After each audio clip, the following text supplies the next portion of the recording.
Hey, hello, howdy, how you doing? Mount & Blade Bannerlord is certainly a game of all time. Over the past few years, I've survived countless playthroughs, told mediocre stories, and even conquered Calradia. But that 14-hour video has no place on the main channel. Normally, I'd come up with some wacky challenge, throw in some cheesy exploits, and call it a day. But this one's different. Instead, I've combined several challenges into one big anthology video, featuring both some of the classics, as well as some new challenges and playthroughs that I never published on the main channel. Quick plugs, I'm streaming live over on Twitch where you can find me on Mondays, Wednesdays, and Fridays.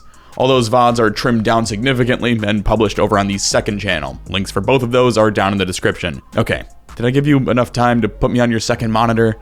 Got your new favorite game pulled up on the main monitor that you're totally gonna play for longer than a weekend this time before vaulting it forever? Good, let's get to it. Meet Mike Rochburns, a 20-year-old Vlandian degenerate born to urban merchants who spent his free time caring for horses and investing or something. I don't know, check out his sick fro though. I also chose this sigil because it looked funny. That's really all I have. Let's get this out of the way right now. Why did I choose to start as a Vlandian? Well, it's simple. They'd get an extra 15% payout from mercenary contracts, which we are going to use at some point to snowball into millionaire status. In the spirit of continuing to try new things in Bannerlord, this run will not feature any tournaments, and for combat, I'm gonna try something I've truly never done before. A throwing build, or whatever the f*** you wanna call it. Basically, I'm gonna center my entire combat experience around throwing spears, javelins, axes, knives, really anything I can get my hands on. I've got a little over 500 hours in Bannerlord, and in all that time, I've never once tried this out, so I'm sure it'll be a grand old time. The first thing we need to do is get some cash. Now, there's a variety of ways to do this, but the easiest and most enjoyable is just kicking the shit out of some mountain bandits, so let's start there. It'll also be a nice test run to see just how horrible these javelins are gonna be. Turns out, well, not that bad. The hardest part was just taking care of the sole survivor who just rode around on his horse. Since I only have a few javelins to start with, a lot of my time was just spent running around and picking up extras off the ground before firmly planting one in this dude's chest. With the loot we'd gathered, I was able to earn a few hundred dinars, swap in my sword, and purchase more javelins, but what we really need is more men. After a few days of scraping around, I'd come up with a squad of 15 peasants. Since we're not farming tournaments, the next best way to earn renown is through combat and questing. The only problem with that is none of the villages have any issues at the moment. Everyone's just peaceful in Vlandia right now, so until shit starts popping off, I guess I'll just keep farming bandits. Not only will it help me grind out some early levels for Mike of House Rochburns, but we'll also be able to level our peasants, transforming them into crossbowmen. And to the newer players who aren't aware, you don't want to f*** with Vlandian crossbowmen.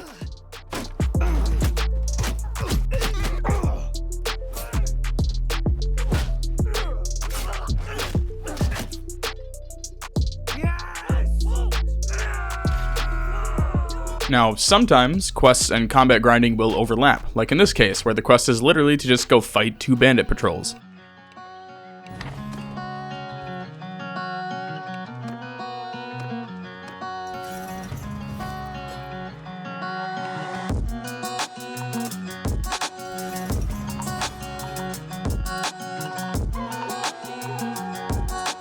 And with that, we're already almost halfway to Clan Tier 1. A lot of the villager quests are incredibly simple in Bannerlord.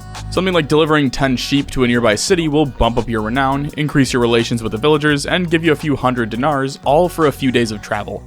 And it's the Bannerlord version, where they just sit in your inventory, not like in Warband, where you have to physically push the animals across the map before harvesting season.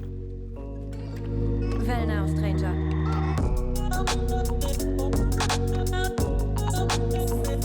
Turning that quest in allowed me to swap out my simple javelins for jagged ones. They do about 10 more damage for no penalty. I also bought another large bag, so I have something like 16 javelins now instead of 8. I think I've said it in previous videos, but these extortion quests are some of my favorite to do in Bannerlord. Basically, some deserters from that kingdom's army are extorting a village, and you have to lay an ambush for them. Another pretty easy battle, just tedious. Everyone! Sergeants, take command! Move! Return forward!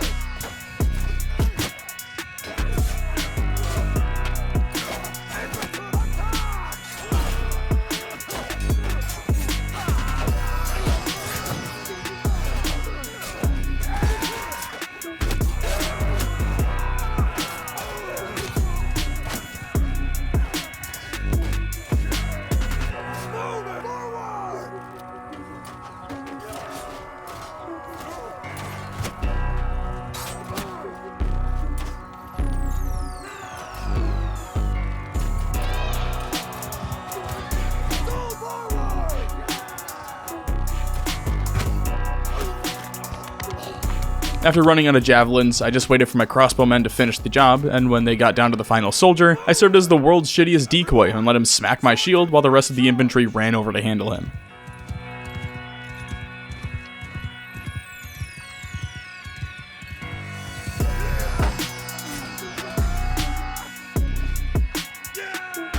So, as it turns out, these cattle quests don't do anything for your renown, but they pay well and increase relations with the village, so I'm still grabbing them. These quests also lead me to different cities, which then allow me to find upgrades for my javelin sets. These bad boys are getting expensive though, but they also do like 40 more damage per throw, so I'd say they're worth it.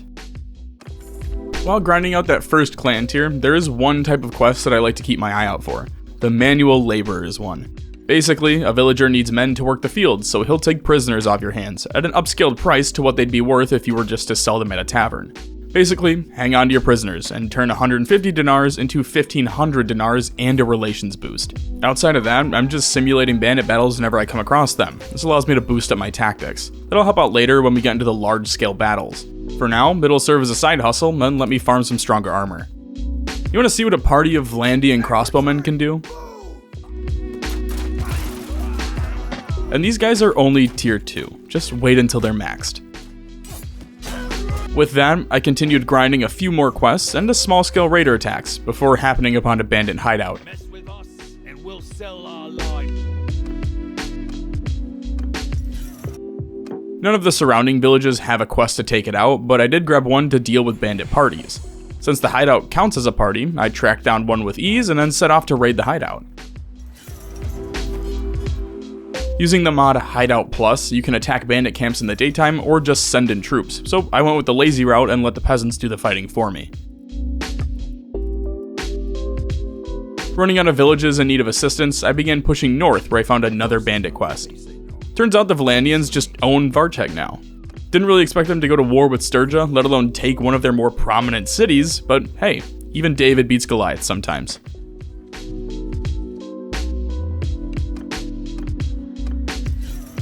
This time though, instead of sending my troops into the bandit hideout, I led a party of crossbowmen so I could work on my athletics and javelin skills. I gotta say, I really think I'm starting to get the hang of this.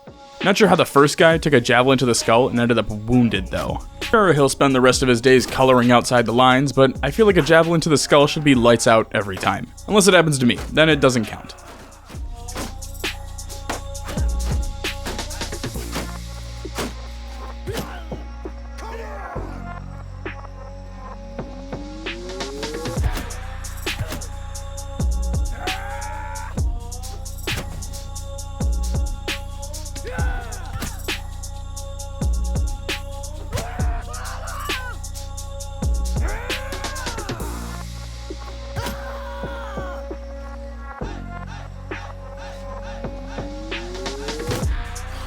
Whenever I finally ran out of javelins, I handled things the old-fashioned way, by slapping them while my men drove bolts into their backs.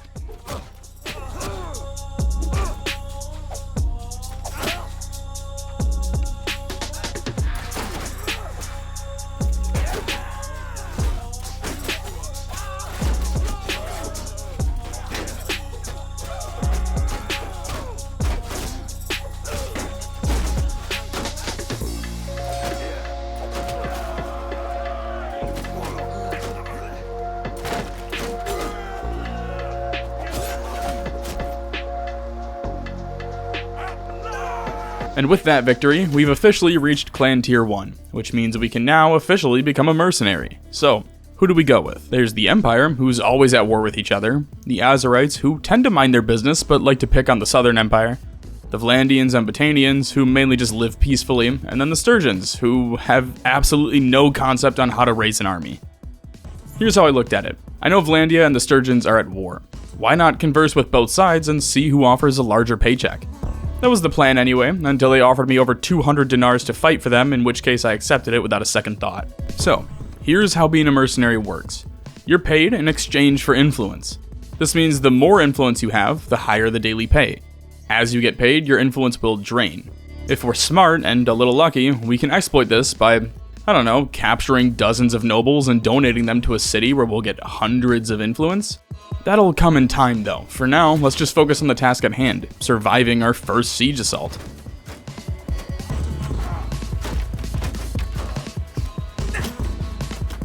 Good God, these guys are just yeeting axes. Look at that shit.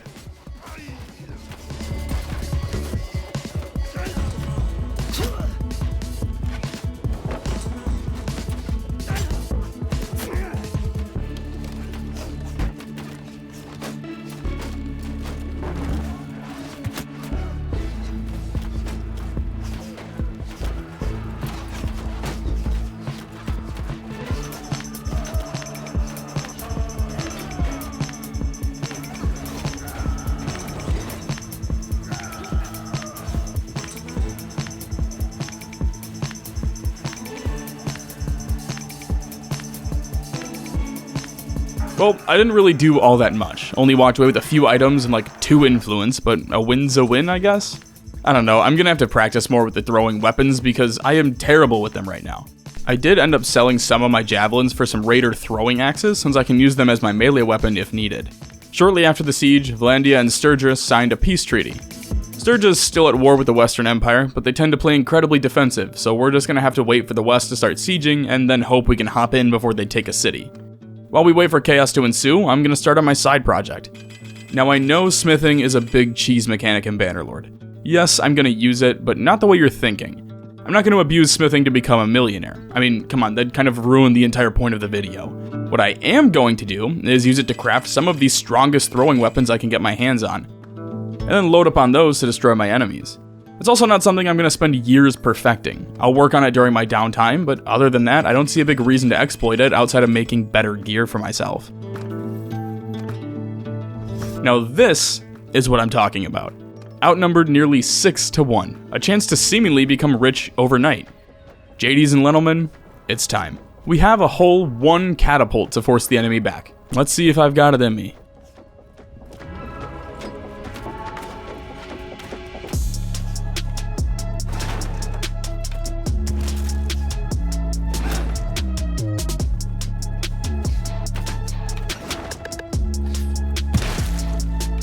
Alright, so far, it's not looking good. We weren't able to destroy the battering ram or the siege tower, and we don't have the men to repel back on both fronts.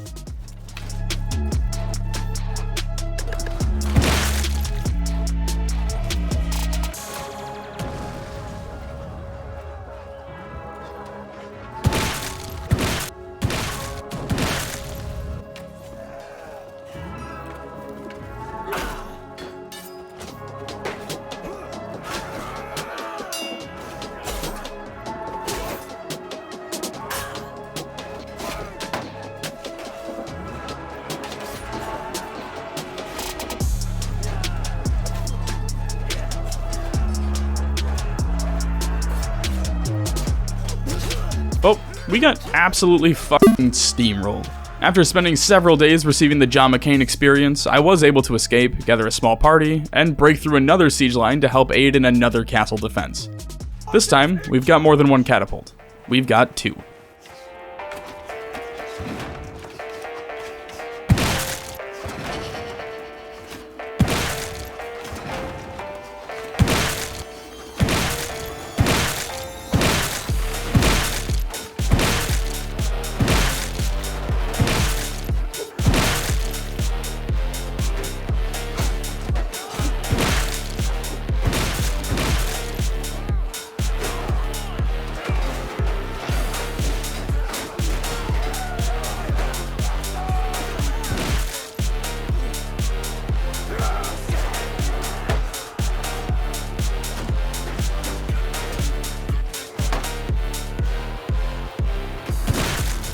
Well, I really thought we had them this time, to be honest. I mean, I killed over 150 men myself.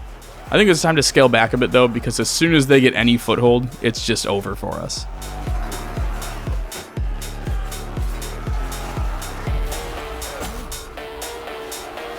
Alright, this one seems much more reasonable. 3rd time's the charm, I guess.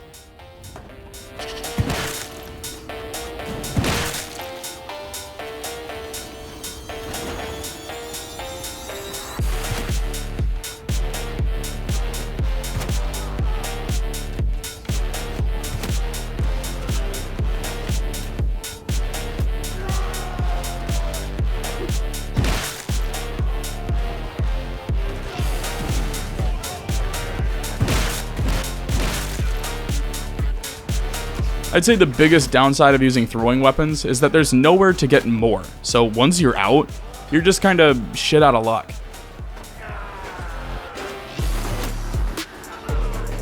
Since all the catapults are spent and I've already impaled a few dozen men with my javelins and axes, I grabbed a sword off of a dead soldier and prepared to defend the gate with the rest of the men.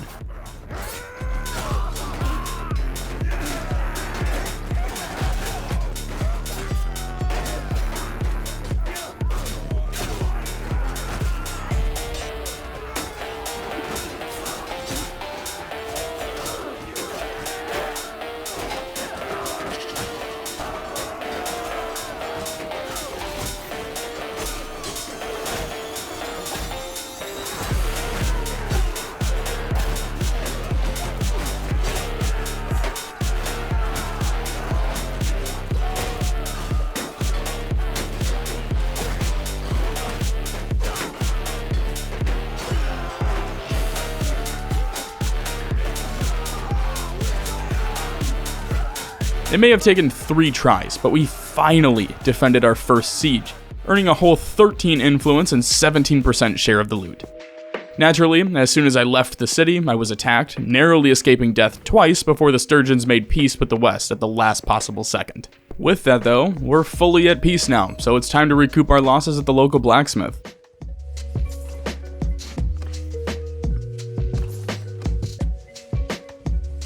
Well, that didn't take long, did it? Now that we've taken our fair share of ass kickings, it's time to start reclaiming Sturgeon lands. This went way better than defending. The entire battle was over in under 2.5 minutes. But that's not what's important here. What is important is that I figured out how to actually use these fucking javelins. See, when you're about to throw, you can run forward a bit to gain momentum. This practically doubles the damage dealt, and at the cost of just a few bits of accuracy. That being said, if I can just find a way to have like 100 javelins, we might be in business here.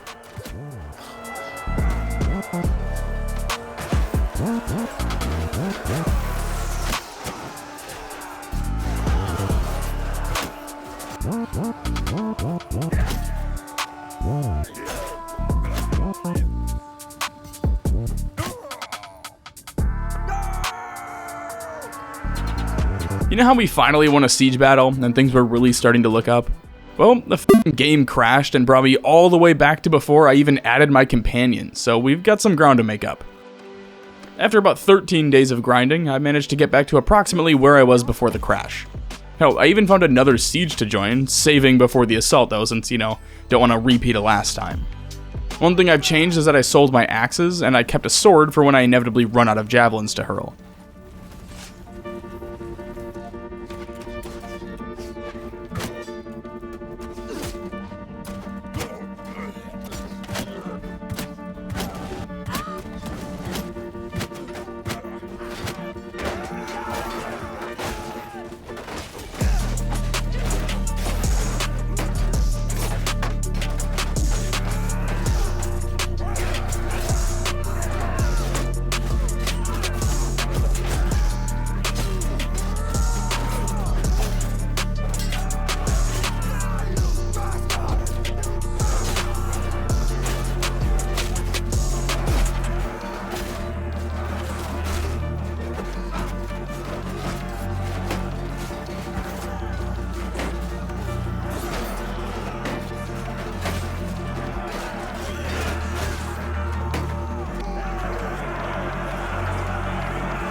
While patrolling the area and recruiting more peasants, Mike of House Rochburns was assaulted by Varmund, a Vlandian vassal hanging out near Varcheg. There's way too many V's in that sentence. Anyway, he's outnumbered nearly 3-1, but I have all peasants, so I chose to simulate it. It wasn't a pretty outcome, but we won nonetheless. This gave me a great way to kind of show off how the whole process will work. Donating Varmund to the dungeon gives me like 7 influence. Now if we win one large battle against another army, we'll be able to walk away with hundreds of influence. Continuing to stack that will net us millions over the years. I mean, as long as we can actually win some battles. Pair this with the Warlord perk and the Charm skill, and Mike's setting up to start snowballing. Outside of that, there's no sieges or anything going on at the moment, so I started farming smithing. Since my smithing companion can progress resources, I just had Mike focus on unlocking new recipes, basically just spamming basic javelins. I even started turning a profit on them, which was pretty cool. Again, not going to abuse that because that'd ruin the fun, but a few extra thousand to buy more supplies ain't hurting anyone. After only a few days of grinding, I was able to replace my current javelins with some much stronger alternatives.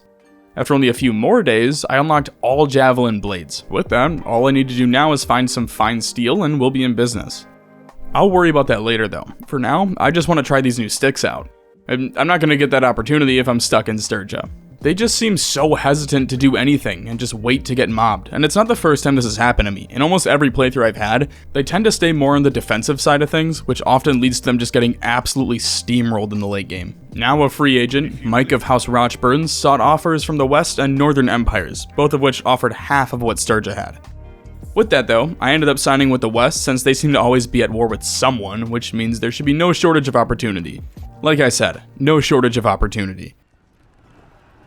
In charge!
Even in a small-scale siege defense like this, we accounted for 180 of the 300 kills and walked away with 50 influence. This is just a glimpse into what we can end up doing once we start getting into those 2,000 or 3,000 man sieges. We're just going to leave out the fact that I completely forgot to take all the loot with me, just focus on the influence. I'm still trying to figure out my place in these siege assaults. Like, I want to get into the battle as quickly as possible, but Mike Rochburns just isn't able to do that. At least not now. His hand-to-hand combat is hot garbage at best, but he's lethal with a javelin. I've gotten so used to just storming the walls with a giant two-handed sword or polearm and brute forcing my way through that method just doesn't work with this current build. Luckily, I'll get another chance to figure this out since we're addicted to sieging now.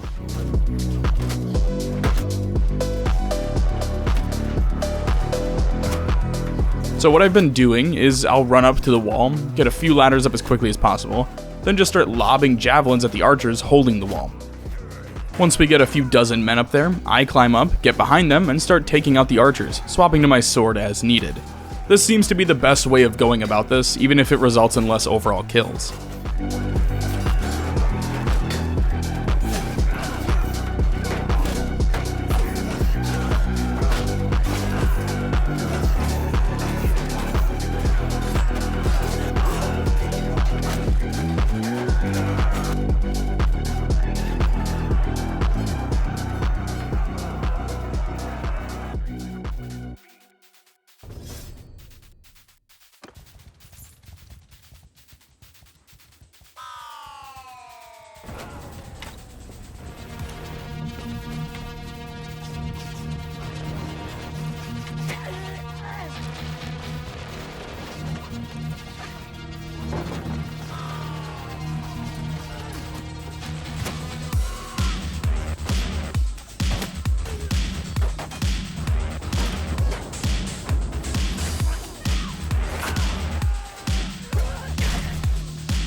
I think this is where the throwing build shines the best, is these siege defenses.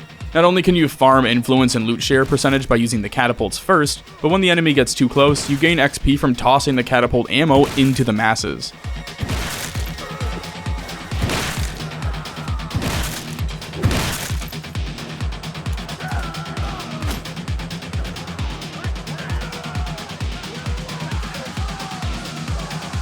On top of the payout, you can donate vassals to the dungeon for another stack of influence. I've also found that simming battles where I have the disadvantage gives me more influence as well, so I've been doing that even if it results in half of my men dying.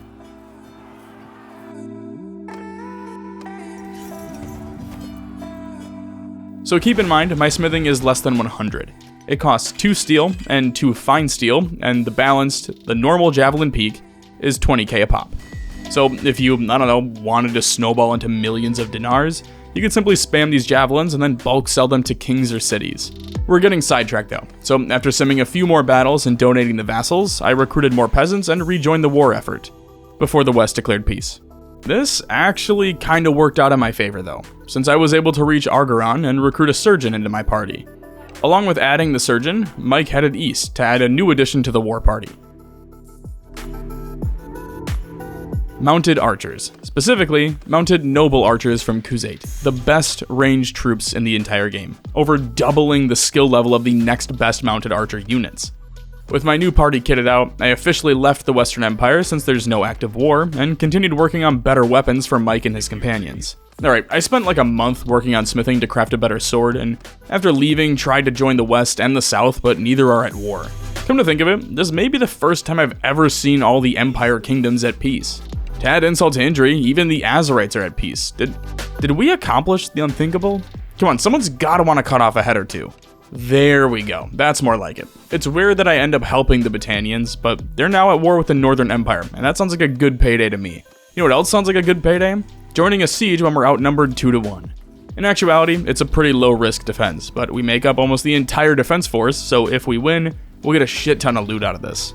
This siege was pretty easy overall. The hardest part wasn't even the battle, it was trying to see shit in the darkness. The goal of these defenses is simply to destroy the enemy siege equipment, funnel the enemy into one front, and then force a retreat, and we pulled this off to perfection.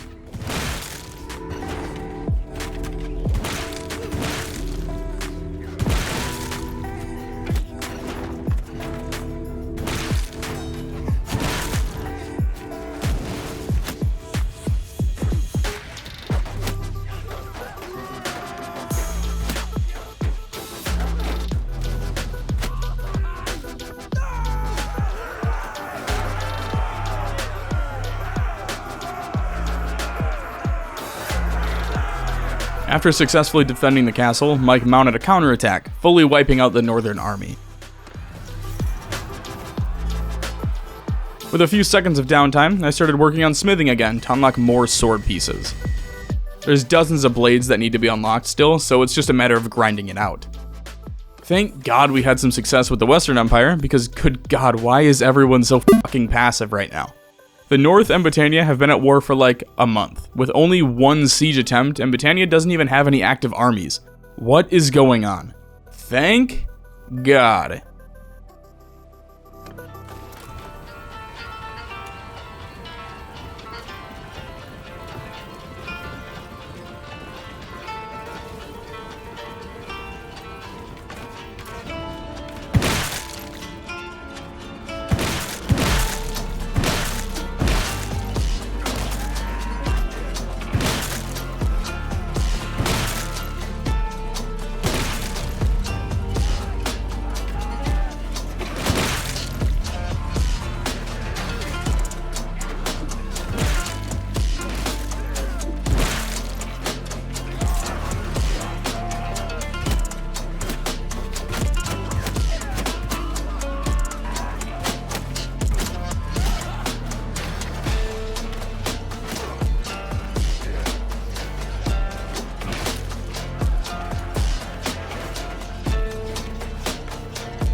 Again, the biggest issue with these sieges is that once I'm out of javelins, there's nowhere to restock them.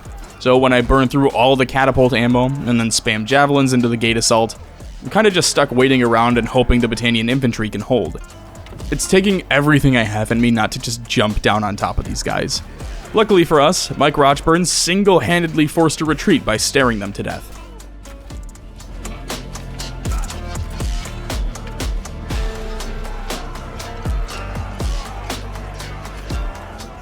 While waiting for another siege to kick off, I started crafting these swords that look like scimitars from RuneScape, so I don't know what you're going to do with that information, but it's yours now. Once I hit Clan Tier 3 and only partook in 2 battles in the past few months, I figured it was time to move on from Battania and head back east. I temporarily joined the north, but they're only at war with Battania, and obviously not much is happening with that. Alright, seriously though, I don't think I've ever had a playthrough with this much peace. It's a little unnerving. Hell man, even the north is at peace again. After spending almost all of autumn walking around trying to find work, I landed with the Western Empire as they declared war on the Sturgeons, with the Vlandians throwing themselves into the mix. To kick off the first battle as a member of the West, Mike threw his forces into a siege camp, overwhelming the enemy and walking away with 50 influence. Within a few days of that wrapping up, I joined a nearby army and began sieging with them. This is what I'm talking about. I tend to have weaker results when we're assaulting castles and cities though. It's no secret that I make the majority of my cash when I'm defending cities. The problem is that we're either on the offensive or nothing is progressing.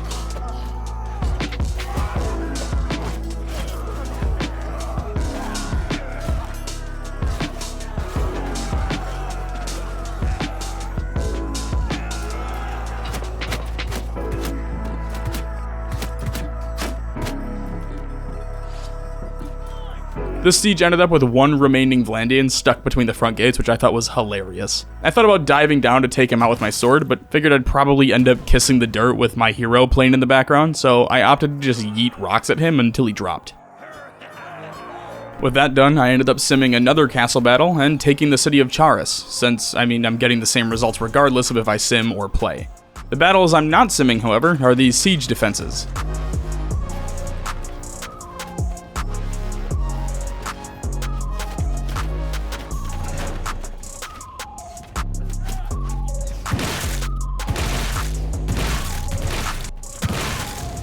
After successfully beating the Vlandians again, they pulled the greatest French move they could think of, and surrendered, backing out of the war.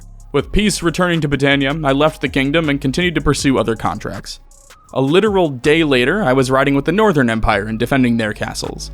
This just hasn't been as fulfilling as I was hoping it would be though. Sure, the battles are fun, but they're few and far between. I'm not sure what's going on with this run either, but everyone just seems to be playing defensive for the most part, and I don't understand it. Pair that with throwing weapons, and I think it's just time for Mike of House Rochburns to retire. The mercenary life is a fun one, and in only a few short years, we've managed to earn almost 200,000 dinars. I just wish there'd been more fights to partake in. The throwing skill is fun for a bit, but it's definitely meant to be used as a secondary. Using it as your main skill just kinda sucks the life out of sieges when you can't rearm and keep throwing, which was a bummer. If you are enjoying the Bannerlord stuff, good. Meet Hugh of House Janus, an Empire citizen in his 20s, a lowly peasant and the son of urban merchants known for his leadership skills and time spent working under the table at the docks and on various construction sites. He doesn't do anything particularly exceptional, just another face in a sea of people, and this is precisely why Hugh of House Janus is the protagonist of our story.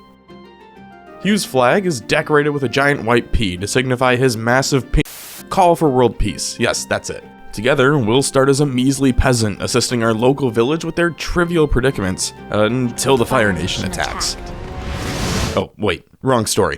Anyway, we'll start as a peasant, meet an incredibly powerful adversary, and make it our sole purpose in life to defeat them in combat, destroy their faction, and take over their lands, becoming a king.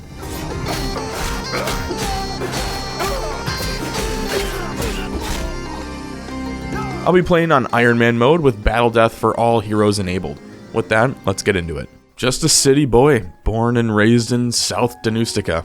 He took his sumpter horse going to Tegrisis, which I'm assuming is the medieval version of Tegrity Farms. I'm pretty sure that's how the song goes. Just kidding, this place sucks.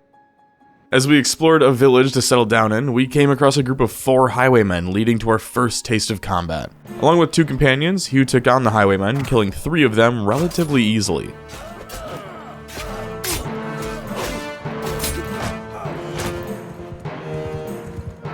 Infect, stay close!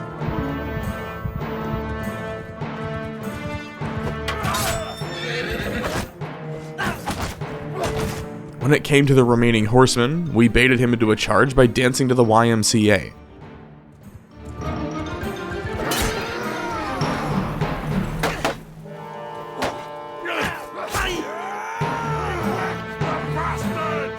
After stopping to rest in Lanthus, Hugh agreed to help the townsfolk deal with a nearby bandit camp. Before going in, he swung by a few other towns to gather a small team of peasants to lead into battle. Of course, before we could make it to the camp, we were intercepted by some mountain bandits.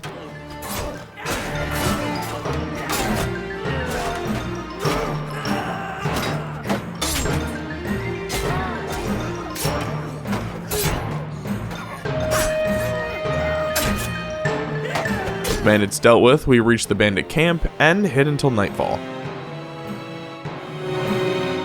The raid went pretty smoothly, all things considered. All the bandits were spaced out, allowing us to just overwhelm them.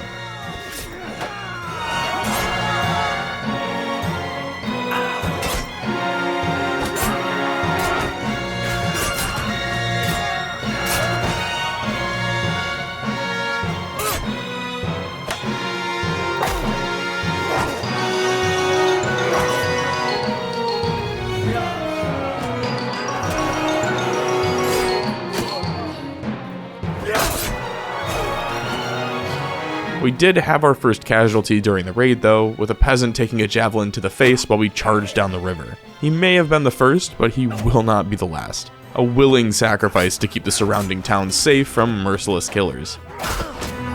When we finally encountered the bandit leader, Hugh, wounded from the ongoing raid, chose to deny a 1v1, leading to a final stand. A choice Hugh would live to regret. While the majority of the raid was an easy run, the brigands were organized now, and much better geared. Consequently, the peasants were utterly slaughtered, leaving Hugh as the sole survivor.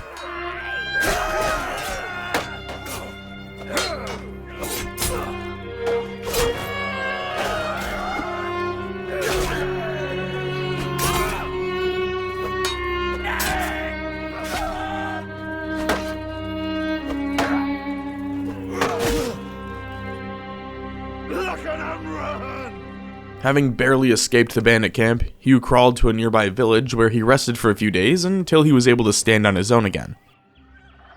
The first thing he did was head to Onira to recruit some more peasants, purchase an axe, and enough food to survive for a few days on the road. With a party of 15 farmers, we set out to explore the various towns and provide aid as needed. We're down to our last few coins, so if we don't manage to find some work, well, we likely won't survive the summer. That being said, work is not hard to find around here. Almost immediately, we accepted a contract to deal with a few bandit patrols that were making life hell in the area. Luckily for us, looters are about as armed as our group, but much less organized. So even when we're attacked by multiple groups and outnumbered, the fight still tends to easily tip in our favor.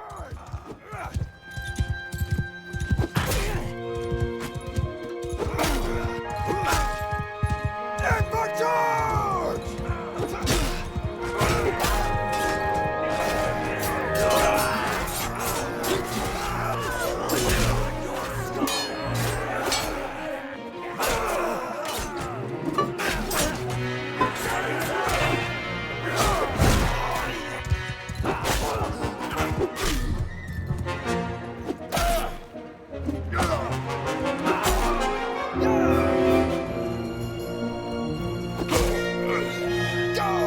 550 dinars richer, we actually made more money from selling the gear to the townsfolk. The next morning, we grabbed a similar quest from the nearby town of Parasemnis, the same town that saved Hugh's life just 2 days earlier. Unfortunately, these guys weren't looters, but mountain bandits instead. Honestly, I was expecting way more casualties. In reality, this was an incredibly one-sided fight.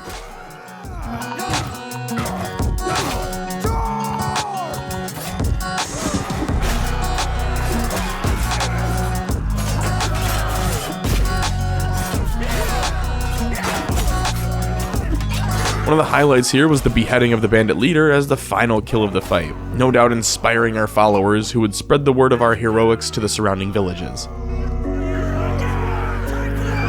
With our quest completed, we returned to town and sold the additional gear to the villagers. We now have 2 successful bandit quests completed, so I decided to change focus and attempt our most lucrative contract yet.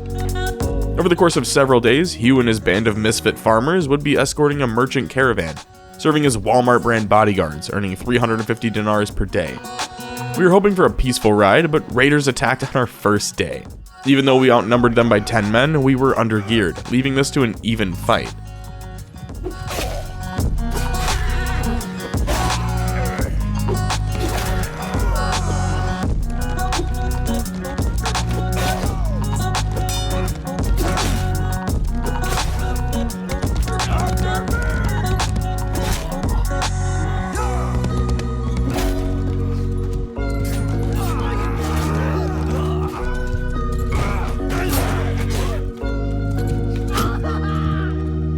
By the end of the battle, Hugh's party did not suffer a single casualty, whereas the caravan lost 5 soldiers with another wounded. After making a quick pit stop at an eastern city, we encountered a second raider party. This fight turned south almost immediately, when the caravan leader took the Dothrakian approach of just blindly charging into the enemy, who slaughtered him almost immediately. With no other support, we were able to take down a couple raiders before Hugh was knocked unconscious and pulled away from the battlefield. Rather than re-engaging the raiders, we just chose to abandon the mission and retreat back to the Empire-controlled territories. At this point, we spent most of the summer fighting bandits and raiders. Not the worst way to make some cash, but for now, I decided to take a short break from that and accepted a quest to bring in some cattle to assist the villagers of Odriza. We were able to purchase the cows from a small eastern village before returning to Odriza the following day. We received payment in meat instead of cash, which we could either sell or keep. Since I hate having to worry about food, it made far more sense for me to just keep the food. Now that we've had a few days to recover, it's back to hunting down bandits. These have become common practice for us and are often resolved without needing to set foot on the battlefield.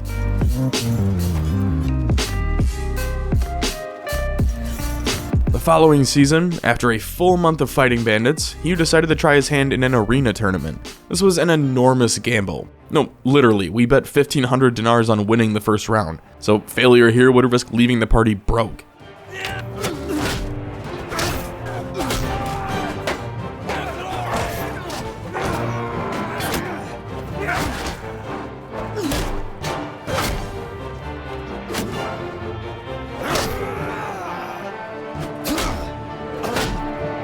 After the first round, I threw another 1,500 on Hugh, effectively stacking 3,000 dinars for a chance to win 12,000.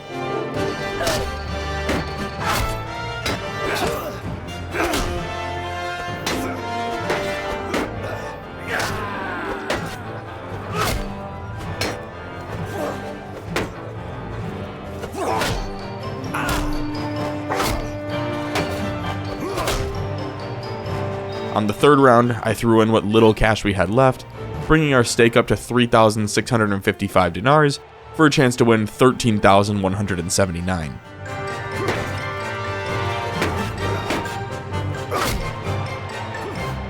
It all led up to the final round. Hugh of House Janus against Ulbus of Pethrus, a noble family currently serving as a high-ranking official in the Southern Empire.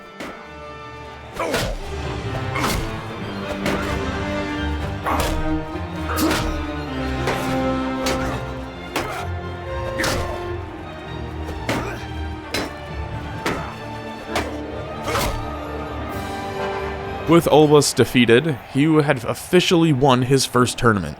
13,000 dinars richer and a 5,300 dinar bonus for winning the entire tournament, we now had more money than we'd ever seen before. This would also serve to spread the name of Hugh Janus throughout the lands.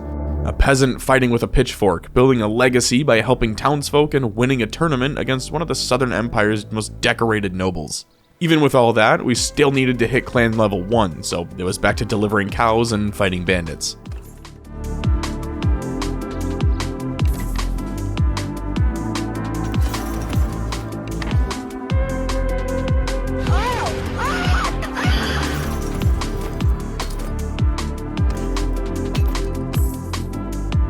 After spending most of autumn spamming these activities, word was slowly starting to spread. One more big feat should be enough to allow us to join the ranks as a mercenary. With that, we settled on a caravan ambush.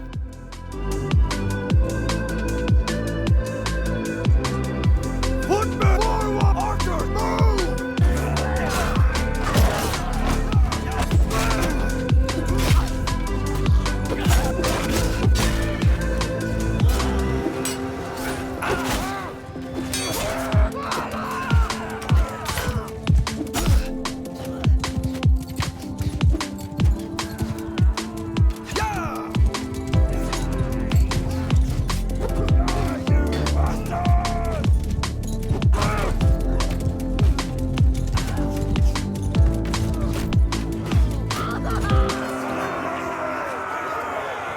With the ambush completed, we're now officially Clan Tier 1 and able to serve the Southern Empire as a mercenary. You could think of no greater honor than to have the ability to continue to aid the surrounding towns and cities. He wouldn't have to wait long before getting his first taste of large-scale combat either. Shortly after joining up with an army, they were attacked by the Northern Empire while trying to provide aid to the surrounding towns, leading to the ensuing battle.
To call this fight a bloodbath would be nothing short of an understatement. The army of the Southern Empire was completely decimated, leaving only 28 survivors, all of which were taken prisoner. While in captivity, the southern lands were razed. Armies of the Northern Empire ravaged the area unchecked, slaughtering thousands and destroying several towns that he had dedicated his life to protecting, with one man to blame. Lucan must be stopped.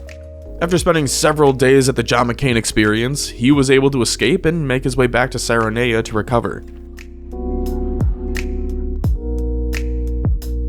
Now that Hugh of House Janus was safe from the northern assailants, we could focus on the actual important things: fame and fortune. As the responsible gamblers say, always ride the hot hand and always double down. For some reason, this tried and true method just didn't seem to work this time around, and I ended up taking a sharpened steel object to the side of the temple. In total, this cost me 6,000 dinars, and my pride. Safe to say, morale was at an all-time low. With no story at the bottom of the bottle, I struggled to find anyone to follow me. Even when I was able to channel my inner girl boss and convince some farmers to join my multi-level marketing job, we walked directly into a group of mountain bandits who crammed their no soliciting sign through our skulls before taking Hugh prisoner.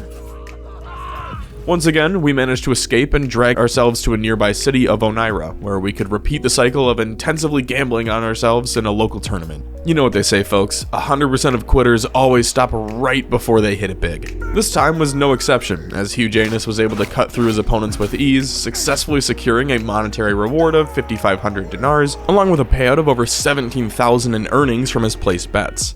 With a big payout under my belt, I sought out another tournament over in Lycaron. These are getting easier and easier as I continue to flesh out my skills some more, and the renown from winning these are a little nice bonus added on. That being said, the real reward comes from this early form of sports betting. On average, we're earning 3 times more from betting than we are from outright winning the tournament.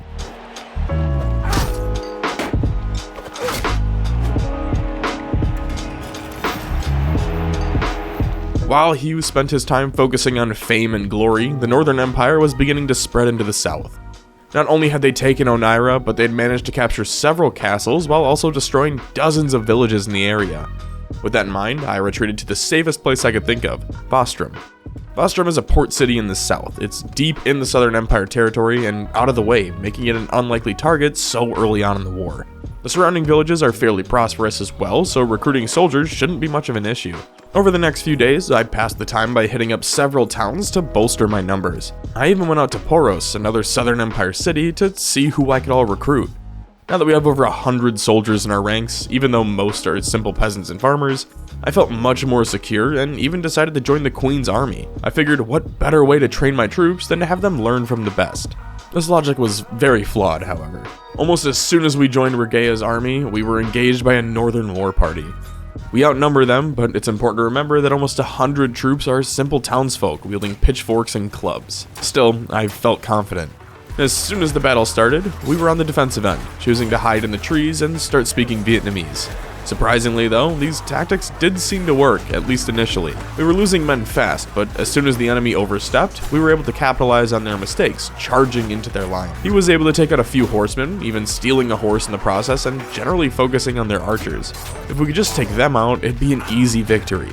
The only problem with that is that if you're the only person targeting the archers, well, they're just gonna focus you down. As soon as Hugh was out of commission, it felt like the fight just immediately went down the shitter. Just look at the death counter in the top right. I chose to retreat from the fight and hopefully re-engage by simming the battle, but it was no use. For the third time in less than a year, Hugh of House Janus was taken prisoner. This time, he was able to break out after only a day or two and make his way to a nearby city that I have no idea how to pronounce. Naturally, as soon as we got there and realized they were hosting a tournament, well, we had to join it. It feels like the monetary rewards have been slowly decreasing as we've climbed the leaderboards, but the earnings from the bets are making up for that.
This time bringing in almost 17,000 from bets alone.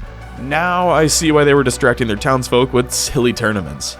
With nowhere to go, we stared down the shit show that was about to unfold in front of us, outnumbered 3-1 with minimal defenses. Our only hope was that we could hold them off the walls long enough to force a retreat and then just pray the army disbands afterwards. It's a long shot, but what else was there to do other than hope? Look at how lopsided the odds are. This is like a WNBA team going up against the f***ing Globetrotters. Anyway, we don't have any catapults or trebuchets or anything like that. All we do have are some militia archers and barrels of arrows. I simply waited for one of the archers to take one to the face and then picked up his gear to aid in the defense, even though I'd never touched a bow so far. How hard could it be though? Luckily, I was able to kill a few of the attackers before their battering ram reached the front gates. I have no idea how the walls are doing, but if they do breach the gate, this battle's over. Luckily for me, there were some rocks piled up nearby that I could use to chuck at my enemies. While this did boost some empty stats, it ultimately helped nothing as the gates were breached.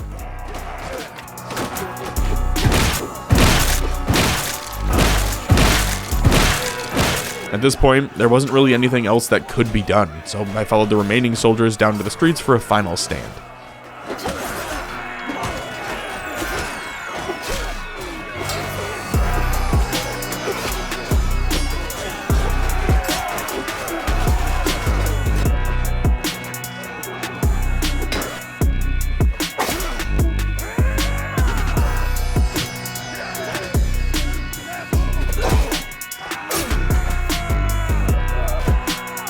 In total, we killed a whopping 70 men, with 17 of them coming from Hugh. To add insult to injury, just 2 days after losing the city, we made peace with the Northern Empire. Meaning, had we been able to hold out just 2 days longer, we could have avoided this entire catastrophe. My immediate thoughts on the peace treaty were, thank God I can get my feet up under me now. But honestly, the longer I thought about it, the more I was filled with blind rage towards Lucan and his nobles in the north. They'd taken everything from Hugh, and every time he tried to fight back, they'd slapped him to the side like an annoying fly or an unwanted stepchild. Not the ones that get stuck in washing machines, the other ones. This is all a roundabout way of me saying, I'm gunning for him. He may not even know I exist, but I know he's got several castles, cities, a son, a daughter, and a wife. Equipped with that information, my end goal is to destroy him, his legacy, and any semblance of his existence. This is a long-term goal though. It's important to remember that I'm a simple mercenary at the moment. Still clan tier 1 and still dealing with second-hand weaponry, usually leading an army of peasants. I'll need to get my name out there more, and the best way to do that is to simply start winning battles. With a rising clan tier, I can begin recruiting companions to lead their own parties, as well as join the Southern Empire as a noble. This will help me build up influence that can be used to lead massive armies deep into Northern-controlled territory.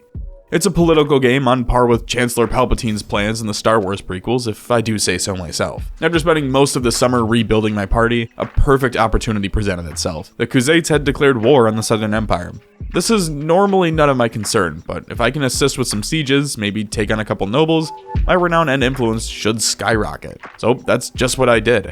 The first battle I was able to take part in came in the form of defending a small town from being ransacked.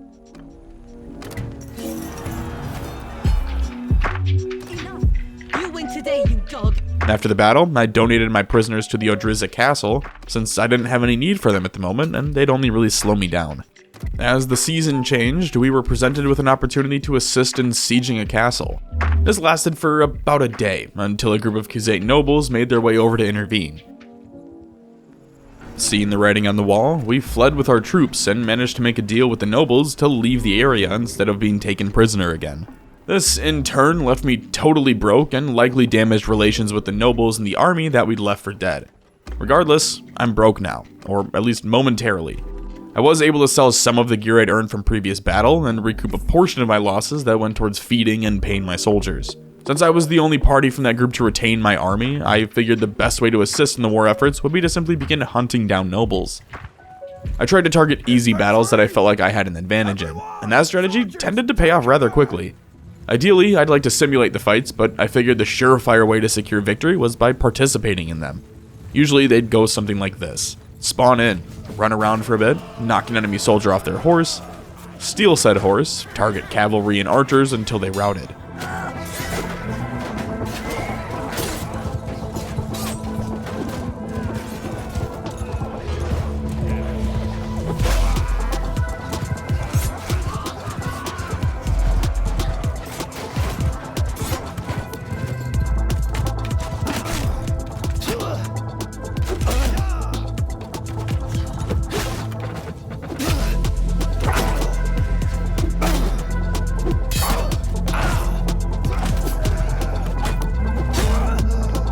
If you're wondering why I couldn't be bothered to simply purchase my own mount and ride into battle on that one instead of stealing one, well, the answer is actually pretty simple. You gain athletics XP from traversing the map on foot, so anytime I travel anywhere on the map, I'm gaining athletics XP. Not only does this make me faster in combat, but it also gives me more health. Then, if I want a horse, all I need to do is wait for someone to fall off of theirs. Over the following days, I managed to win 2 battles before a peace treaty was signed. I'm a lot closer to Clan Tier 2, but we're still just not quite there yet. To reduce the cost of our wages, I ended up donating most of my veteran troops to various cities. This is basically the medieval times equivalent of the massive game dev layoffs that have been happening over the last few months. It may save money up front, but overall horrendously costly down the line.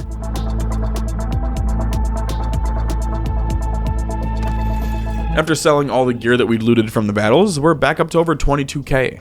Not a big enough amount to really flex with, but certainly enough to build up an army at a moment's notice. During these down periods of peace, I tried to focus on tournaments. They're an easy way to earn 20k quickly, while also boosting my renown. They're also just something I really enjoy about Bannerlord, to be honest.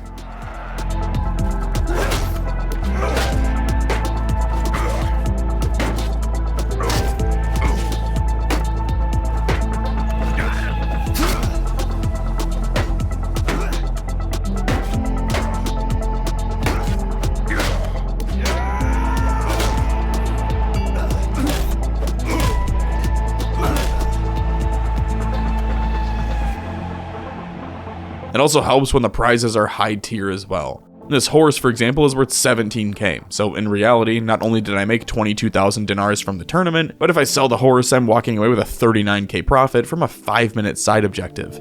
As winter came, so did our next opportunity. The city of Akalat, a Khuzate city taken in the war, launched a rebellion, declaring war on the Southern Empire, and I was more than happy to indulge. Funny enough, this was the first siege I was able to take part of that actually worked out.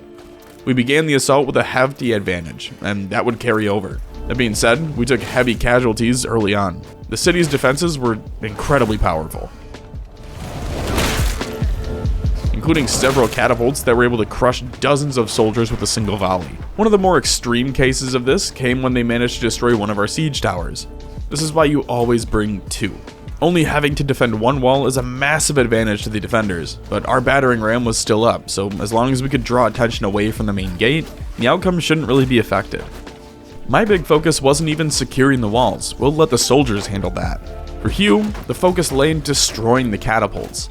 As long as they were standing, we were risking massive casualties.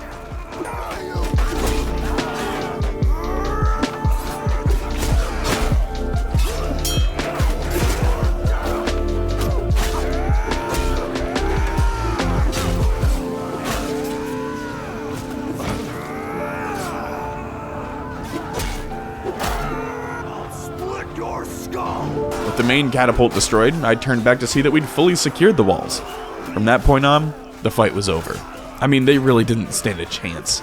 By the end of the battle, the casualties on both sides were about even, but the highlight came in the fact that Hugh's party was able to kill 44 men while only suffering 8 deaths and 9 injuries.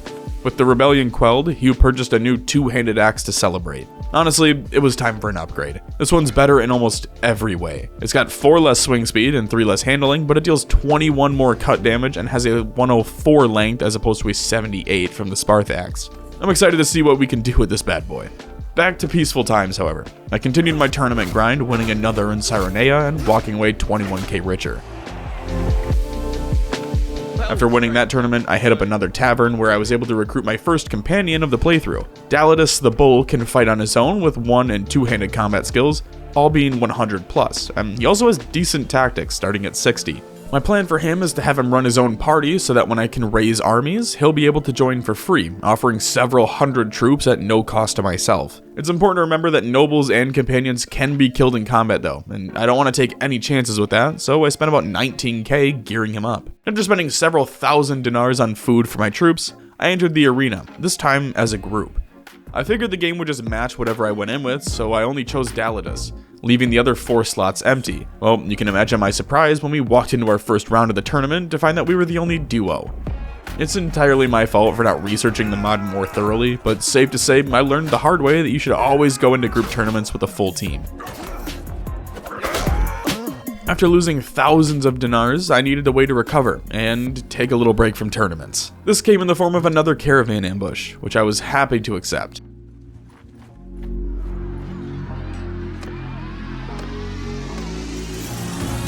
Funny enough, as soon as we wrapped up the quest, the Southern Empire declared war on the Aserai, a desert faction in the south. Before diving into that, I swung by Vostrom to win another tournament, even though I just said I was going to take a break.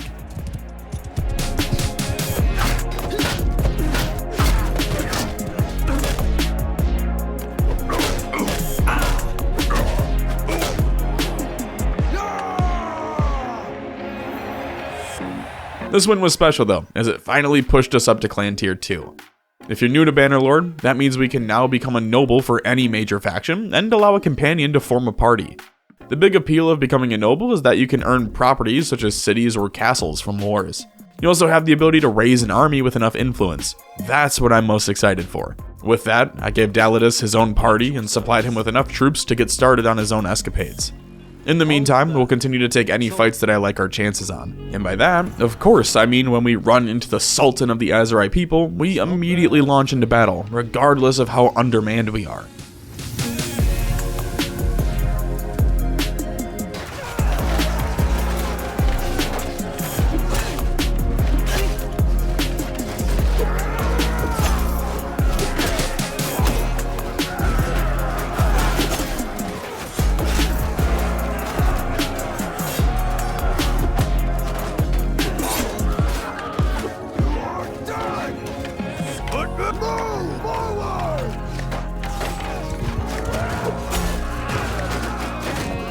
I should have known right away this wasn't a fight we'd be able to win. By the time Hugh was knocked out, they'd killed almost 150 men while we were at a measly 67. Luckily, we were able to retreat and regroup, at which point Hugh simply said, "F this shit, I'm out," and ran for the hills. We still have over 70 men, so recovering shouldn't be that painful. It'll just take a few rounds through Vostrum and the surrounding villages.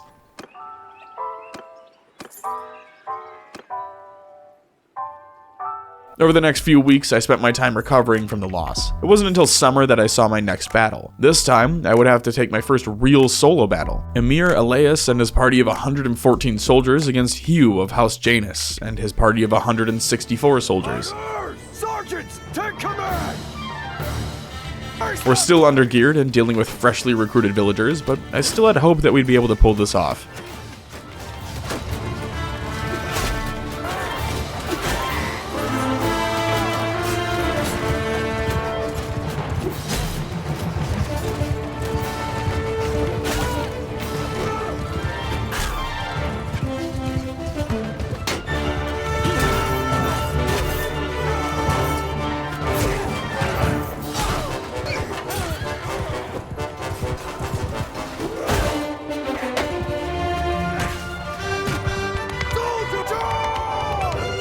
After watching my lines get absolutely decimated, I pulled back and was able to escape, leaving a portion of my forces behind as a diversion.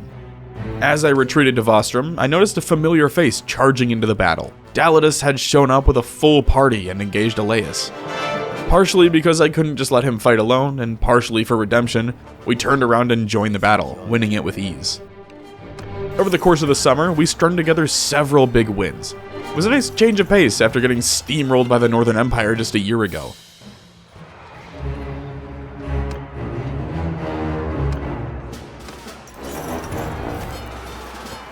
We even got in on a siege of Tamnu Castle. This one was a ton of fun to participate in, and I'm glad I played it and didn't just sim. From my experience, you typically lose about 75% of your army if you sim the castle and city assaults, but if you play them out, they tend to go much smoother. In this instance, I kept up with the same tactics I employed earlier, where I scaled the walls and then took out the catapults.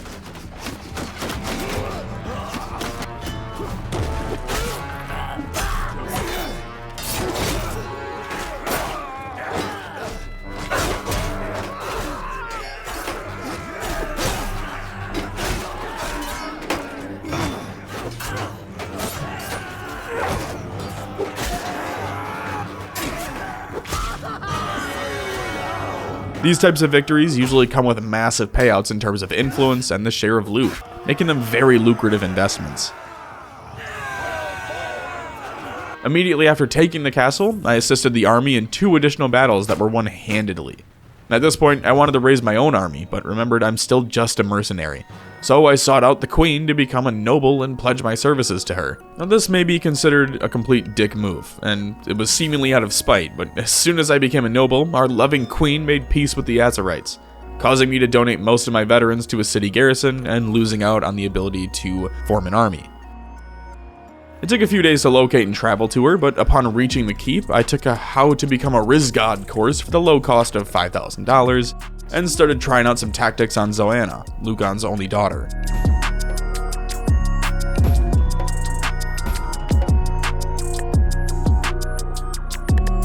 Sadly, I failed on the final attempt, and in Bannerlord, it's all or nothing. This means the only way I'll be able to marry her now is by paying her dad, my sworn enemy, most of my cash. Turns out those Russian wife-buying sites do have some history to them, evidently dating back to medieval times. I don't know if he's really that stingy or if he's just trying to make me hate him even more, but apparently 82 grand isn't enough to marry Lucan's daughter. So, back to tournaments. It may have taken 90,000 dinars and all of my pride and ego, but finally I was able to marry Zoanna, making Lucan my father-in-law.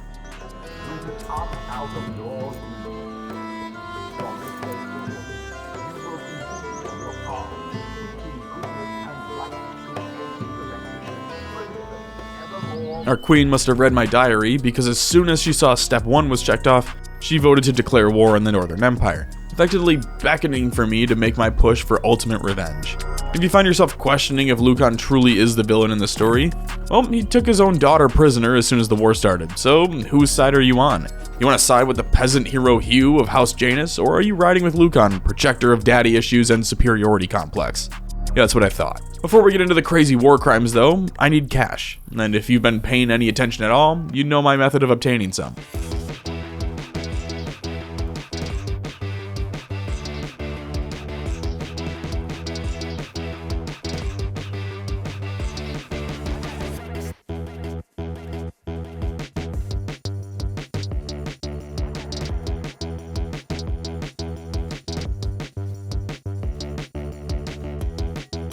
While the winnings from this tournament were enough to hire on 230 soldiers to join me, it wasn't nearly enough to maintain them. The only way I could think to continue paying them at this rate was to pull off some successful raids, so with that, I used my influence to raise a decent-sized army and began targeting castles. Time is of the essence, and I didn't have the luxury of waiting to destroy the castle's defenses, and instead chose to craft a battering ram before throwing bodies at the wall. We outnumbered them 3-1, but they had full-strength walls and defenses, while we were forced to scale the walls with wooden ladders. Taking the walls felt nearly impossible, but it was vital to get the ladders up as quickly as possible. The longer we took to scale the walls, the more soldiers were taken out by catapults. Similar to the previous assaults, the goal centered around taking out said catapults. This is much easier said than done, considering you need to get onto the walls first, survive the initial fight, clear out the archers, locate the catapults, and then make your way over to them, all without taking a spear to the head. As Hugh focused on the defenses, our forces stormed the main gates.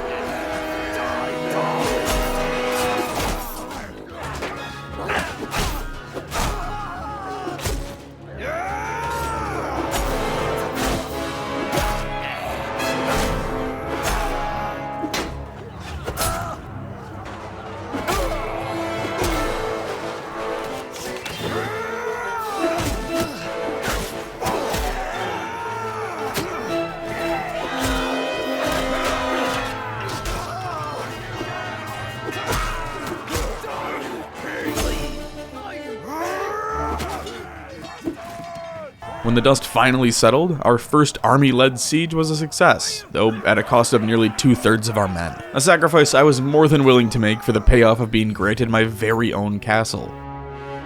While we focused on recruiting more soldiers, I noticed that Cyronea was under siege. This city had given me so much when I first started out, and now stood as a pillar of green amidst the hordes of red castles and towns surrounding it. That's close enough. Since we had the clear advantage, I charged towards the attackers, destroying their attempted siege and taking several nobles prisoner. While all of this was going on, my castle had also been under siege.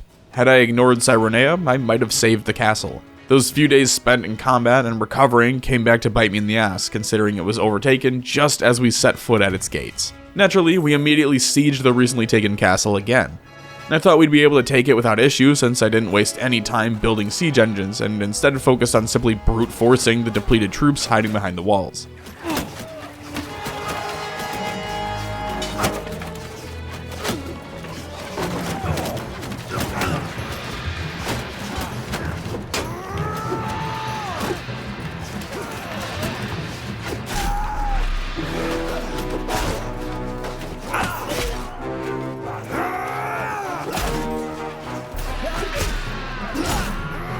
My overconfidence got the best of me here, and I charged in, only to be overwhelmed and forced to retreat within a few minutes.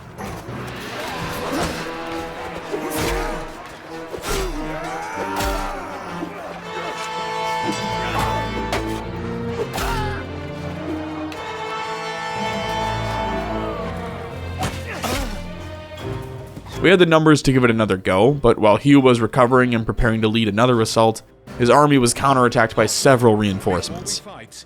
I would know your name. With a weakened army and no general, our forces fell, resulting in the three of us being taken prisoner and thrown into the dungeons at a nearby city. Hugh was eventually able to escape after spending several days taking the Martha Stewart experience, and as soon as he was able to, we began rebuilding the party. We'd lost everything. All of our supplies, our soldiers, our horses. It'd take time, but I'm confident we'll recover. And over the next week, that's exactly what we did. By the 4th of summer, 1087, we'd already recruited well over 100 men. It was around this time that I noticed one of our castles being sieged. They were outnumbered by 150 men or so, and coincidentally, I just happened to have around that amount on me. Not wanting to see another castle fall to the Northern Empire, we devised a plan to sneak past the besiegers and join the defense. Now outnumbered by only 50 men, I was sure we could hold off the attackers, and for the next 3 days, we did just that, taking turns destroying each other's catapults. After spending 3 days getting nowhere, the Northern Army finally decided to begin their assault. The first thing I did was locate one of our catapults before taking it over for myself.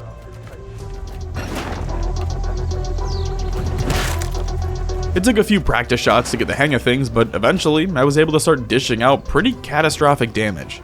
Initially, my goal was to take out the siege towers, but then I realized there's no point in having a siege tower if you don't have the manpower to scale the walls. So I quickly changed focus to the men behind the equipment instead of just damaging the tower itself. This was extremely effective, and only after a few minutes of this, we successfully routed our attackers.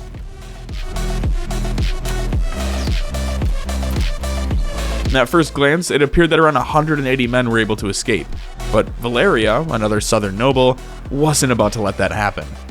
She is a smaller party than my group, but together, we had a pretty even fight on our hands. Before engaging, I took a quick look at my troops and upgraded anyone I could to give us any additional help possible to tip the scale in our favor. The setup was pretty basic here as well.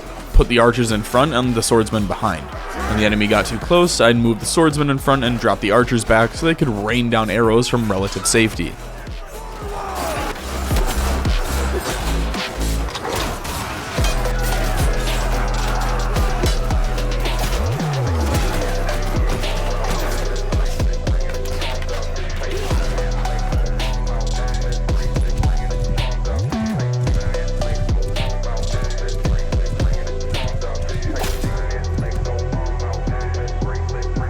With the end results coming in, we managed to take out the entire party while only taking 15 casualties for ourselves. Just pure domination and a sight for sore eyes. It's a good feeling when you finally start winning some battles instead of just getting steamrolled like when he was just a mercenary.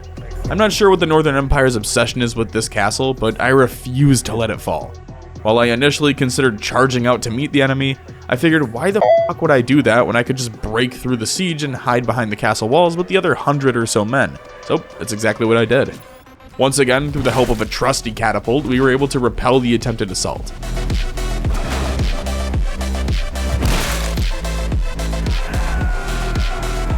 Overall, a great summer and a huge win for the South. As summer turned to autumn, Hugh was greeted with the fantastic news that his wife, Zoanna, was pregnant with their first child.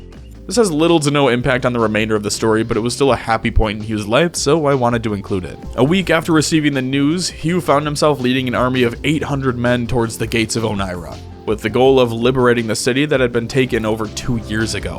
What I like to do is build trebuchets since they can one-shot catapults. If you're able to whittle them down, eventually you can build a full set of 4 trebuchets, which will start damaging the walls, all while preventing the defenders from crafting more defenses. This can take several days to start seeing results, but unfortunately, we don't have that kind of time.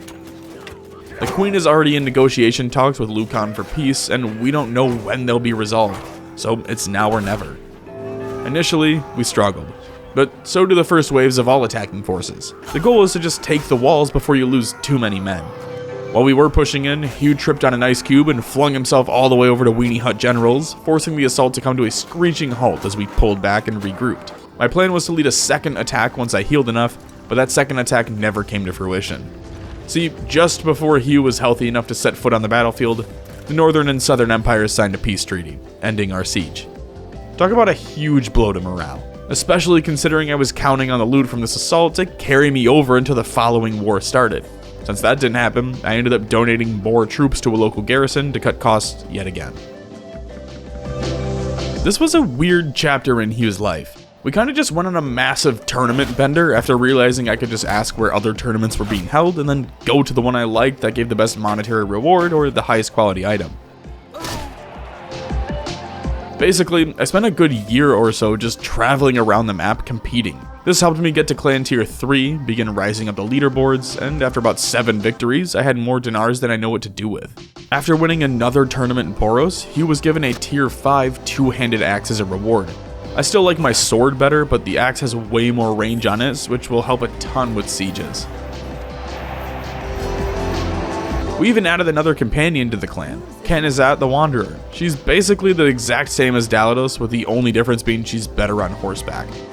She also got some skill with polearms, so it made sense to have her lead as part of the cavalry. Since we're clan tier 3 now, we can have 3 parties roaming around, which is enough for us to build an army just from our clan at the cost of 0 influence. We'll be able to test this relatively quickly since the West and Southern empires are going to war. I do have 105 influence currently, so I should be able to recruit 3 or 4 nobles on top of the 2 in my clan. As if he needed another reason to fight, Hugh's first child was born on the 16th of winter, 1087. With the news out, I felt the need to earn a piece of land for myself. Currently, we didn't own any.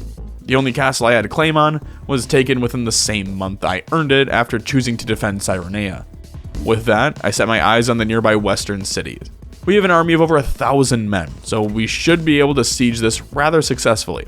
Several days into the siege, we found ourselves in the perfect position. The enemy had no way of destroying our siege engines, and we had 2 towers, a battering ram, and several trebuchets. Initially, I tried to ride a siege tower into the wall, but glitched through the ladder and fell all the way to the ground, nearly killing me. In all honesty, I probably should have just pulled out and healed up instead of pushing ahead, but considering I'm a dad, pulling out isn't really in my vocabulary.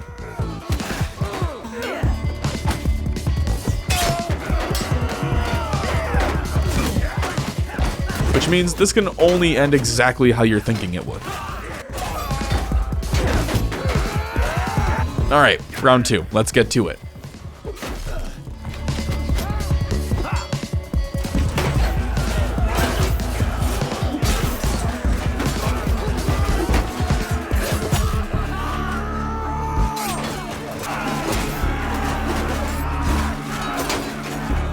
Honestly, I lasted way longer than I thought I was going to. I'm not sure how Hugh just ate an arrow to the neck and shrugged it off like it was nothing, but I'm just not going to ask any questions.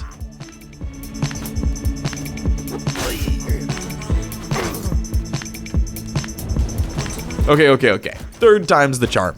It was probably a good thing, but I didn't really have to do all that much this fight. Just kinda sat back and watched the forces clash at the openings in the walls. It wasn't until we broke through the walls that Hugh started racking up the kills. Likely because they weren't focused on him at all, but I'll take any opportunity to pad my stats.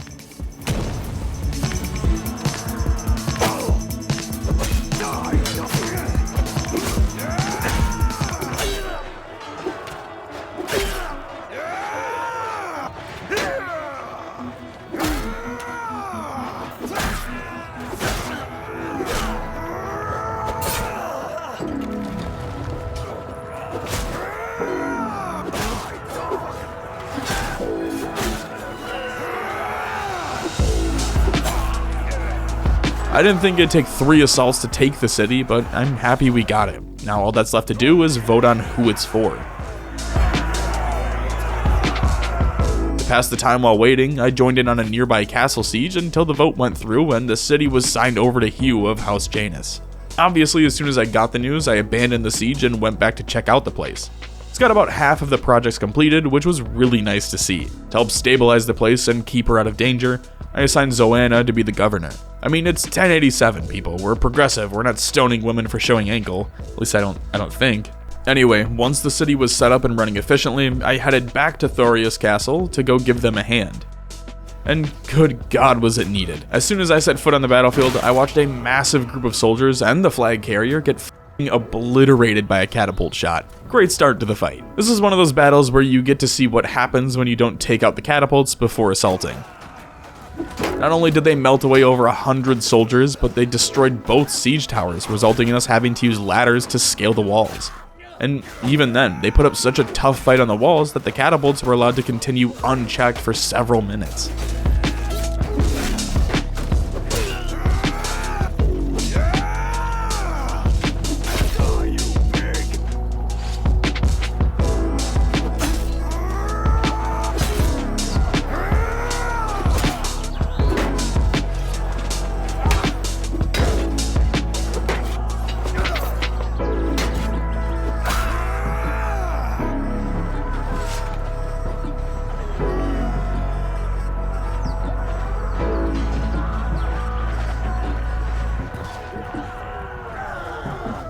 Regardless, it was worth it to see just how much influence and loot we were earning from these sieges. When it came time for the vote, I chose to play the politics game instead of voting for myself. For 20 influence, I'd be able to boost relations with 6 different nobles, which is really going to help me out down the road. Not only will this make them cheaper to bring into my army in the future, but if I ever decide to secede from the south, I may be able to take a few of these guys with me. We've got the upper hand in this war so far though, so I wanted to keep the pressure on. With all the influence I've been earning, he was able to raise a second army of over 1,000 men and go on an absolute tear through the west. First, we hit Rote, one of the Western Empire's largest cities and a central hub for trading. The battle itself was incredibly fast, lasting only around 5 minutes. During that time, we took less than 100 casualties while dishing out over 400.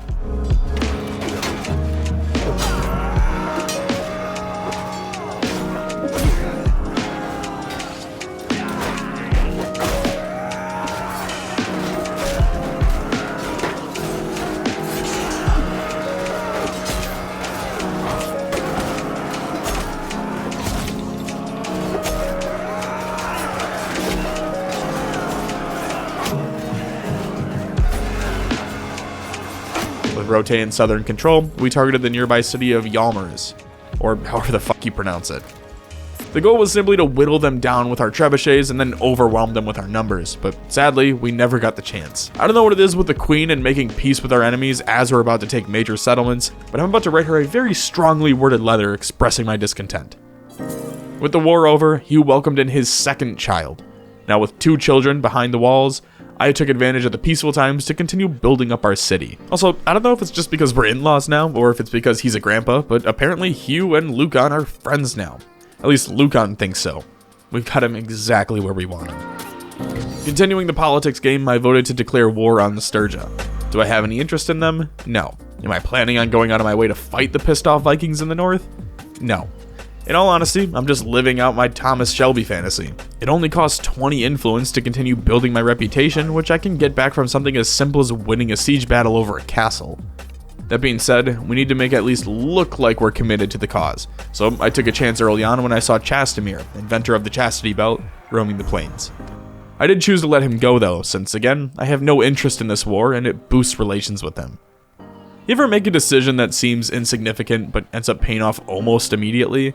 Oh, that's what happened here. Less than 10 days after battling the Sturgeons, I was patrolling the southern lands when Lucan declared war on the south. It's been 4 years, but I'm finally in a position to put my plans in motion. Everything has been building to this. We have a wife, a legacy and 2 children, and I'm a high-ranking noble in a large faction. If anything should happen to Hugh, his legacy will live on. First things first, let's take back Oneira. Honestly, this may be the largest battle I've ever taken part in a Bannerlord campaign. Over 2,200 men are involved in this. I needed to see this for myself, so I hopped in only to be immensely disappointed.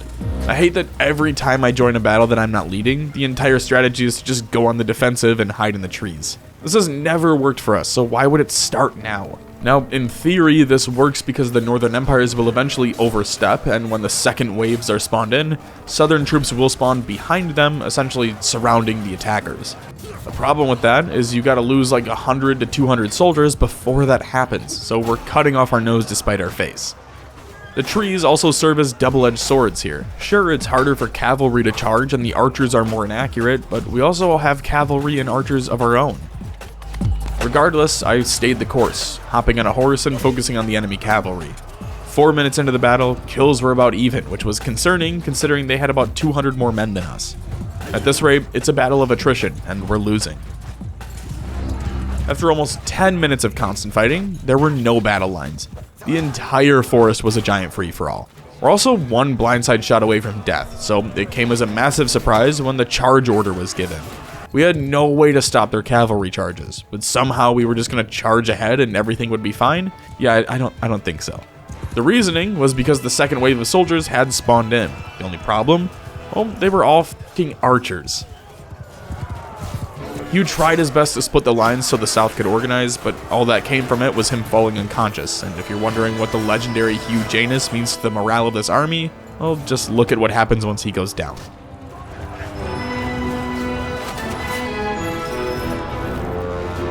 Having failed miserably, we spent a few days in prison before breaking out and beginning the slow and arduous task of rebuilding an army. Hugh does have over 200 influence now, which means we have the capability to raise one of the largest armies in the history of the Southern Empire, and I intend to do just that.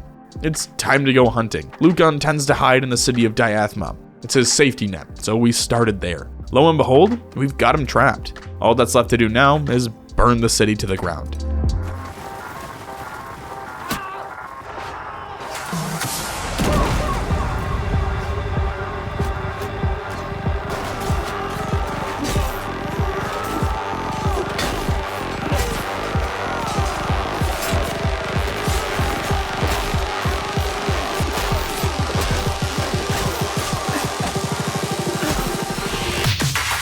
Everything started out so well. I was fully convinced we had this in the bag, until one of our trebuchets took the opportunity to turn me into Pat Tillman.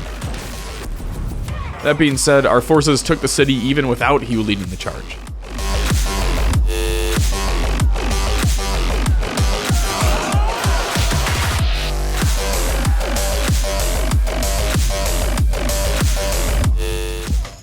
A few soldiers managed to retreat back to the keep, but it only prolonged the inevitable. After taking a victory lap through the city, I decided to visit Lucan in the dungeons. I know your tricks, and you know mine. Since he's a prisoner of the city, we'll need to roll the dice and hope we get lucky enough to be granted it. Otherwise, there's no way, at least to my knowledge, that we can take him from the dungeon. Talk about spitting in the face of your greatest warrior. It's one thing to lose in an honest vote, but to not even make the final three was just insulting. One thing I have noticed as I've been a noble is that the queen only tends to give land to those she keeps very close to her. I don't see myself getting any additional land outside of my city while I'm here. She either keeps them for herself or gives them to like one of 3 people, and Hugh isn't one of them. That being said, as frustrating as it is, we'll need to wait for Lucan to break out and then hunt him down all over again. Because this army was so massive, it took a considerable amount of influence to prevent issues with cohesion decay, which is just me saying we don't have enough influence to raise another army. Because of this, Hugh changed focus to help defend Cyrenea. We're only outnumbered by around 130 men, so this seemed like a winnable fight, especially considering Cyrenea has multiple catapults that we can take advantage of.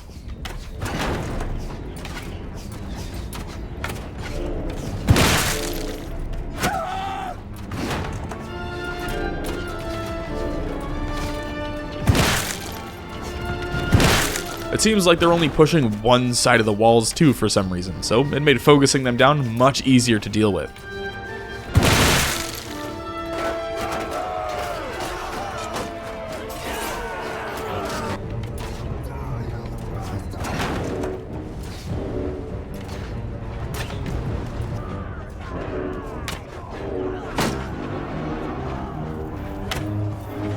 As they reached the walls, I hopped off the catapult, picked up a bow, and started winging shots at the attackers.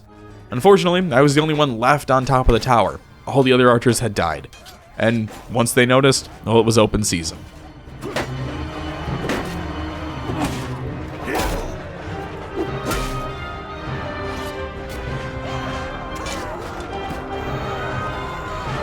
Just look at how much shit is on this band. Spears, axes, you name it, they were throwing it. Anyway, the battle was beginning to turn in our favor. If we could just hold them off a little longer, I had no doubt they'd retreat. Unfortunately, I don't know the full layout of the streets and was chased into a dead end where Hugh was taken out.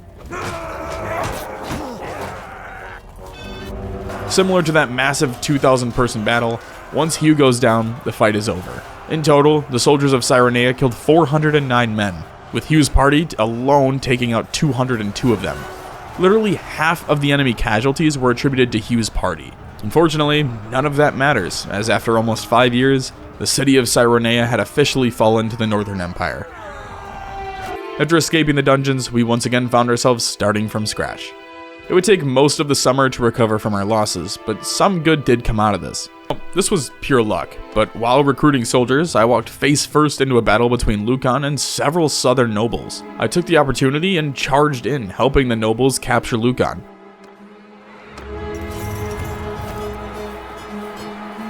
I'm not sure why, but they let me walk away with Lucan as my prisoner. From there, it was a race back to our city for a public execution. But Lucan had one last trick up his sleeve. This was the first crash of the playthrough, so I wasn't too worried about it, but when I hopped back in, the game had rolled back to before the battle, meaning Lucan was free to continue roaming Calradia.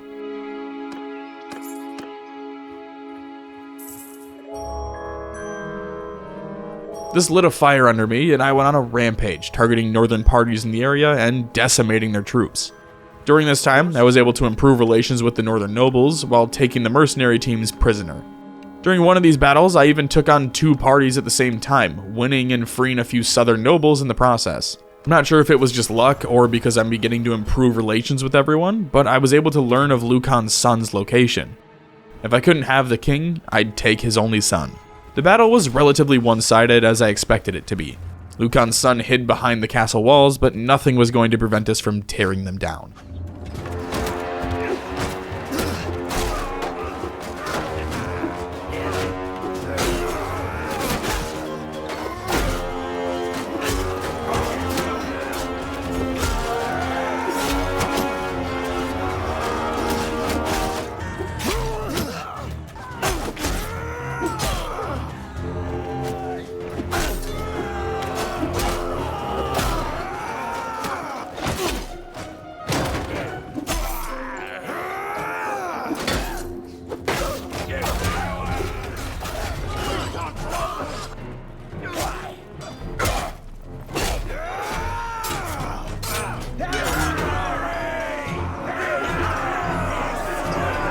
This is where the big brain play comes in, and it's one I'm actually really proud of myself for realizing.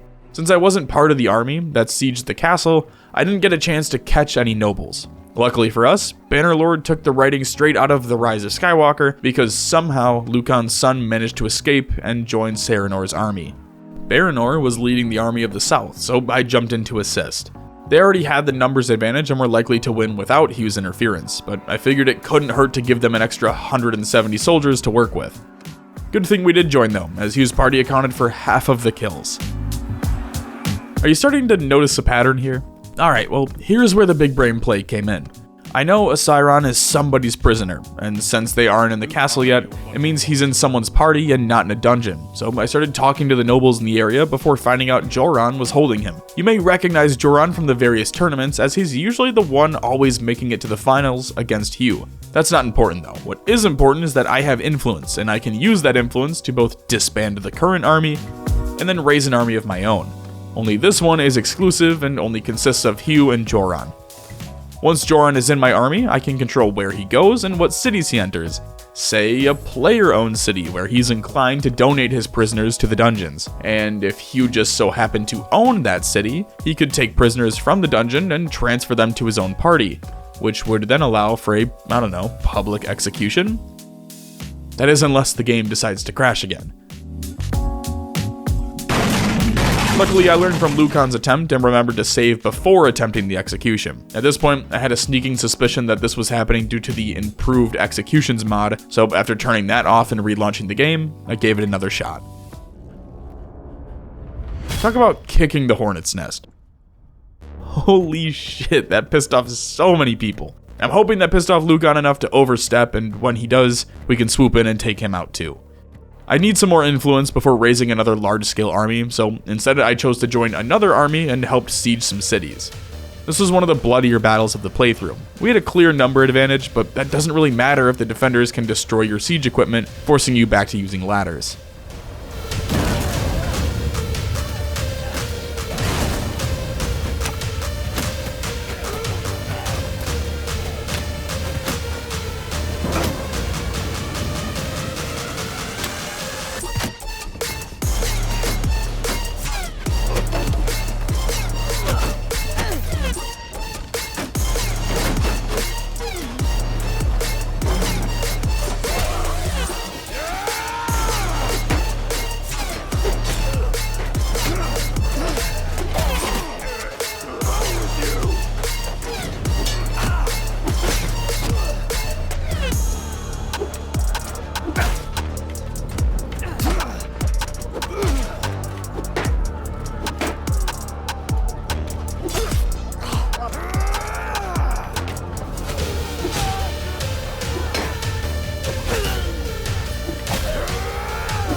After hours of fighting, we decided to pull back and regroup. By the end of the first assault, over 800 casualties had been taken on both sides. Just a massacre. We still had a clear advantage, so when it came time for the second assault, I felt comfortable just sending in my troops while Hugh hung back to heal up. We didn't stop there though, choosing to hit another castle before finally disbanding.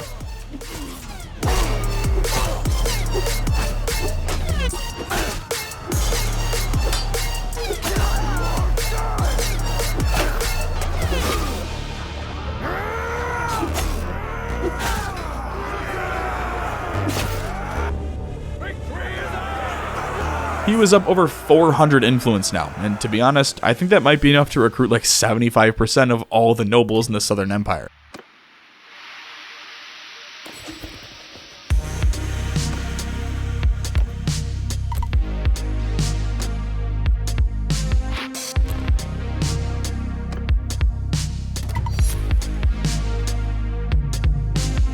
Had he not been shoved to the side and passed over for the last few years, he might have joined in on the war against the Khazaits.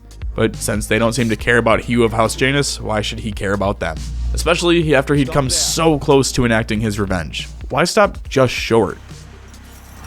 We've got unfinished business here. Unfortunately, I'll have to wait yet again, as the Queen decided to make peace with Lucan. It's probably for the best considering how long we've been going on here and now that we're fighting the Khazaits in the east, but still, like, come on, just let me have something nice for once. I figured the fastest way to get back on track would be to eliminate the Khazaits as quickly as possible. They have 2 major cities and a handful of castles remaining. The sooner we take those, the faster they'll surrender. And with that, we slowly began dismantling the Khazaits.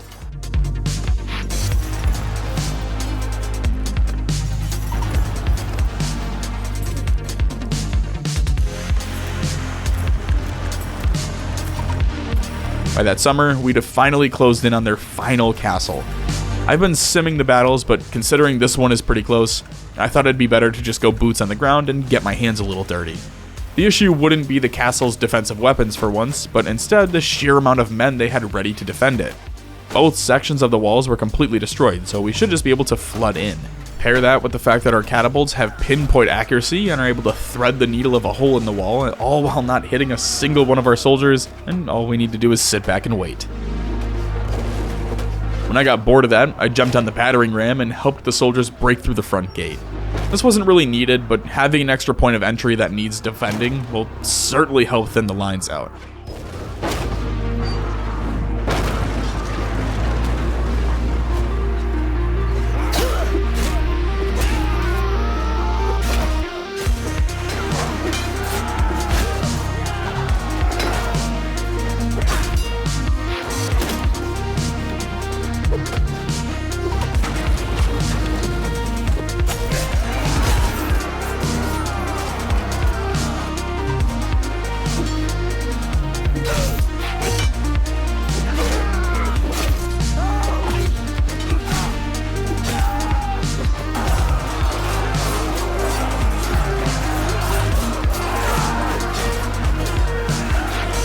To give them some respect, the Khazaits put up one hell of a fight. We suffered heavy casualties taking this stronghold, but at the end of the day, the Southern Empire flag was raised and the Khazaits were no more. We're up over 650 influence now, so I think it's time we put it to good use. After the Empire declared war on the Sturgeons again, I raised a massive army and acted as if we were going to make a big push into Sturgeon-controlled territory. In reality, we were preparing for something far more advantageous to our cause. As we closed in on the city of Argeron, I reached out to the consul and, at the cost of 100 influence, proposed a declaration of war against the Northern Empire. Years of kissing ass and raising relations with the nobles had led to this moment, and with overwhelming support, we prepared for war. Well, we had already been preparing. When you have the benefit of catching your enemy off guard, it allows you to do something like this. We currently outnumber Argeron 5-1. The only downside is that Lucan isn't here though, but I know someone who is. Equipped with that information, we assaulted Argeron with 1,700 troops for a chance to find Lucan's wife.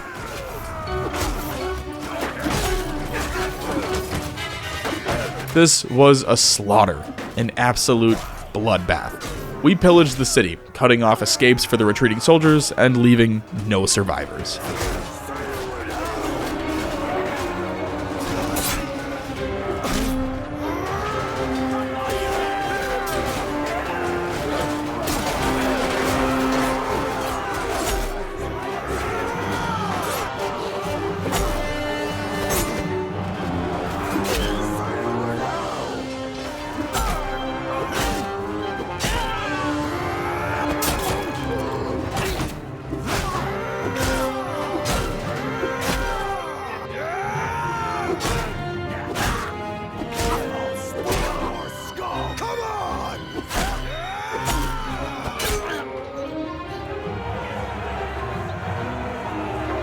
With the battle over, I noticed that Zerasika had escaped. No worries though, she couldn't have gotten far. It took less than a day to track her down and corner her party. Up against an army of 1,400 soldiers, Zerasika put up an attempted final stand with a party 10% of the size. We lost less than 10 men in the ensuing battle, but once again, she managed to escape. This time, our intelligence pointed us to the Atrion Castle. As we made our way over to siege the fortress, I did take notice that Hugh's influence was beginning to pay off. We now have 2 cities under our control and over 400k in the bank. Atrion Castle was no different than the dozens of others we'd stormed over the years. First, we took out their defenses, then their walls, and after crushing their morale, over 1,000 soldiers flooded into the stronghold.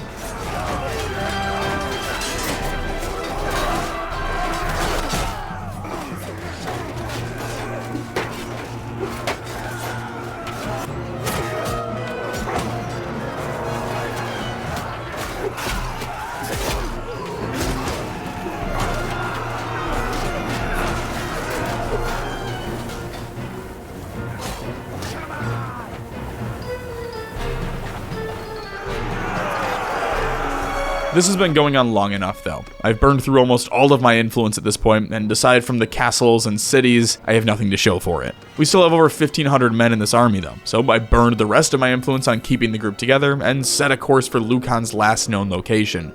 As our cohesion continued to fall apart, we made it to Myzea. Lucan was long gone at this point, but we needed the influence to keep the group together. The battle for Myzea was pointless. We lost over 1,200 men in an attempt to take a city that we knew Lucan wasn't even at. Because of this, we were forced to disband the army while the nobles recovered from the immense losses we just incurred. On the bright side, we'd all be receiving tribute due to making peace with Sturgia.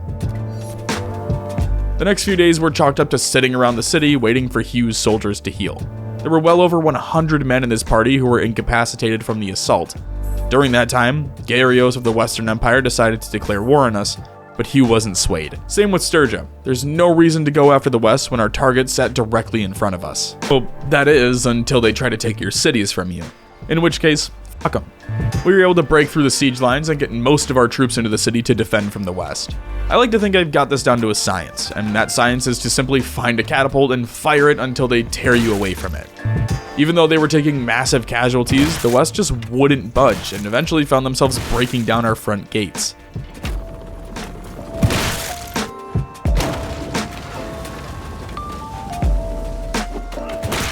Normally, I'd be a little nervous at this point, but Hugh was still full health and they were down to something like 25% of their assaulting forces. By the time they'd actually decided to retreat, we'd killed almost 400 of their men, while suffering less than 50 casualties. The aftermath of the battle was everything we needed, having brought us back up to over 200 influence. Hugh still had 50 wounded soldiers in his party, but with the West having been repelled, he could turn his focus back to Lucan. The first step was to simply find the man. From there, I could pull an army over and attack at the right time. We had intelligence that he had been seen near Odriza Castle, and so that's where we started out. After scouting the castle and confirming Lucan's party was hiding inside, Hugh called on 4 nobles to raise an army and begin preparations to siege. That was until Lucan made a run for it. We weren't at full capacity, but I wasn't about to let him get away again. You know what I think. Sergeants in charge!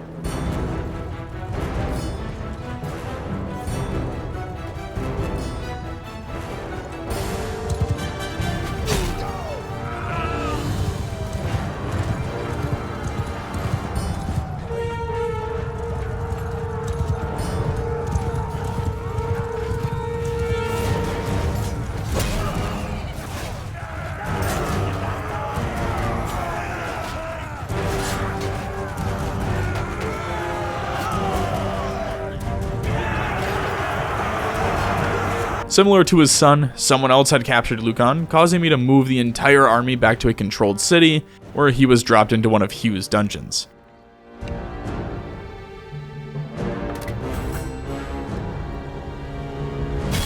It was finally over. Our revenge arc was, for the most part, complete. Almost 8 years after starting this journey, we'd finally gotten our sweet, sweet revenge. Lucan's cities now belonged to his sworn enemy in the Southern Empire. The heir to his throne was dealt with, his daughter married off, and his wife had been widowed. Now Now, all that's left to do is to wrap up loose ends. For starters, one of our cities is under attack again. Looks like the city has been holding their own, so we just swooped in for the cleanup. Next on the list, Sionica. It's a beautiful port city with several prosperous villages tied directly to it. It's well fortified and heavily defended. It's the perfect target. Now, you may be wondering why I'm not pushing into the city as hard as I normally would, or have been doing in the past. Well, it's actually really simple. We need this to be a bloody shit show. Both sides need to suffer immense casualties. The reasoning? I want the city. Too long has Hugh Janus sat in silence while the Queen has passed over him, taking countless cities and castles for herself.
With both sides weakened, I pulled our forces back, disbanded the army down to just my party, and began replenishing their lost troops.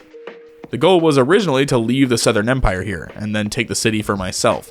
But as soon as we dipped out, multiple Western parties came to the defense of Sionica, making it nearly impossible for us to siege it successfully. With that out of the equation, Hugh of House Janus chose to leave the Southern Empire of his own accord, keeping the two cities he'd been given, which pissed off the Queen enough for her to immediately declare war on him and his companions. That being said, we're up to Clan Tier 4 now, which means we can bring in yet another humble servant. And with a name like Gutrag Breakskull, I couldn't think of a better fit. The Southern Empire is way too big for us to fight, and I don't see a way that's even possible for us to walk away with a win. Because of this, we sought out an opposing general and paid a lump sum of 270,000 dinars to end the war outright, making this the first war in Calradia where not a single drop of blood was spilt. Finally at peace, Hugh returned home to converse with his wife, and together, on the 8th day of autumn, 1091, the creation of New Florida was solidified. King Hugh of House Janus would rule over New Florida for decades to come, cementing his name amongst the legends of Droopy Cock and Mike Oxlong. Through his rise to fame, King Hugh Janus was responsible for ending the lives of 659 soldiers, 28 bandits, 25 mercenaries, and 36 heroes. Most notable of those heroes were King Lucan and his son Asiron. Together, Hugh, his wife Zoanna, and their 2 children were finally at peace. This is Bannerlord the Old Realms, and these aren't your average soldiers you see in this army. No. This is my army of the undead. There's 4 kingdoms to choose from: the Empire of Men, comprised of people who roll with human fighters when they play D&D, Battania, who are kinda similar to the Empire, only they're blue. Looking back, I'm pretty sure these are like the paladins and healers and all that, but still pretty cool. Next up, you have the Vampires. If you regularly shopped at Hot Topic, this is for you. But if you fancy yourself the edgiest of lords, much like myself, you'll find the Musalon Kingdom fits your tastes a bit better. There's cults, demon things, and necromancers, not to be confused with necrophiliacs. We're not Jeffrey Dahmer. We just like making culturally insensitive jokes sometimes and wearing the color black. I chose this harrowing image of Bruce Jenner as my banner so that we never forget what we're fighting for. Now I have no idea what the world is called, but it's fucking massive. Like, check this out real quick.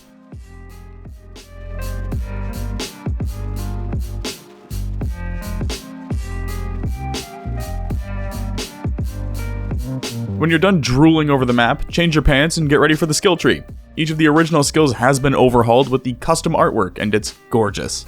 On top of that, you may have noticed a new row containing Faith, Gunpowder, and Spellcraft. That's right boys, there's both magic and guns in this world. Now that I've won over all of the weebs and caught the attention of the Texans, it's time to get into our first fight. Chaos cultists take over for mountain bandits, or those next step up bandits from the OG game, and they have this really cool design to them. Apologies in advance, this first battle is pretty dark. That being said, it's not like I do much fighting. See, my real presence on the battlefield can be felt by doing this. That's right, bitches, we're basically zombie Jesus. The best part? You can recruit the skeletons into your army after.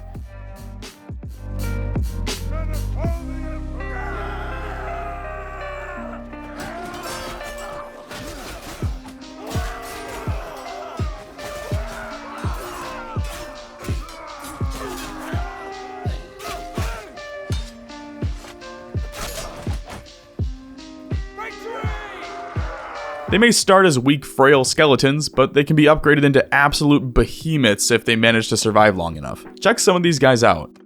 So cool. So edgy. Same with the Cultists of Chaos. They're dripped out too. You can just hear the My Chemical Romance playing through their 2007 Nokia brick phone.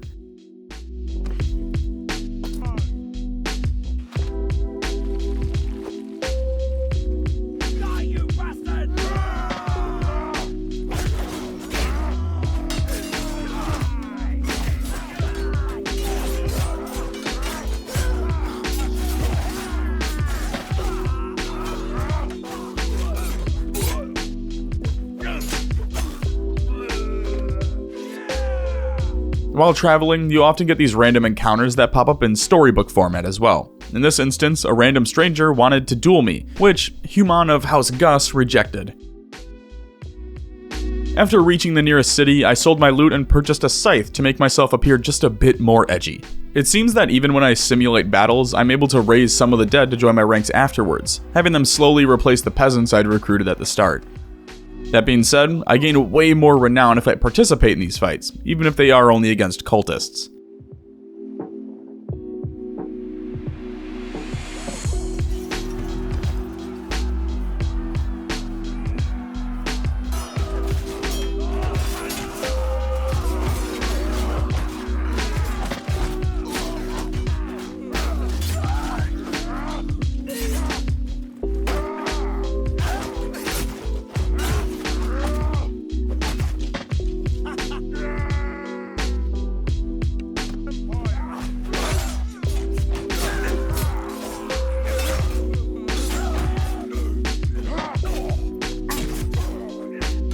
After being nearly overrun by said cultists, we fled to Battanian, where we came into contact with some outlaws. I'm noticing the base skeletons get dropped in one shot most of the time, so my focus turned primarily to keeping a group of peasants and only focusing on recruiting stronger skeletons that had armor. The only way for me to level up spellcasting is through, well, you guessed it, casting spells. So a lot of the early game was centered around picking fights with outlaws and cultists in order to raise the undead, giving me 1 or 2 levels per battle.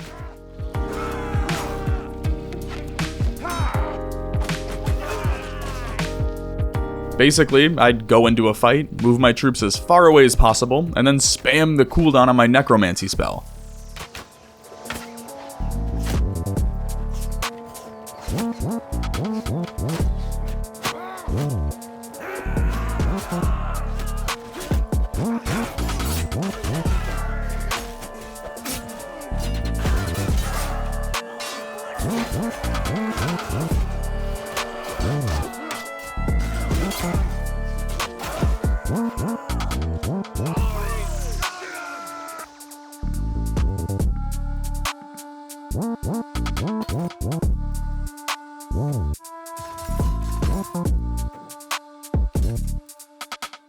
After a few days of running around, I happened upon a Haramut hideout and hopped in to check it out. I can already tell this is going to be one of those videos where you all spam the comments because I don't know any of these names. Sorry.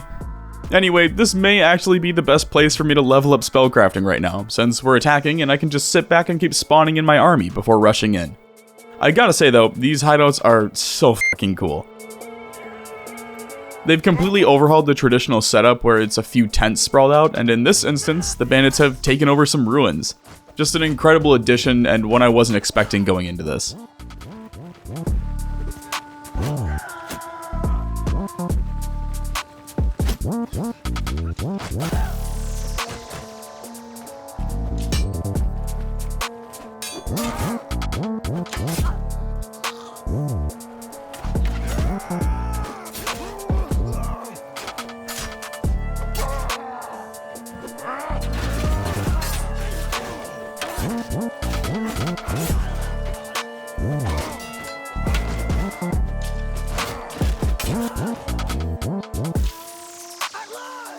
Now that I've got a few stronger bones in my ranks, I headed back to my homeland near Castle Mucilin. Mouselin? Someone correct me. I purchased a legendary scythe anyway and joined a tournament. I've been avoiding tournaments in recent playthroughs, but after seeing the hideout changes, I just had to see what the tournaments were like. Now the base structure is the same, but the arenas are so cool. There's a ton of unique ones with each city, but Castle Mucilin has like a joust pit, and it's all just 1v1s. Human of House Gus' first fight of the tournament was against a spirit host. That's right, there's literal ghosts in this game that you can fight. Now if you don't knock your enemy off their horse, it cycles back to the beginning, so you don't just devolve right away.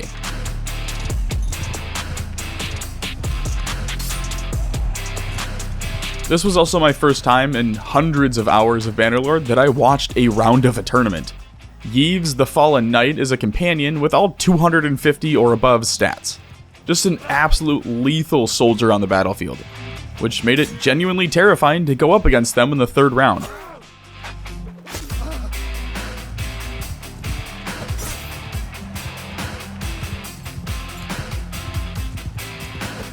Huh. I guess that's why they're called the Fallen Knight.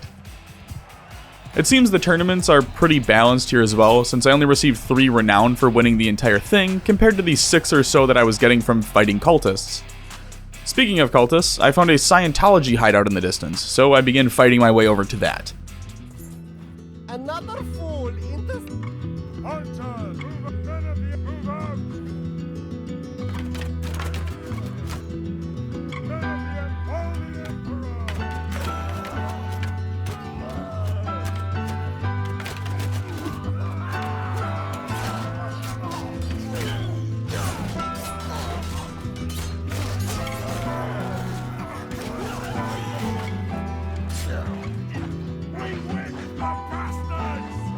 And after making it to the hideout, I summoned about a dozen skeletons, giving us around 30 men before letting them take out all of the guards.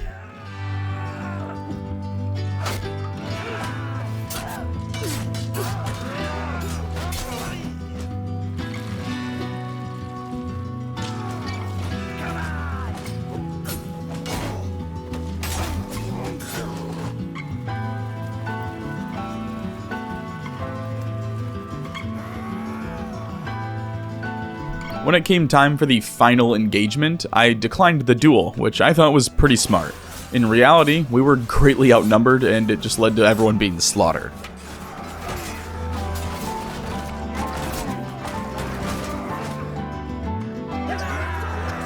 Luckily, I had men waiting nearby who were able to rescue me though. And I planned to attack again, but while waiting to heal up, the Moot were entirely wiped off the map. And what exactly is the Moot? No f***ing clue. From the encyclopedia, they're a province of the Empire, and their flag is a giant cock. After waiting for a few days to heal up, Human and 9 of his best archers waltzed back into the fray to take another shot at wiping out the Scientologists in the area.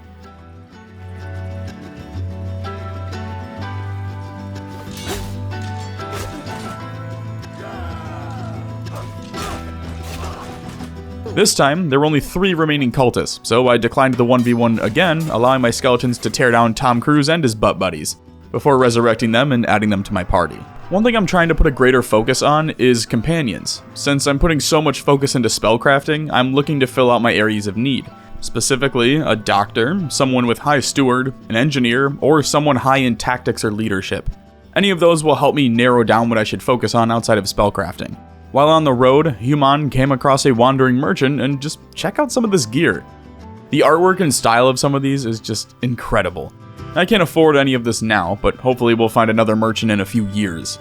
I did go ahead and purchase this fancy woman's hat for the magic buffs, so I guess you can add the crossdresser to my many titles now. Anyway, I found Gilbert hanging out at the tavern. He's got pretty high leadership, but costs 15k to recruit, so I'll need to earn some more cash and come back. In other words, it's back to fighting cultists and outlaws.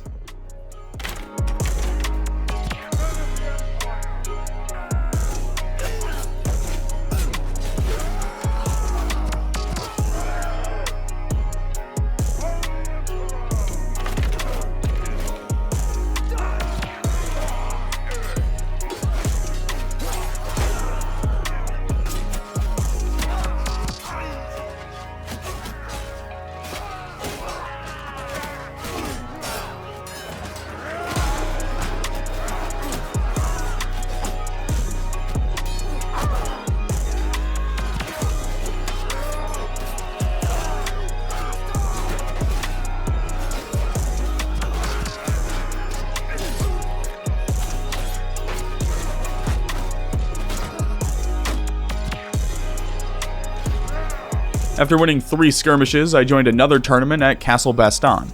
It's the same jousting setup, but it's winter now, so there's snow. They may not give out a ton of cash, but I do enjoy the fact that I'm pretty decent at this whole charging and stabbing thing.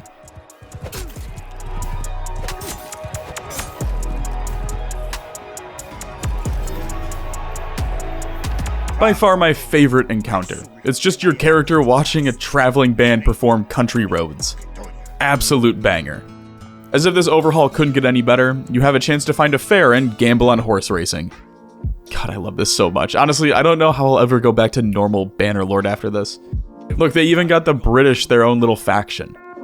In all seriousness, these guys are dope and reminded me of the Dothraki from Game of Thrones, just, without the horses.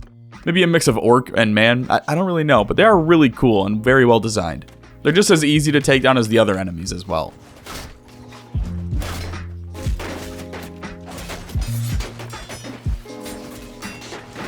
Hell, I was even able to distract their archers by doing the YMCA.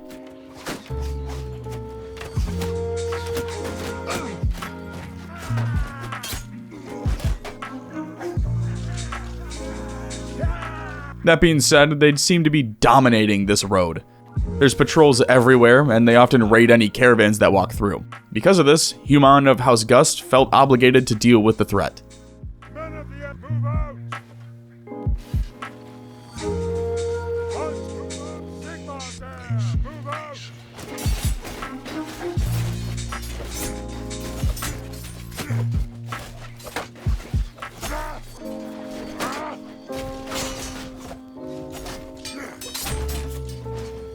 With the Unger defeated, I think that's how you say it, we're officially in Gryffindor territory now. They do seem to have more companions other than just knights, which was really cool. And after selling my loot, I went ahead and purchased some boots that gave another 10% boost to my magic. If it stacks with my helmet, that should give me 20% magic resistance and 20% increased damage. With that, Human and his party continued north, eventually reaching Castle Drakenhof, where we met our first vampire, Katharina. Outside of castles and cities, there are these little POIs that pop up on the map for you to visit. In this instance, I found the Barren Hills and have the ability to bend the will of some wraiths, which I just couldn't pass up on. These guys may look a little funky, but look at their stats. Absolute gods at tier 7. Oh, what's this? An engineer who doesn't have any engineer skill levels? I mean, I'm not judging, I've also lied on a resume before. Here's a good one, The Dark Moon Rises, bringing about the power of beastmen, cultists, and daemons. Basically, the Alex Jones enthusiasts finally took off their tinfoil hats and started wandering the streets. What this does is repopulates the Herdstones, reopens chaos portals, and all of that fun stuff. I'm assuming those are the POIs where I recruited the wraiths at. Now this is exactly what I was looking for. Priestess Miranda. Her sole skill is medicine. She's the most expensive woman that Human of House Gus has ever paid for, but well worth the 10k. Alright, scoured the Reddit forums in search of answers, and it sounds like there's sorcerers and engineers and magisters in towns that sell books to level up skills. This is the way to level faith and gunpowder so I can start using buffs and guns. This made me think of the engineer at that tavern a while back, so I doubled back to the city to see what I could find. Now, this is really dope. As it turns out, there's different types of magisters, so this guy specializes in minor magic, but there's fire, light, heavens, life, and beasts. It's only minor magic, but I still spent 5k learning the magic bolt spell, and I'm beyond excited to try it out. He also sells scrolls, which are a bit more expensive, but provide XP buffs. Again, that'll be super useful for when I want to learn something like guns. Over in the city of Nuln, I found a master engineer, but he told me to leave his site, so I assumed I needed to find someone without the title master to talk to. While continuing my journey to become a red, white, and blue-blooded patriot, we were attacked by Chaos Raiders. We're outnumbered at the start, but I've got the power of God and anime on my side, so I chose to fight anyway. There's no denying that they've got the numbers and power advantage, though. Hell, they've got like 20 cavalrymen as well, so fighting them in the open field would just be suicide. But if we could maybe get them to engage us on this bridge, we might have a chance. Really even the lines of engagement. They won't be able to move much because of their horses, meaning I could spawn in skeletons behind them and trap them from both ends. The cavalry should make it to us well before their infantry too, so if we can push this as 2 separate fights, we may actually be able to win here.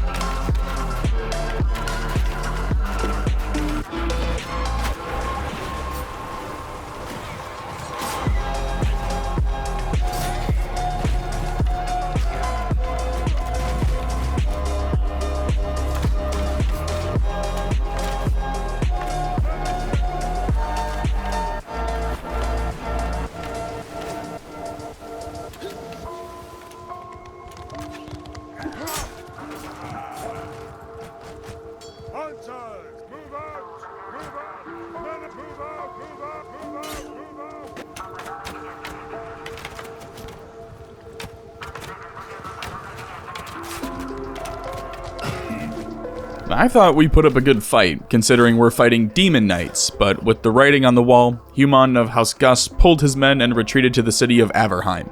Now, I don't know how I missed this in previous cities, but there is an option to raise an army of skeletons from the graveyard, so I did that. It just gives those really weak T1 skeletons, but I do have the perks of me giving 4 XP per day to them, so with a little waiting, we can upgrade them to actual soldiers.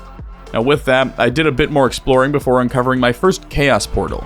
Now, these must be what summoned the knights, and you're able to attempt to close them, but I have a feeling I'm a little too underleveled for that at the moment.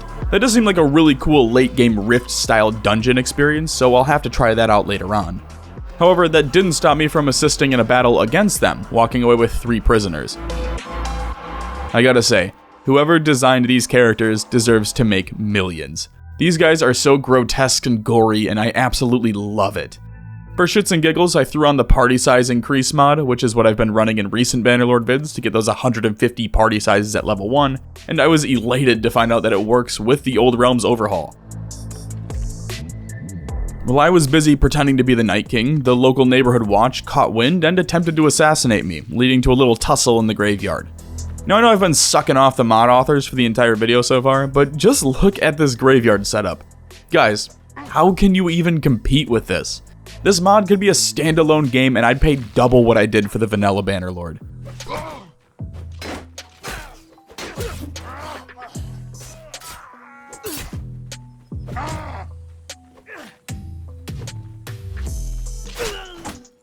After winning the scuffle, we were subsequently kicked out of the city and forced out onto the road again. Since I'm clan tier 1, I decided to head back across the map in an attempt to join up with factions in the south. I figure I'll start as a mercenary, and hopefully we'll get to participate in some sieges before becoming a vassal and owning some land. That being said, I still made an effort to stop in at some cities and raise the dead, though this was often met with resistance.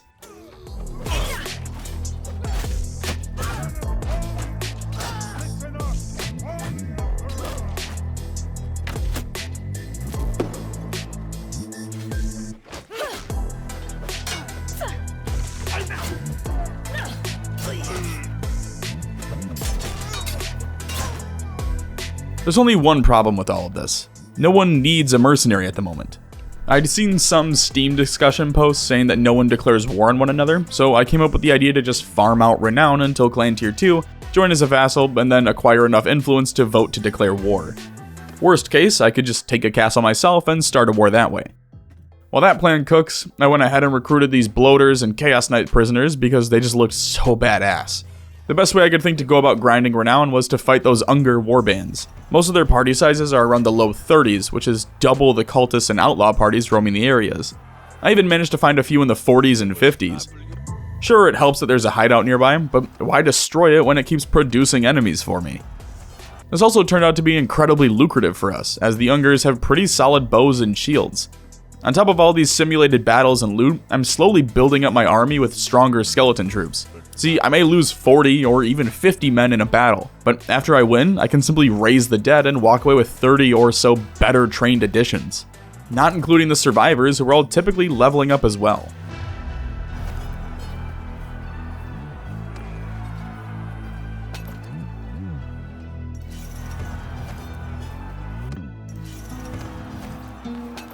It took like half a summer, but I'm now almost 10% of the way to becoming a millionaire. Have a pretty decent army of the undead, and can now become a vassal. Along the way to finding a suitable kingdom, I stopped back in Nuln where I significantly upgraded my gear. Now that I'm all dripped out, it's time to join a kingdom. That being said though, I'm still stopping along the way when I find these larger battles to take part in. Mainly because I walk away from them with an insane profit. I also stopped in Talabheim, I think that's how you say it, where I took the Chicago approach of buying a black market pistol and some ammo. I can't use it yet, but I'm hoping to find an engineer I can purchase some scrolls off of and learn how to shoot this thing. Well, as it turns out, you don't even need to seek out a king. They'll come to me. Count Ulbrich wants Human to become a vassal for him, so I began tracking him and set off to become royalty. Along the way, I was stopped by another traveling merchant where I purchased a staff. Now that I'm off-brand Gandalf, surely no one will turn me away.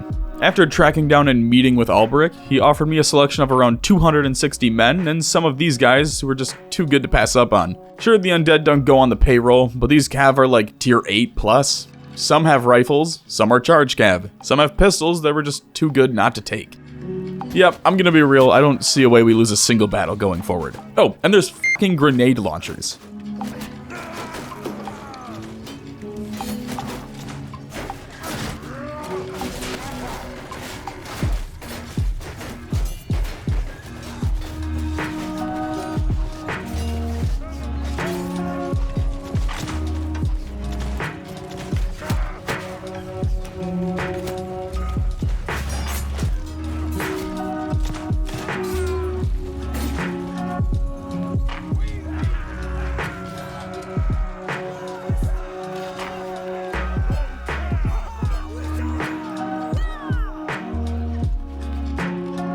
Armed with that knowledge, I rode into vampire territory and raided a village, sparking a war with the vampires and netting me negative 266 influence. Okay, in hindsight, probably not the best idea. I don't think I've ever seen an army that big in Bannerlord. It's gotta be damn near 7,000 men in total. Seeing their sheer size, I fled to another city with a name I'm not even going to attempt to pronounce.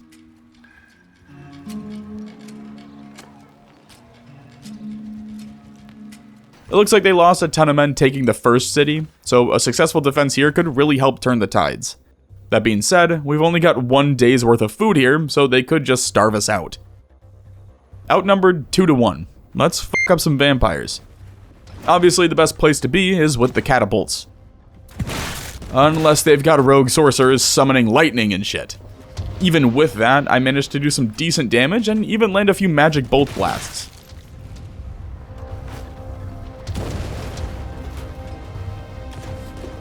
The issue? Well, the aiming is super janky with this spell, so I ended up smacking the ground or the wall, resulting in Human getting knocked unconscious for the remainder of the battle. That really blew dicks because there's a couple shots lined up where it just nicked the floor when it could have resulted in 50 plus kills multiple times. Luckily for us though, we come with our own sorcerers, and when they're spent, we can still rely on our grenade launchers to conjure walls of green text. Honestly, thank God we took out the siege towers. If we can just hold the gate, this should be an easy victory. I mean, we've already killed almost 1,000 men.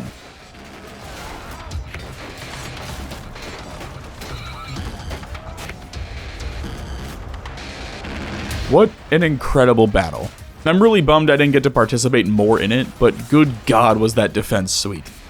With a successful defense against the siege, I set off to another town to help with the southern border. Smelling blood in the water, our enemies in the south also declared war on us and began sieging while we were worried about the vampires.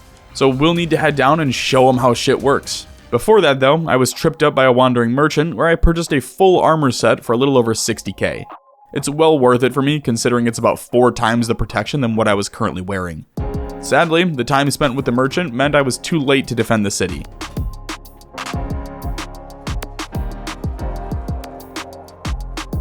When I went north to assist in a siege, I found myself sandwiched between 2 armies, both from their respective kingdoms. At this point, I made the choice to ditch 800 grain that I'd earned from the successful siege defense, and once again retreated back to the same city. The vampire armies reached us before the humans, which I suppose is a blessing and a curse. Regardless, I've got a chance to redeem myself here. And this is why you build catapults.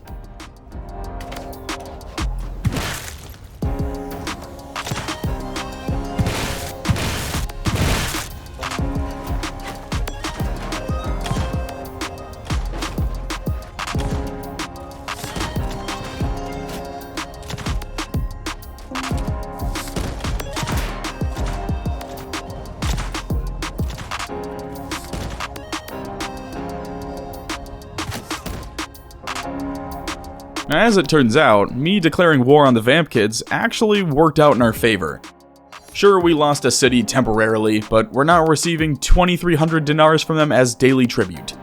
With that war wrapped up, it's back to our enemies in the south. Since defending against sieges seems to be working out in our favor, I found another battle going on and broke through the lines to help out in the defense.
I'm really not sure how we lost this one.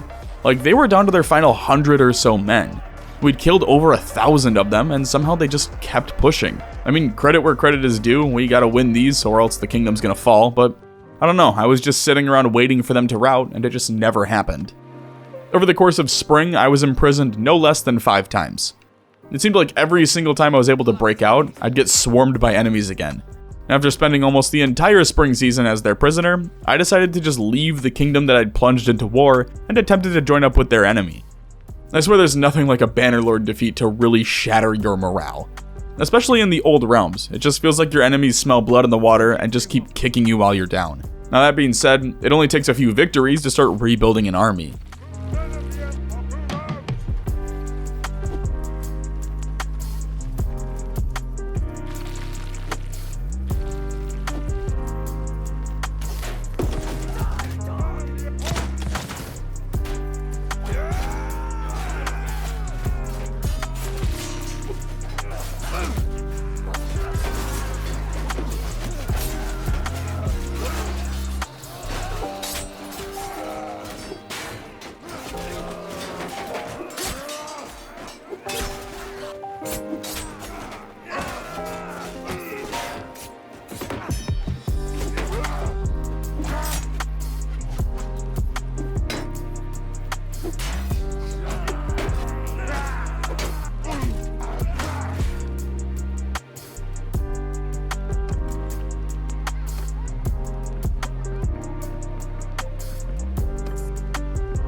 It may have taken almost 2 months for my original siege loss, but on the 20th day of summer, 2504, I entered into the kingdom of Wissenland as a vassal.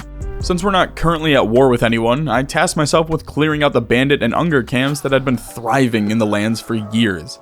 I don't know what's crazier, the fact that this many camps can fit within such a small vicinity of each other, or that there's this many camps to begin with. It's ridiculous.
While Human of House Gus focused on raiding cultist camps, his starter faction, the Musulons, were destroyed. A sad day, but one that almost seemed inevitable looking back.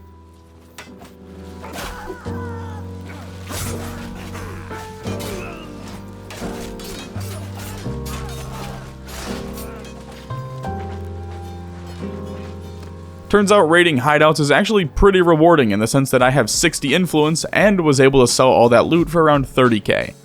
I used some of that cash to purchase a scroll to try out.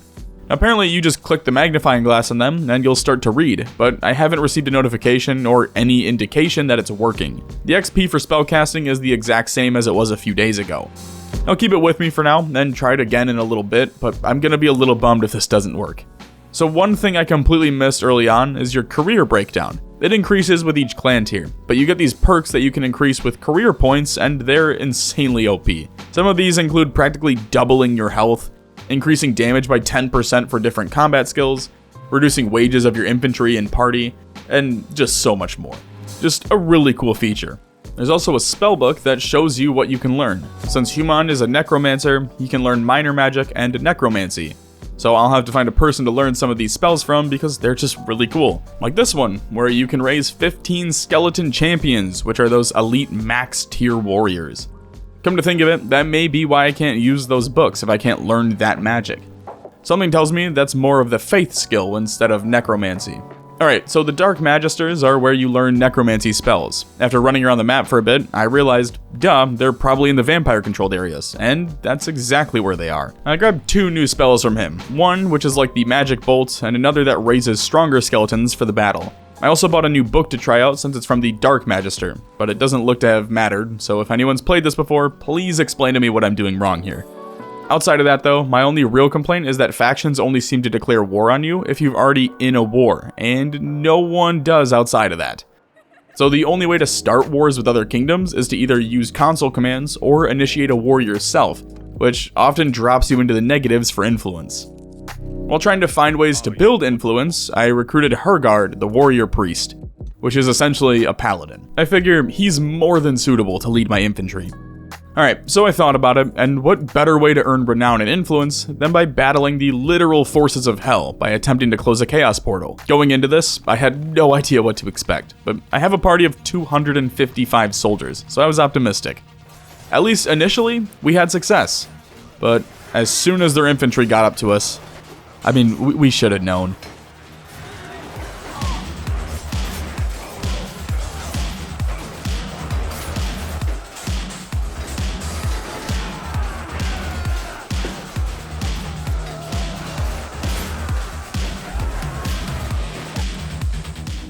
That being said, we did do pretty well against the Chaos Raider parties in the area.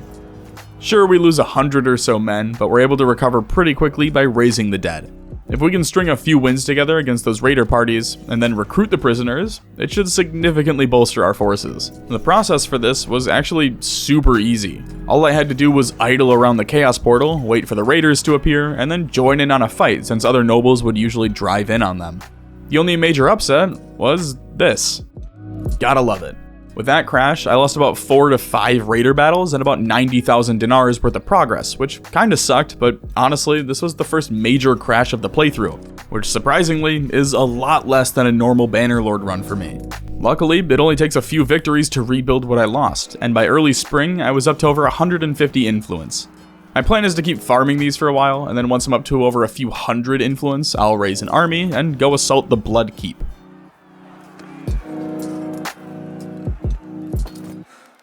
After whomping another raider party, I walked away with a Chaos Lance, which I thought was super cool. Like, I'd seen melee weapons do magical damage, but never a lance. It's gotta look so badass leading an army of undead with a Chaos Lance. I'll have to try that one day. With 437 influence, I can declare war and raise a small army. Or I could raise an army of about 3,000 men and ask for forgiveness later.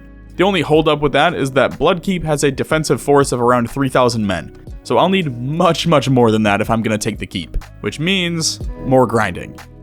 Now, while grinding, I ran into another traveling merchant and swapped out my light staff for a necromancer staff. They both have the same exact magic boost, but this one just looks way cooler. I also upgraded my scythe for free as well, along with another upgrade to my armor. After some more simulated raiding, I tried to pop in for a few just to help boost my spellcrafting skill, though I'm not able to do much since we just wipe these raiders out now.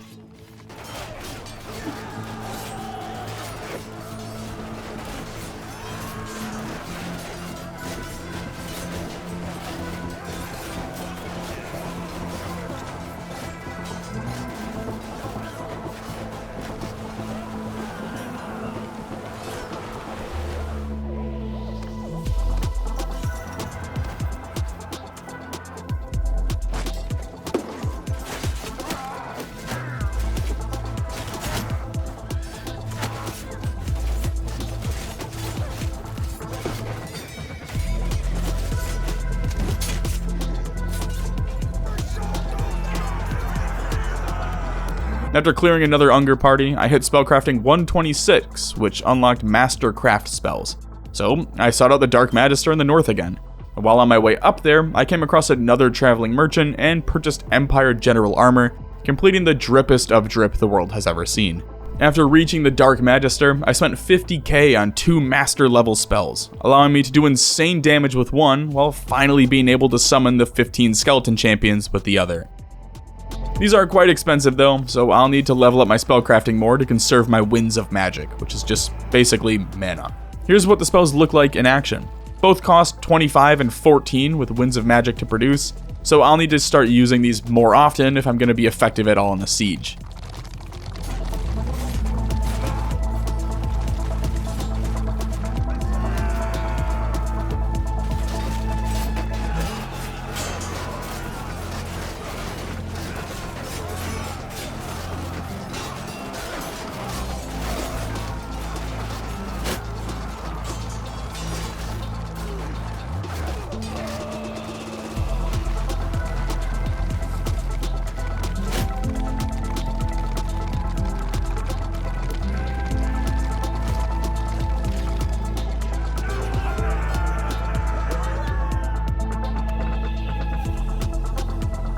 Since my troops are too powerful for me to farm with, I started hitting up outlaws and keeping my soldiers way back so I could burn through all my spells first, before sending them in to finish the rest. That Line of Death spell is going to be awesome once we take a wall during a siege.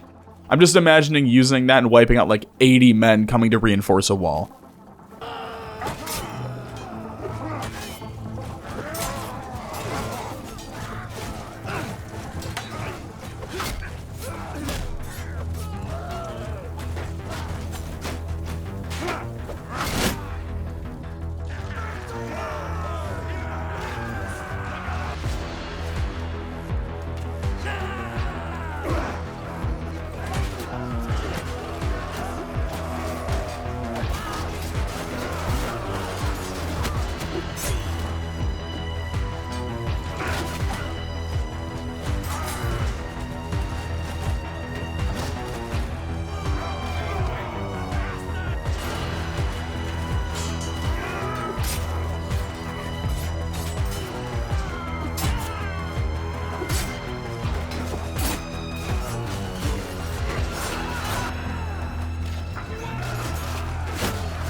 Outside of my normal grinding, I managed to boost my gunpowder skill by picking up guns during battles, so I was able to purchase a pistol and could actually use it in combat.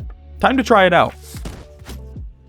Okay, this thing blows dick, but it's also a level 30 pistol, and there's some that are like 3 or 4 times the requirement, so I'd imagine those would be S tier.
Well, it's taken about a year, but I've managed to get up to over 1,000 influence. With that, I proposed a declaration of war against the Order of the Blood Dragon, and raised an army of 2,000 men. While waiting for them, I noticed that a vampire army of around 1,000 men was on the move, so I rallied my forces and charged in, wiping them off the map and taking the leader prisoner.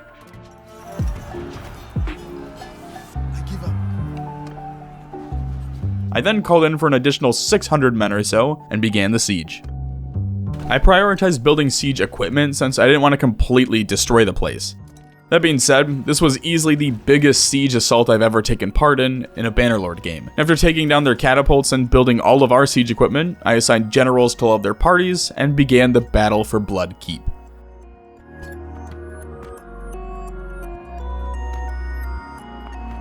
The key here was patience, and knowing that their defenders are gonna dump their kits in the initial wave.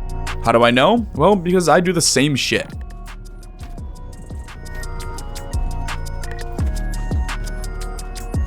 My plan was to rely on my musket for now, and not use any magic until I'd taken the wall.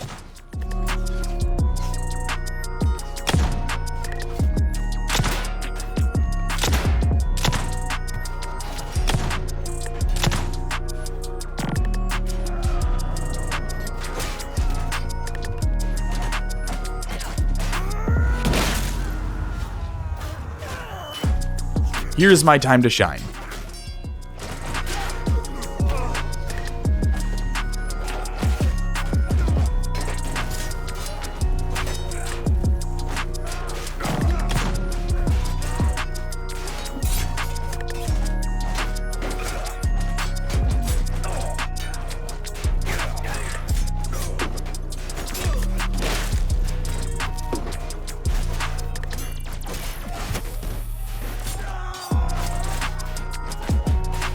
After several minutes of battle, I pulled my forces back to recuperate. I realized this was incredibly selfish of me, but the truth was, I just wanted to recharge my magic so I could keep fighting. On to round 2. By this point, we'd destroyed both walls, so all we really needed to do was meet them in the openings. Shit, we may be able to win this just off our trebuchets. I was able to land one massive shot on the enemy before they bum rushed me, knocking Human unconscious.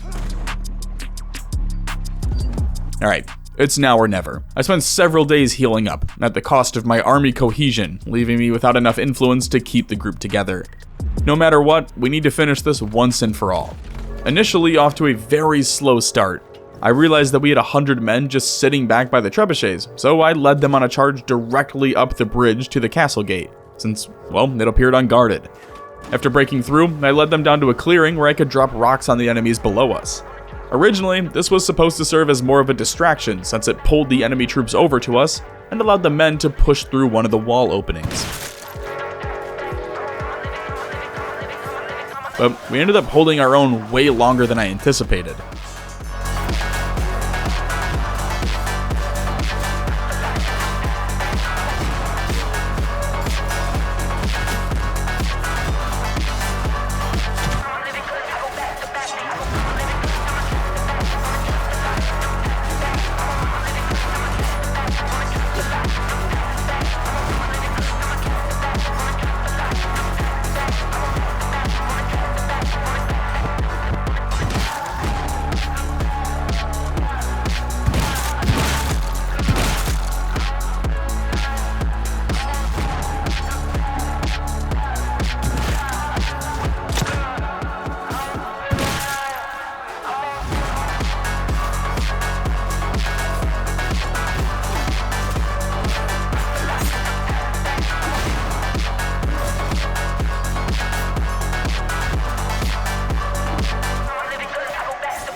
When the time did finally come to run, I barely escaped the castle before looping all the way back around to the overlook.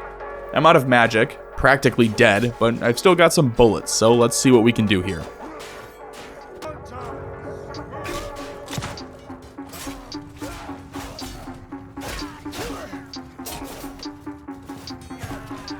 Hell, at one point, I led over 100 men into the keep in an attempt to sandwich the enemy, only to be played like a fiddle when they sent in another wave of reinforcements, wiping out my entire group.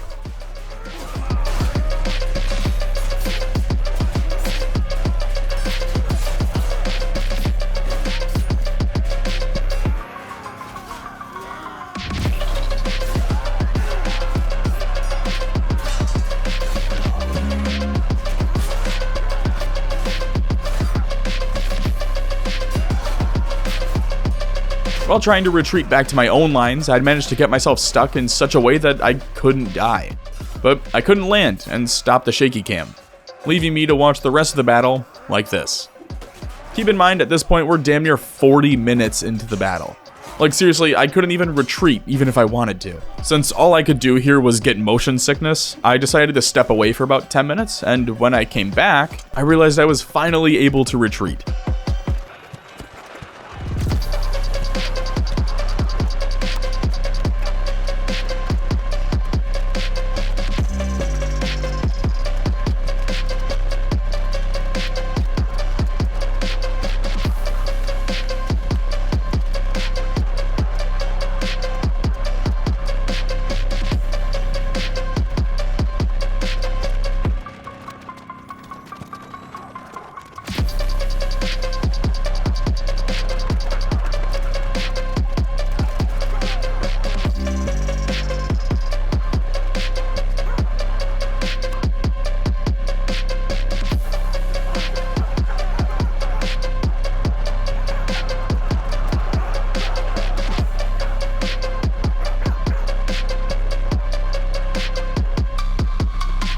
Sadly, we don't have time for a fourth assault with me since my army will disband before Human is able to fight.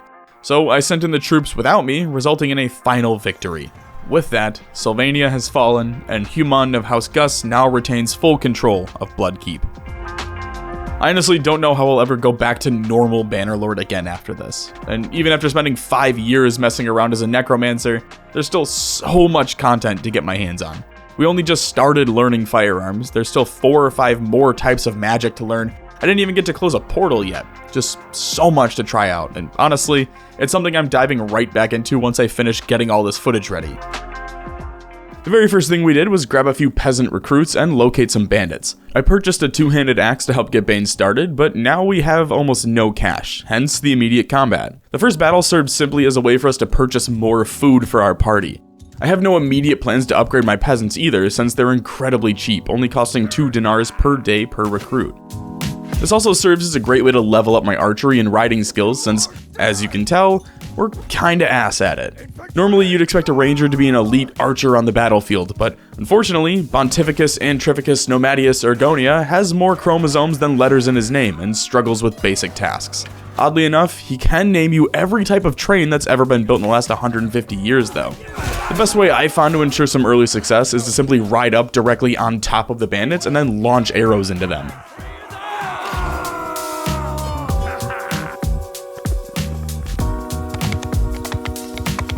Soldiers! Forward! Move! Forward!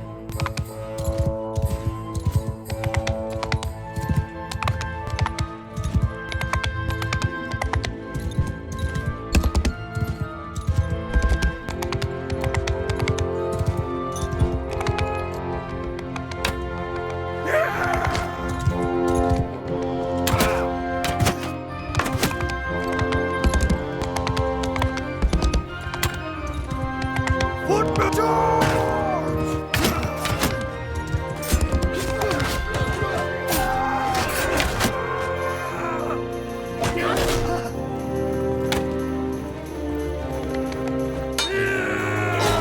Through 2 fights, Bane hadn't landed a single kill, but we've also suffered 0 casualties, so I'm gonna take that as a win.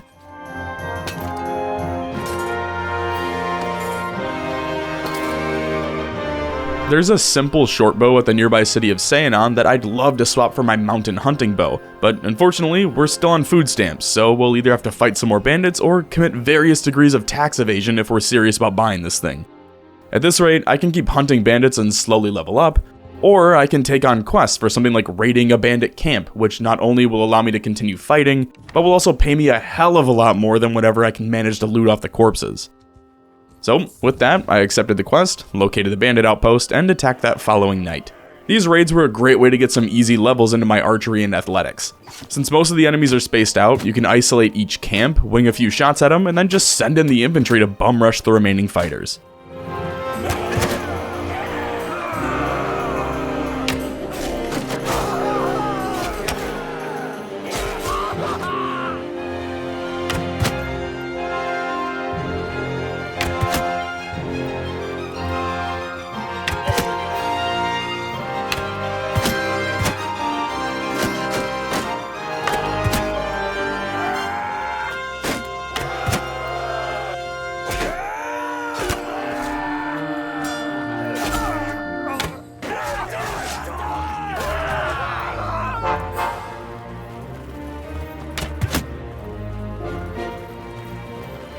Being the honorable man that he was, Bane agreed to a duel with the bandit camp leader, which actually worked out well in his favor.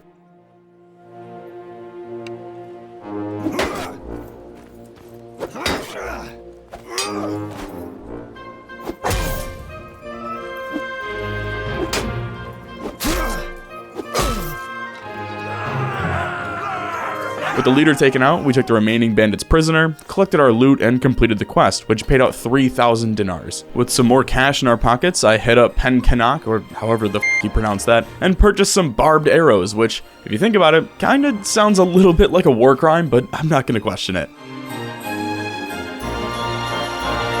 While riding to Seanon to purchase that bow from earlier, I ran into a shit ton of mountain bandits.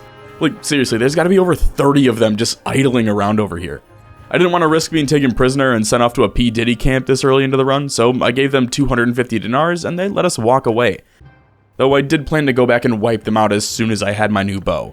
Now, obviously, there's a few long bows here to look at and even some woodland bows that I thought about grabbing, but the short bows are what we really need for horseback archery, so I'm just going to stick with those for now. Eventually, when we start getting a little more involved in actual battles, I'll move over to the longbows for things like sieges and all that. For now though, we're perfectly content with a simple short bow. Oh, we also bought a ton of flax and wood to sell since it's so cheap over here. Just a nice little side hustle. We're basically the Gary V of Calradia. No biggie. Naturally, I wanted to try out my new bow and the legendary barbed arrows, so we found a small group of bandits to bully and got to work.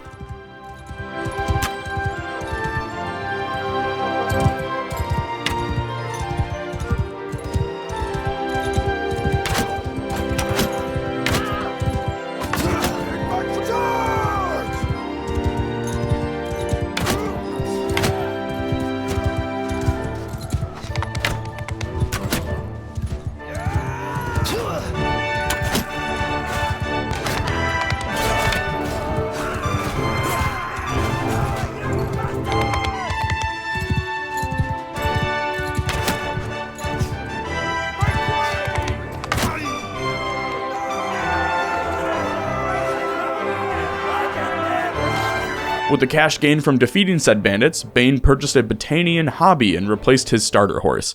Now obviously there's better horses here for us to come back at a later date and grab just like the bows, but this horse is no joke. I mean, just take a look at some of its stats. Since we can't participate in any tournaments to just farm cash and renown, the next best thing we can do are these town quests. That being said, a lot of the quests, well, they suck. So I only really focus on the bandit missions or ones like this, where a group of deserters is extorting the town and need to lay in ambush for them. These are generally pretty easy now since I've started upgrading my troops, but we won't talk about the fact that Bane is practically a demigod who can just tank multiple blades to the chest. I mean, just look at the man.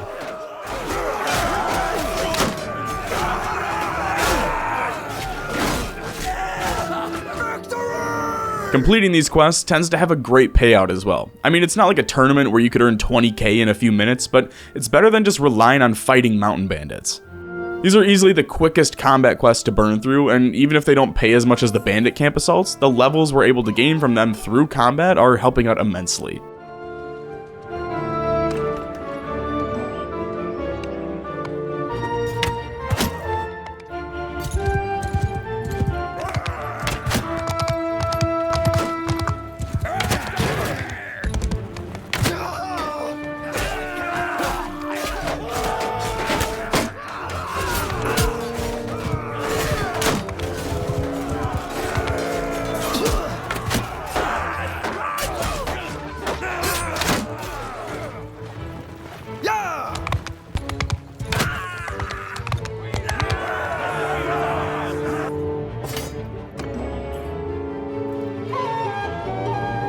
These are the archers we want to be recruiting.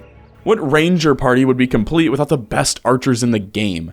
I know the Khuzaits are unmatched with their horseback archers, but the Battanian Fion champions are the best archers in the game. So that's who we're going to target. For now though, I've been upgrading my soldiers to focus on skirmishers since they can throw harpoons and javelins at the enemy, while still having an axe and shield to fight in hand-to-hand combat with. If I'm able to find a few more archers like this though, I can start swapping out the skirmishers for pure infantrymen. The big downside for Battania is that food seems to be their scarcity. Hell, we're out here having to pay damn near 30 dinars for a bag of grain, which is ridiculous. This is like California prices. I always like to stock up on food early so that I never have to worry about it again, and luckily for us, the sturgeons in the north specialize in fishing, so we set out in their direction. Well, until I found another deserter quest and scooped that up.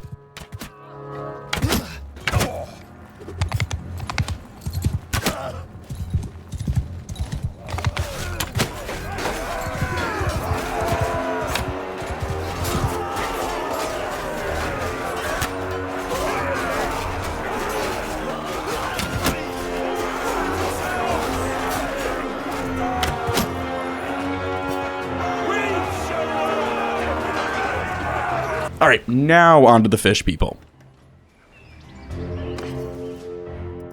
Alright, evidently they're on a fish strike. At least in Varcheg. Okay, what the f is going on here? Why are fish selling for 30 dinars in fishing towns? This makes no sense. I guess we'll just rely on grain for now and maybe try again another time. On the bright side, these coastal towns seem to have a ton of the archers I'm looking for, so I've been able to recruit a few dozen of them to our ranks. I'm not gonna lie, I've been very tempted to do some kind of trader arc here because I can buy wood for like 6 to 8 dinars from local towns, and then just go to the sturgeons and sell them at something like a 400% markup. It's just free money. With the cash I made selling hardwood, I turned around and purchased a new horse. This one's considered a war mount instead of a regular mount, so with that, I figured it also needed a better saddle with double the armor.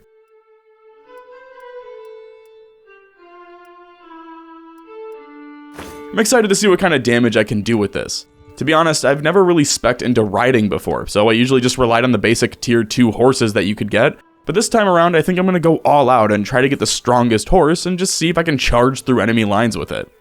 Stay tuned. Anyway, I completely forgot to turn in the extortion quest after killing the deserters, so there goes all of our relations with that town, even though we literally did all the work for them. To compensate for that, I accepted a quest to fight 3 bandit parties. This is the lowest payout I've accepted for a quest so far, but I'm more so looking for any way to get clan tier 1 so I can become a mercenary and start actually making a name for myself.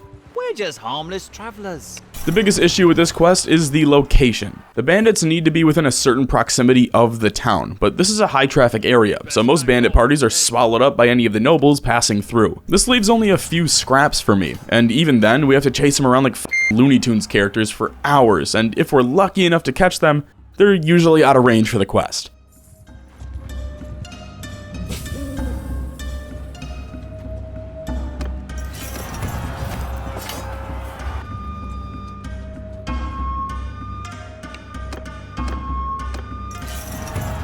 After fighting 3 bandit groups within range, the quest auto-completes, which only pissed me off a little more since why do some of these quests auto-complete but you need to turn in others for effectively doing the same thing? Make it make sense. Anyway, there's a bandit camp nearby, so I started hitting up the nearby towns to try and find someone who would pay me to handle it. When I stumbled onto this guy. He needed manual laborers to work his fields. Since I was already carrying a ton in my party, I offered up some of my student athletes to get the job done for him in return for over 1,000 dinars. Pleasure doing business with you, sir. Since no one seems to care about the bandit camp, I figured I'd abuse it by grabbing another quest to fight bandit parties. If you don't know, bandit groups tend to congregate near the camps, so instead of having to hunt for single groups, we can end up in a fight where there's a chance to pull all 3 parties in one battle. Kinda like this.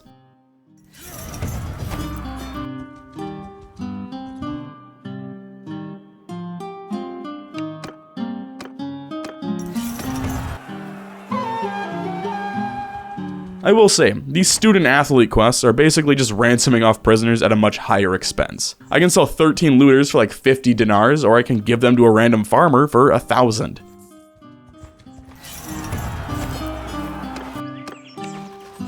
We need about 8 renown to hit clan tier 1, and what better way to do that than with a caravan escort quest. It'll pay over 500 dinars a day, which is still a profit of almost half when you take into account the daily wages of my party. On top of that, we'll get to fight in at least 2 battles, which should hopefully be enough to push us over the edge and allow us to become mercenaries. What the f is going on here? She's showing ankle, isn't that illegal? Anyway, off to the escort mission.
After 2 rounds of fighting, the caravan was down to 5 men, so we did the noble deed of pushing ahead and taking on a group of raiders waiting to ambush them.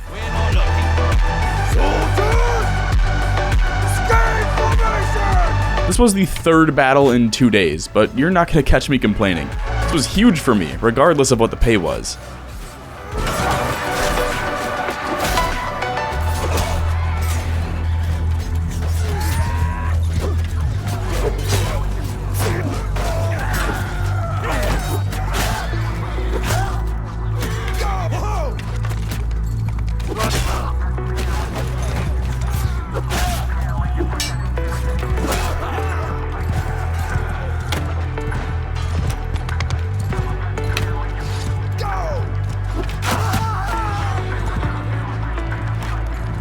I don't know if we're just way more equipped than the raiders or if their strategy of charging directly into our lines just failed them, but we walked away from the 3rd battle without taking a single casualty. Oh, and that battle alone gave us the 8 renown needed to hit clan tier 1. That being said, we still have to wrap up this quest before we start seeing real combat. Until then, we'll just keep fighting these sets of 40 raiders and employing the exact same tactics. Troops, form, soldier, move! Forward!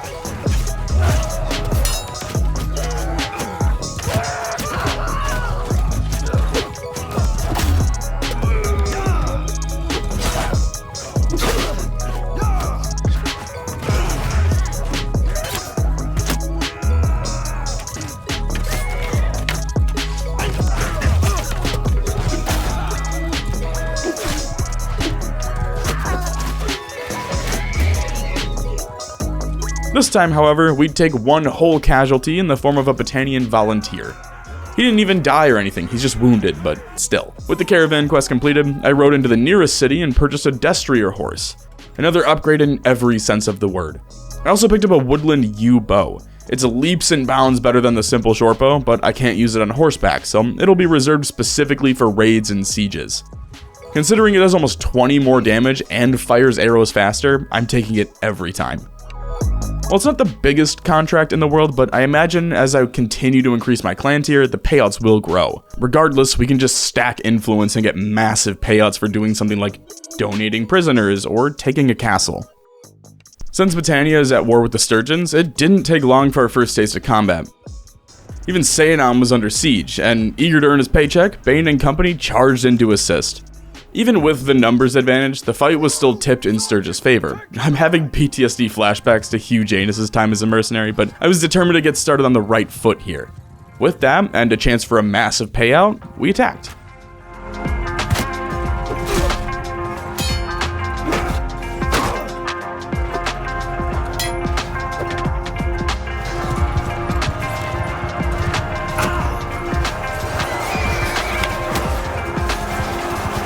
battle was an absolute bloodbath. Like, just watch that kill counter climb. I don't think I've ever seen one shoot up that quickly in all my hours of Bannerlord. I could see the writing on the wall pretty clearly, so I pulled my men out and retreated inside Sayanam. I'll take my chances with the siege defense any day of the week instead of meeting these guys in open combat in the snow. Well, I can't get in because apparently these dipshits sallied out to fight. Luckily though, there's 2 more parties that are arriving with reinforcements, so we jumped back in again. Even with the massive numbers advantage, it's still looking to be a close fight, so I just decided to sim this one. Hey, I'll take it. I don't care if there's some judgment for not charging in, I'll gladly take 9% of the loot and be on my merry way. Turns out even 9% still nets me close to 13k, and that's without selling any of the horses or the food.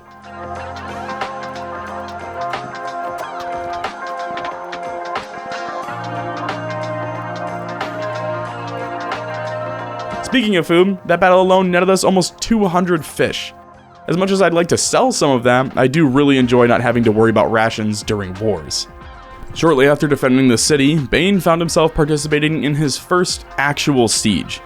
And he joined at the perfect time, seeing as they'd just begun their assault. It was truly a now or never push though, as a sturgeon army of over 400 men was already making their way over to the war party. The battle itself was fairly tame. We had no siege equipment and relied on 4 ladders to get our men onto the walls.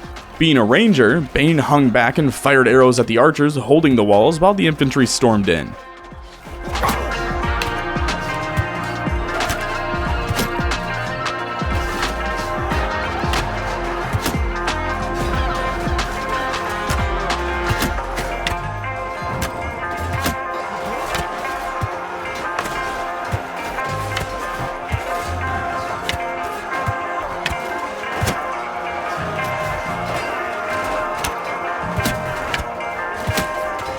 After running out of arrows, I simply swapped over to the axe and pushed up onto the wall with the rest of the men.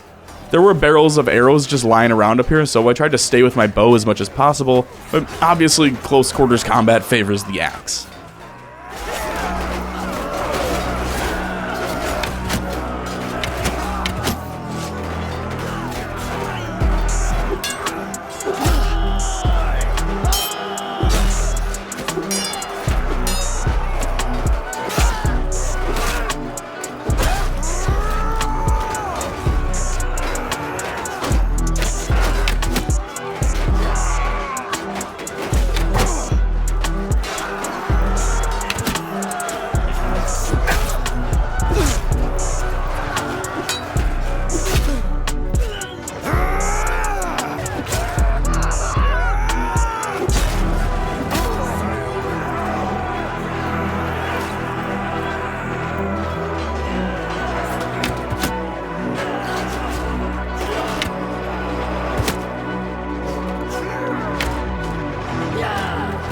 These tend to be incredibly lucrative for us though, earning us a share of 19% of the loot, over double what we received in the defense of Sayanin. Huh, glad to see my editor's getting in on some action as well. Good for him.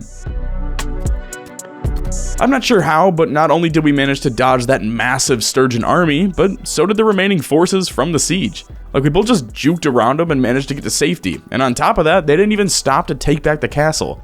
There's like 20 militia defenders there and half of them are injured. Why? They could just walk up to the gates if they wanted, but for some reason, they were way more focused on patrolling the area than actually doing anything useful. Anyway, after making it back to safety, I sold my loot and purchased an even better longbow.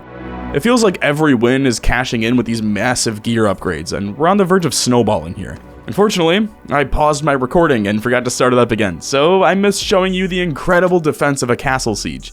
Using the catapults on hand, we were able to destroy both siege towers and the battering ram, forcing Sturgia to retreat.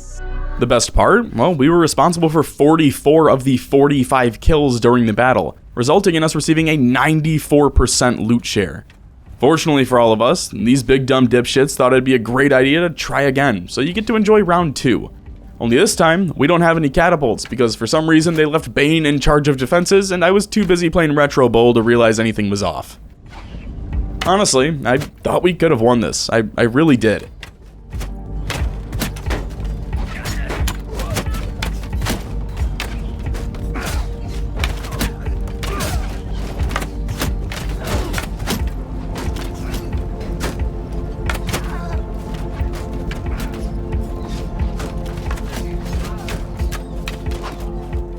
We put up a hell of a fight for not having any siege defenses, and as soon as the gate was breached, I moved over to try and slow down the assault by throwing rocks down from the second floor. And when it looked like we had that portion secured, I turned my focus back to firing arrows at the waves of sturgeons swarming onto the walls.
I will say, we did hold the walls until the very end.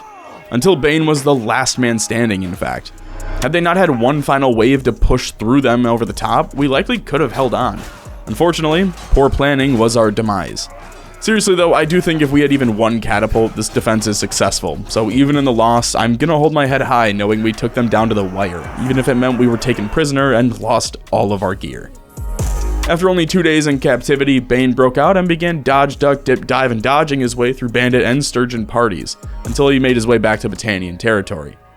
That didn't stop the sturgeons from pursuing though. With a fresh start at my fingertips, I took a few days to head over to Vlandia-controlled territory and begin recruiting infantrymen from there.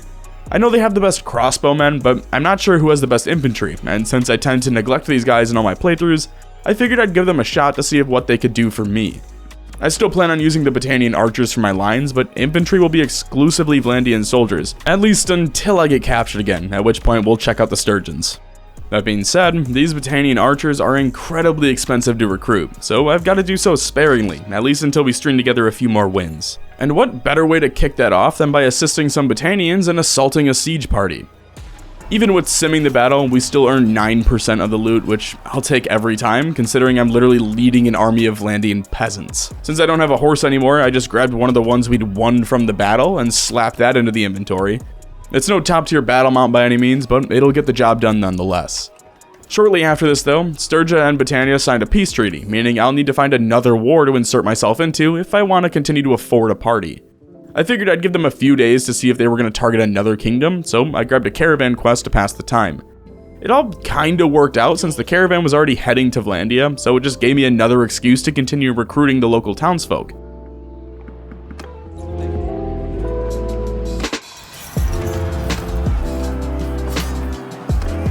By the time we'd turned in the quest, we were up to just under 30,000 dinars, almost entirely earned from battling raiders and bandits along the way, and then selling gear at every city we stopped at. It looks like support is just starting to sprout up for Battania to go to war with the Western Empire, so I'm gonna stick around for a few more weeks and see what shit kicks up.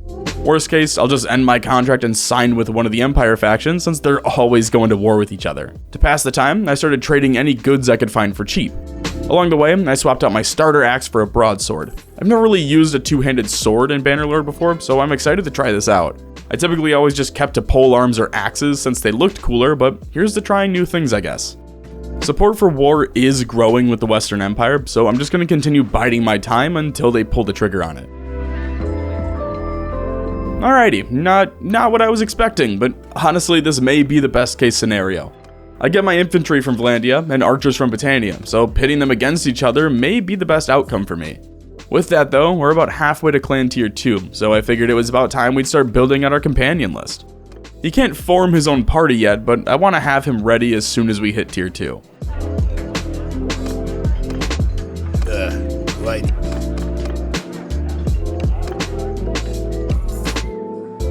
Almost as soon as war was declared, I found a Battanian castle being sieged and broke through to help out.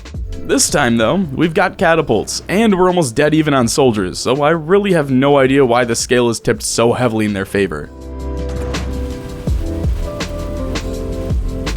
See what I mean? Catapults just make castles impenetrable.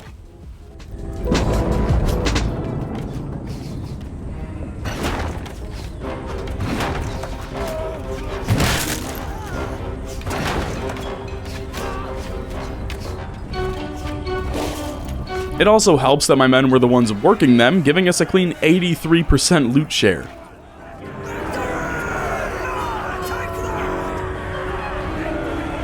I even walked away with a 40,000 dinar helmet. The downside of being a noble hero and not taking any prisoners, well, they just chase you down after you let them walk away. I was so close to the city too. We're outnumbered and they've got stronger soldiers than us, and my only chance here is to pray my archers can break their lines before they reach the infantry.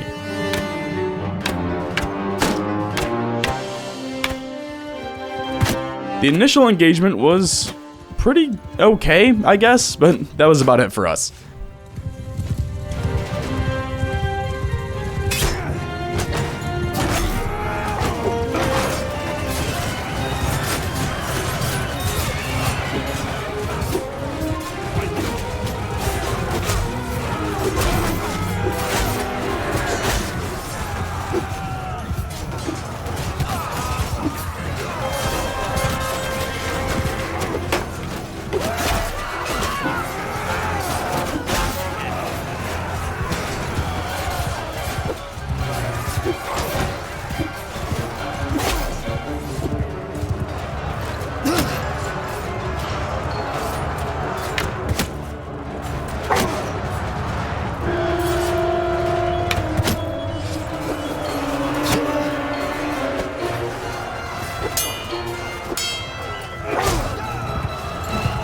After seeing most of my infantry depleted, I called for a retreat, leaving another 40 soldiers behind while we escaped to Penkanak.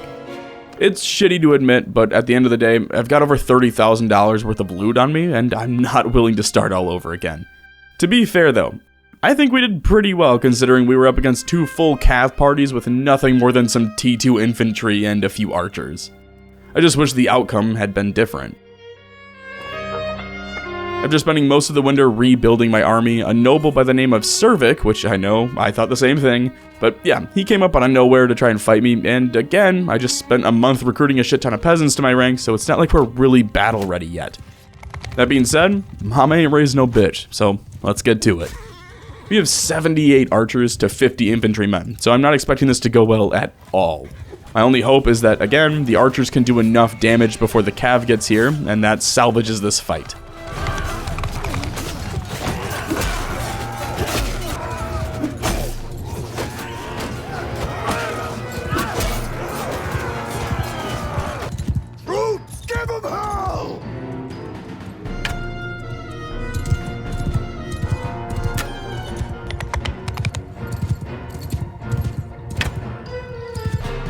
Don't ask me how we won this because I have absolutely no clue. I'm chalking all of it up to the fact that my archers accounted for well over half of the kills in the fight, but I also think taking out Servic during the initial charge is what caused the enemy to rout. Regardless, I'll take that win. There's still about 40 men left, and I didn't get any loot from that initial fight, so I decided to re-engage to chase down the remaining men and take what I could carry.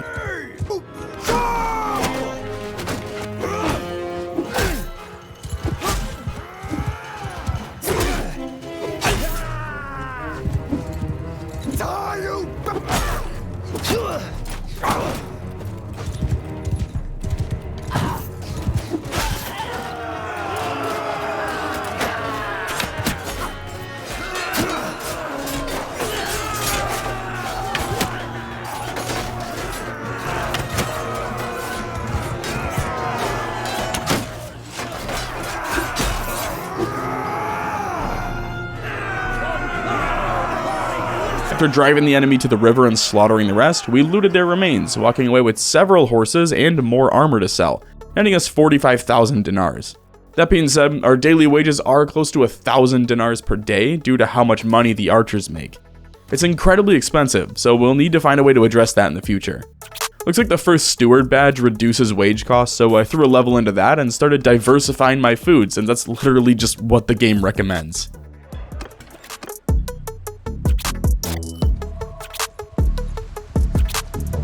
Well, shit. I feel like we just got our party up to speed, and now we're back to nothing.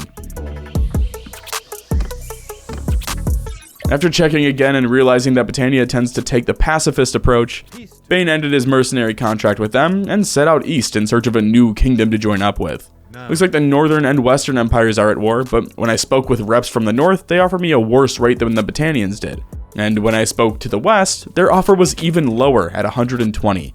What a joke. Since the southern empire isn't even hiring, that leaves the Sturgeons, Azerites, and Khuzaits. I chose to visit the Khuzaits first, since I really don't want to have to go up against them in combat. And speak of the devil, I don't know about becoming a vassal, but at least there's mutual interest here. They offered me 130 per influence, which is right in between what the Empire was offering me, so not amazing value, but at least we'll get to team up with Kalradia's version of Genghis Khan. Now that we're on the Khuzaits side, the first thing we did was recruit a shit ton of nomads. The OG Bannerlord players already know, but if you're new, you'll see why in a second.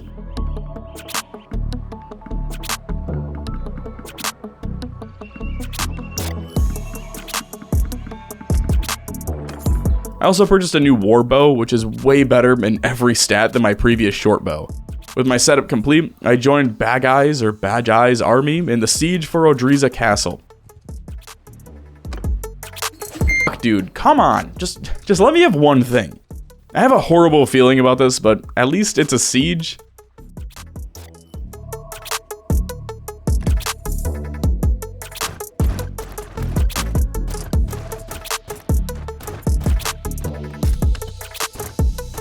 This just seemed like a horrible idea, so after several days of sieging, Bane just dipped out and started hunting down nearby noble parties. If you please, stop.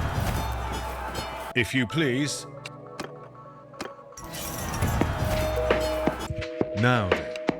After 3 successful battles, I returned to Khuzait territory to sell my gear and upgrade my troops. With daily wages surpassing 1,300 per day, which is just insane, we're about to become unstoppable in open field combat. It's nuts to me that these guys are still going strong. That somehow they've turned the tide and wiped out half of the enemy forces that were defending this place. Seems like the perfect time to tag along. Obviously, since they have catapults, the siege tower was destroyed almost immediately. Good thing we don't have a need for it though, since we've already blown a hole in the right side of the wall, so we just need to brute force our way through here. Bane simply hung back like we'd done every other siege and peppered the defenders with arrows.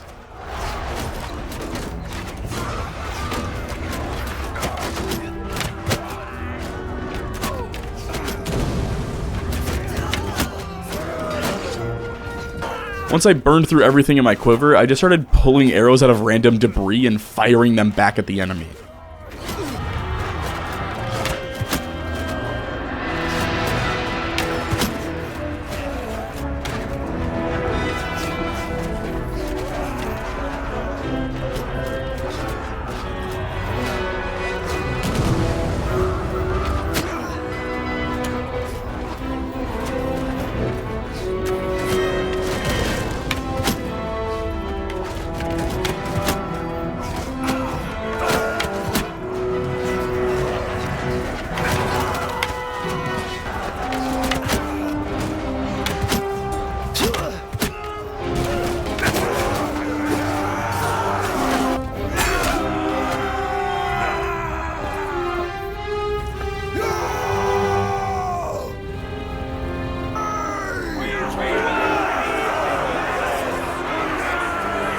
With the remaining enemies barricaded in the keep, the battle was won. We'd accounted for almost half of the kills in the battle, with Bane taking credit for 25 of them. Not bad for just sitting back with a bow.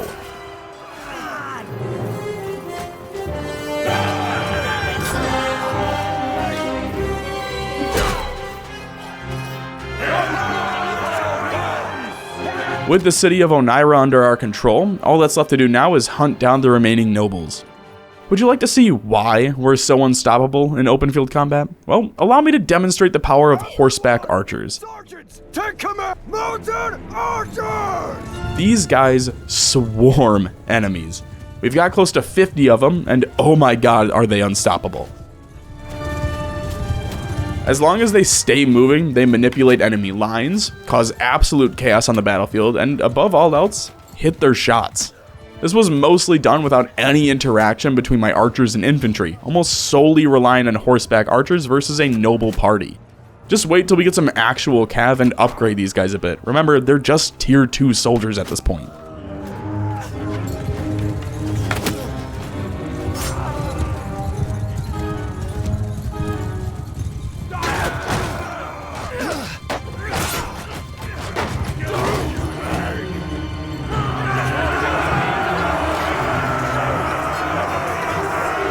Well, we've been at peace now for several days, long enough for me to ride all the way back to Vlandia, recruit like 60 new soldiers, and then ride all the way back, so I think it's time to move on. And what better kingdom to go to than the Northern Empire? They're currently still at war with the West, and are offering 150 dinars per contract, so we're a bright purple now.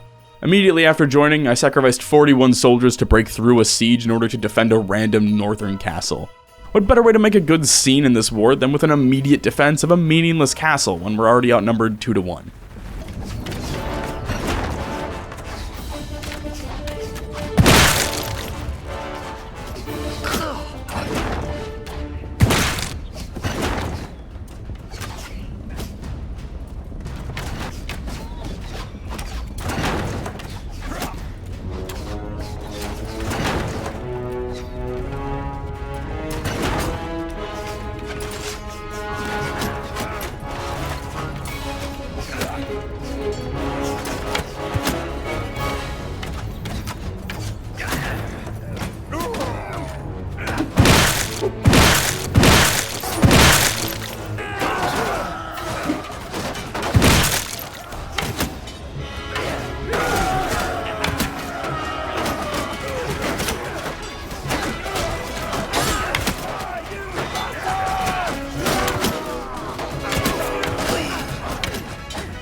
I felt good going into the battle, but it's another thing entirely to account for 180 of the 226 kills during the attack.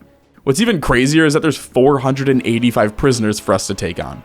Just insane, considering that's over double the amount of casualties they took in the siege. If you're asking why I'm selling out for these sieges, well, that's why right there. Outside of these fights, I tried to find any smaller noble parties and then take them down in open areas where I could utilize my archers. It was a slow burn for several minutes while we tried to figure out how to navigate this, but as soon as the infantry clashed, we just kind of steamrolled them.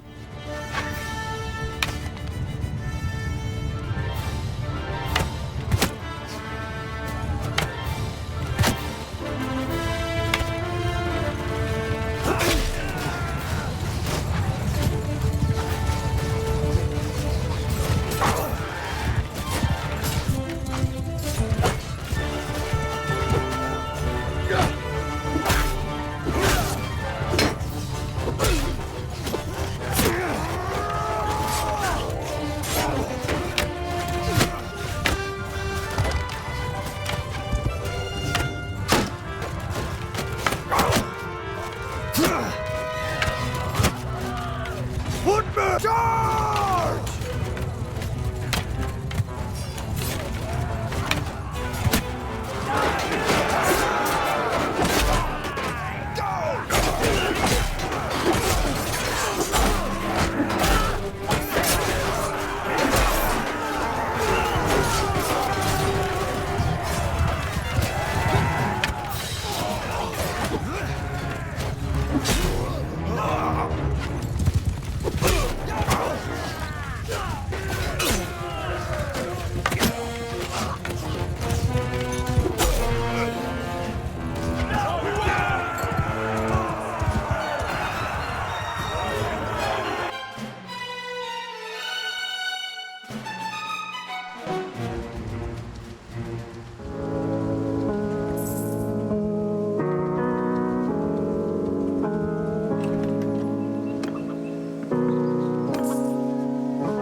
before we fight.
Obviously, now that we have cash, it's time for a better bow. Actually, just upgrades across the board.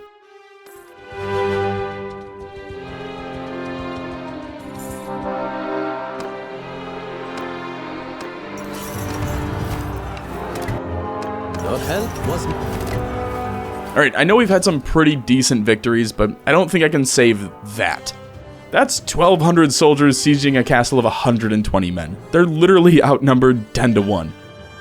Even if I get all of my men in there, we're still outnumbered 4 to 1. Just not a winnable fight right now.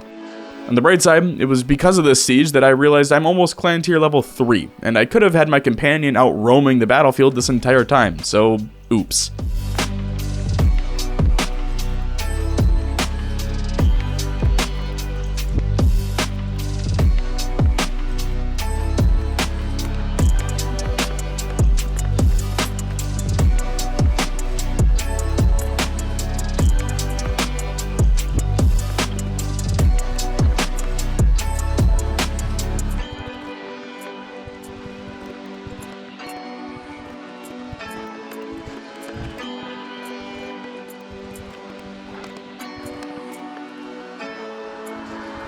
Speaking of a massive western army, well, they're sieging Diathma now.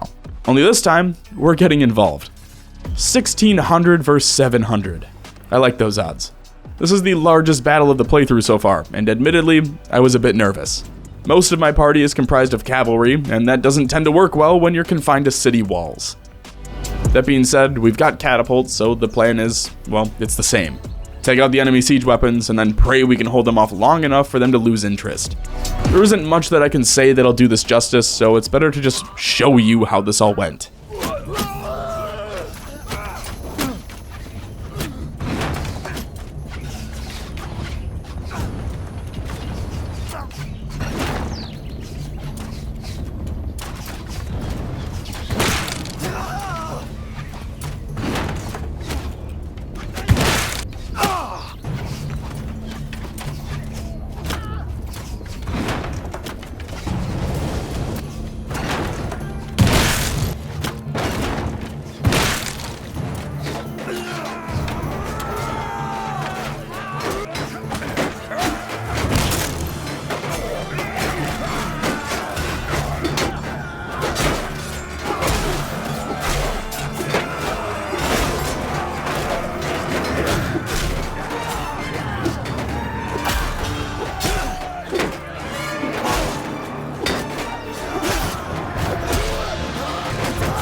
Honestly, the battle was over when we lost the gate. But I think we put up one hell of a fight trying to retake the courtyard. Even when they made a push to the right wall and forced us to fight on two fronts, it was just a slow suffocation that you knew what was going to happen as soon as they breached, and there was really nothing you could do about it.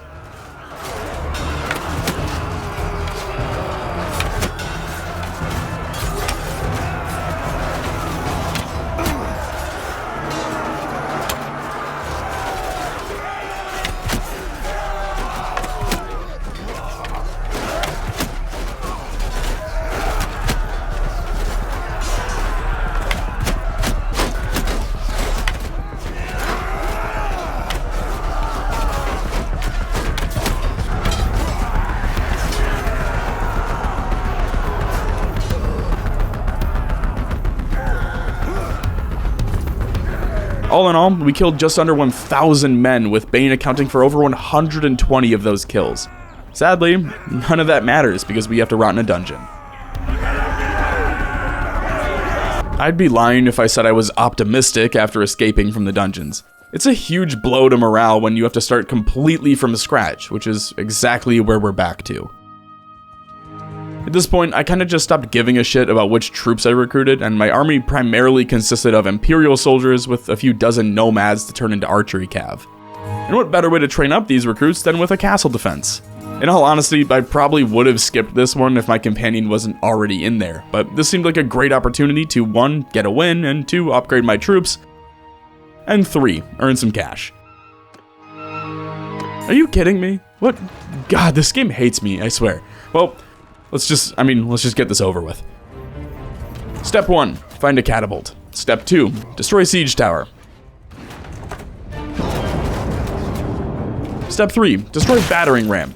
Alright, at least now they'll have to brute force their way in.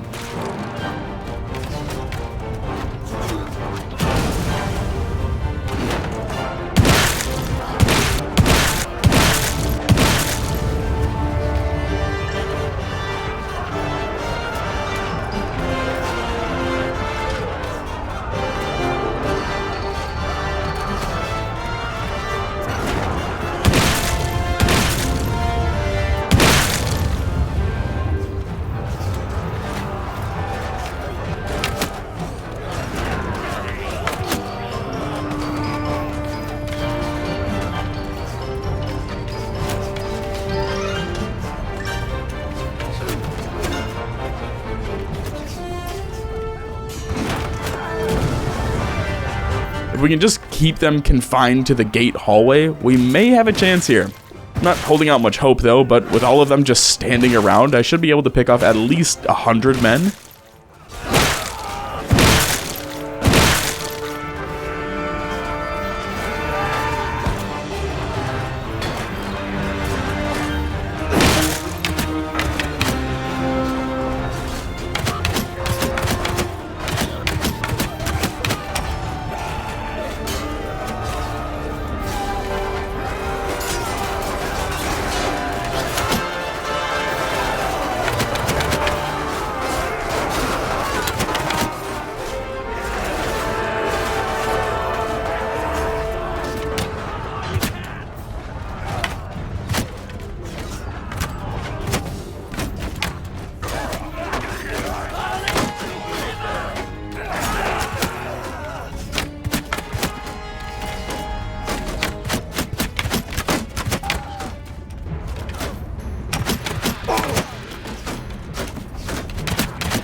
I have no idea how we pulled this off. But holy shit, we just pushed back 1,400 men. Of these 673 kills, Bane accounted for 269 of them. I wish there was a breakdown between how many were from the catapults and boulders and how many were from his bow, because holy shit did we put in work. It may be a little boring of a view, especially considering the battle was almost 20 minutes long, but good god was that electrifying. As I watched our reinforcement bar deplete, I was just praying that we could kill enough to force a rout, and it looks like we did just that. This has to be the largest deficit I've ever dug myself out of, and I owe it all to being a f***ing ranger. 617 prisoners. That's unheard of. This armor has a value of 331,000 dinars. Obviously we can't sell it for that, but god damn that's an expensive chestplate. In total, it took 3 different cities to sell all of the loot we'd gained from the battle. When I finally sold the chestplate armor for 70k, I had to overspend in order to earn any money from it, so I bought these legendary piercing arrows. They do 7 damage instead of 4, and hold 3 more arrows in a stack. I also bought a noble longbow, which does a shit ton more damage than my other longbow, and even with all of that, I still walked away with 124,000 dinars, and some of the best gear in the game. Now at bow level 226, I unlocked a trait which allows me to use any bow on horseback, meaning I no longer have a need for my short bow. It served me well, but the longbow just does way more damage. We'll have to try it out later though. For now, it's another siege defense. Come to think of it, this entire character's arc has just been he gets hired on and then defends anything he can get into. And for the most part, it's worked. Since we only have 1 catapult and it can't hit the battering ram, I bided my time taking out any of the archers in my range while I waited for them to break down the main gate. This was going to be a hell of a fight, but the end goal is still the same. Kill as many as possible and force a rout before they breach the courtyard.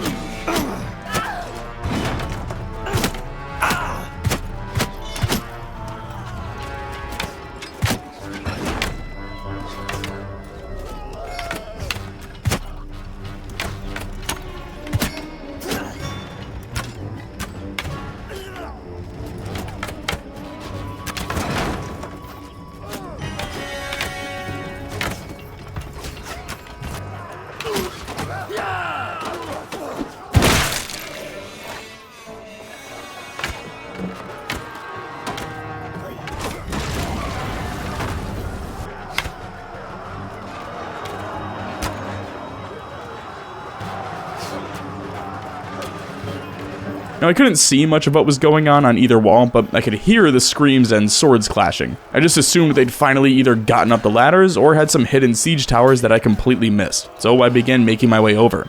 That's basically exactly what was happening though, was both sides got some ladders up and were fighting for control of the walls. Luckily, I'd made it over just in time for the fighting to start and was able to drop a few of the attackers as they climbed the ladders.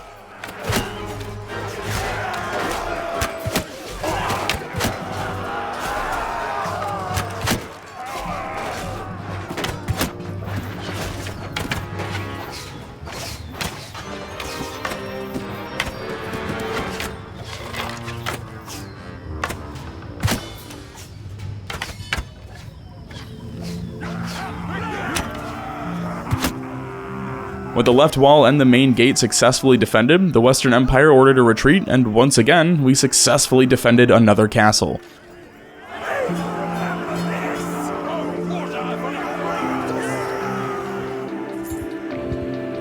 At this point, I'm almost clan tier 4, so I recruited 2 more companions. I don't really give a shit about their backstory or anything like that, I just need them to help me with my final plan. See, a lot has changed in Calradi over the past 3.5 years. Pontificus Antrivicus Nomadius Argonia has killed damn near 700 men. He's becoming weary of combat and longs for a place to call his own.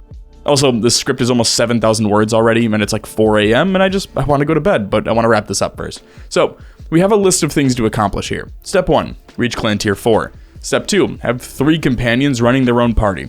Step 3, max out their parties. Step 4, target a city to siege. Step 5, siege city, and step 6, profit.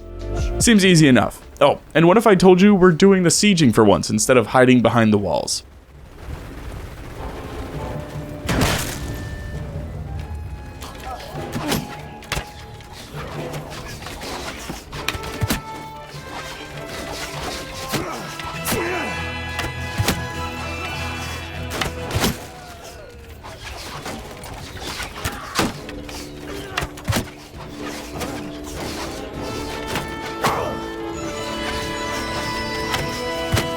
I even got to use my new sword once I ran out of arrows.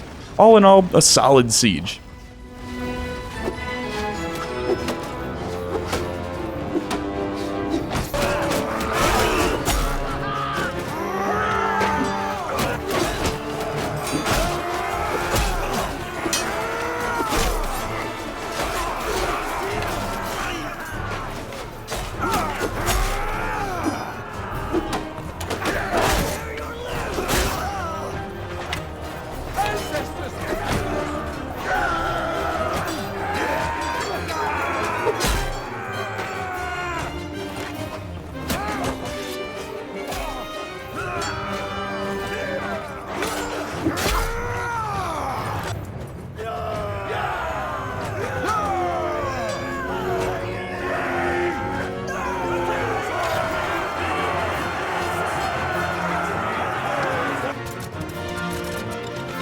While leaving, I noticed an army of 1,200 men making their way over to retake the castle, and naturally, I ran right back in to defend it.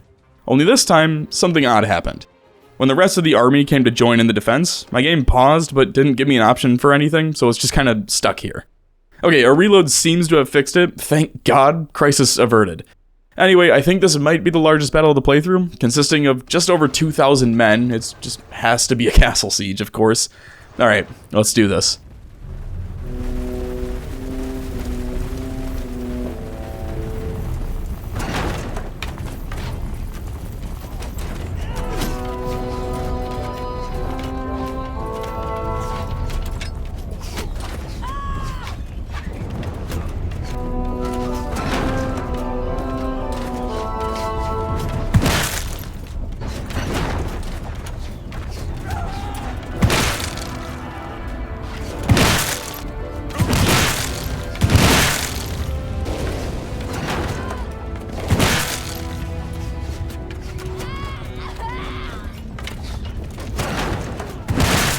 Talk about an easy victory. It feels like you're able to destroy all of their siege equipment, you just kinda win. Though that can't be entirely the case because we just partook in a 20-minute battle where they attempted to just brute force their way in without any equipment. Honestly, this was kind of a letdown. We only killed like 100 of their men out of the 1,200. I don't know, I was just expecting more. That being said, we did get to chase down what was left of the army and wipe them off the map, which was satisfying.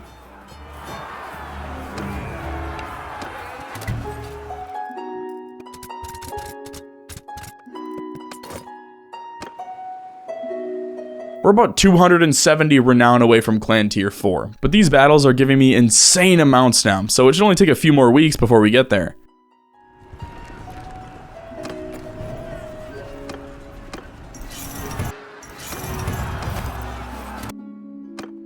This was actually much easier than I was anticipating it being, and after only a couple simulated battles and the successful siege of Tile, I think that's how you say that? Anyway, we hit Clan Tier level 4.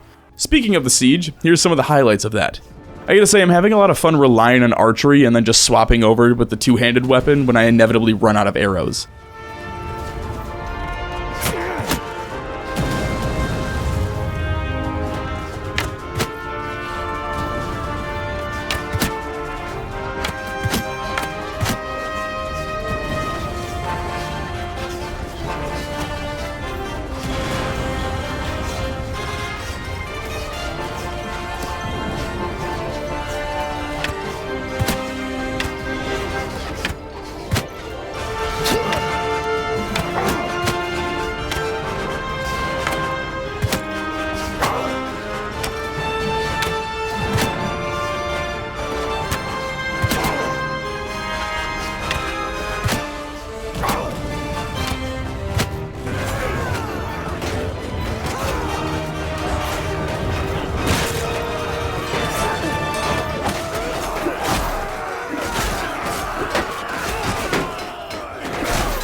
With that though, I ended my contract with the Northern Kingdom and gave almost all of my best soldiers to the 2 other companions before running around to recruit some more men.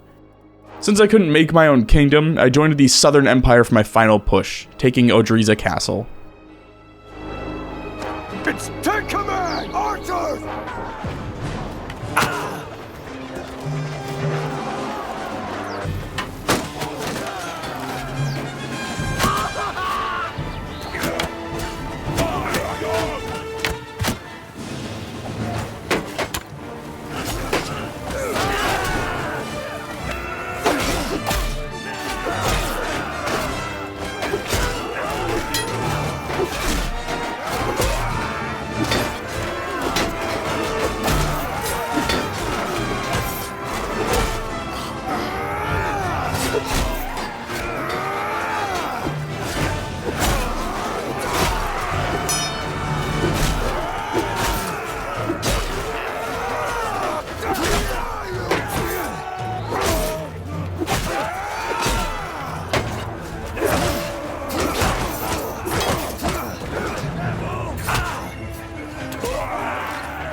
As soon as we took it, I used my influence to toss it my way, and then immediately left the kingdom. With a home to rest in, this is where Pontificus, Antrivicus, Nomadius, Ergonia shall retire for now. Today, I decided to do something I've never done before, and join the Empire in an attempt to unite a fractured, fallen nation into a force to be reckoned with. While originally I wanted to upload my own custom sigil, I opted to go with this one.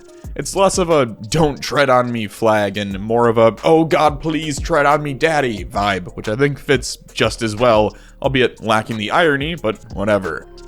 The name of our hero? McCracken. Phil McCracken.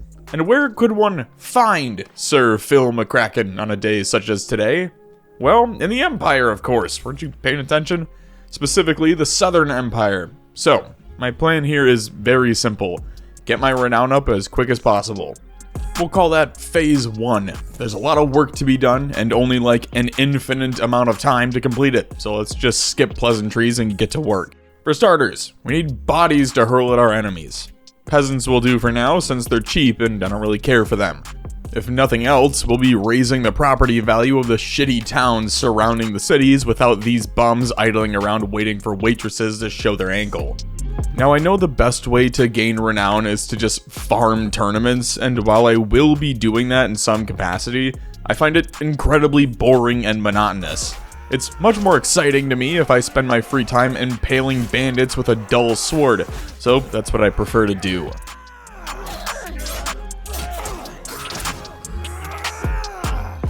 Outside of just hunting down bandit parties, I targeted quests that would combine my thirst for blood while also helping the fine citizens of the Southern Empire. This will not only help me out later in the game by establishing relationships with village and city leaders, but it's not boring and slow, like moving cows from one town to the next.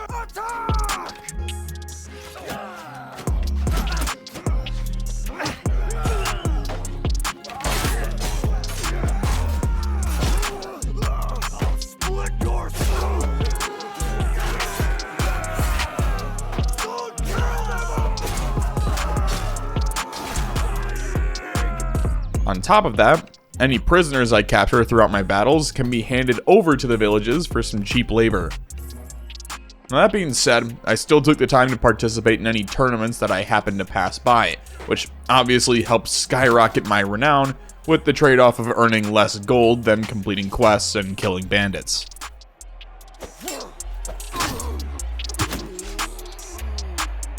Honestly, if I have one gripe with Bannerlord, it's that the early game always seems to play out exactly the same. Kill bandits, take easy quests, farm tournaments. It's actually a pretty big reason as to why I've been scrapping so many Bannerlord videos lately. Every playthrough just sort of seems to blend together in the beginning, and I wish that was different. Regardless, the grind must go on. Bandits must be slain, prisoners must be sold to farmlands, and the world keeps moving.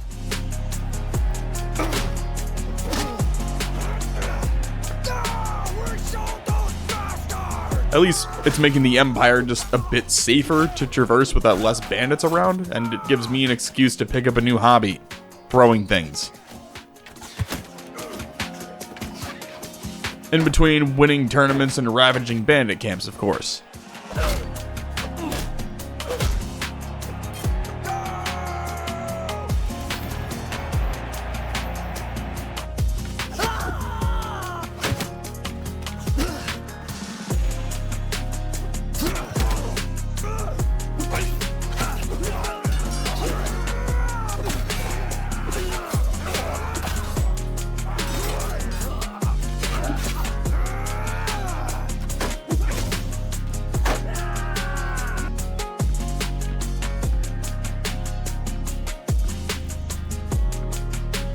It would take less than an in-game year for me to hit Clan Tier 1, allowing me to join up with any of the Empire factions as a mercenary.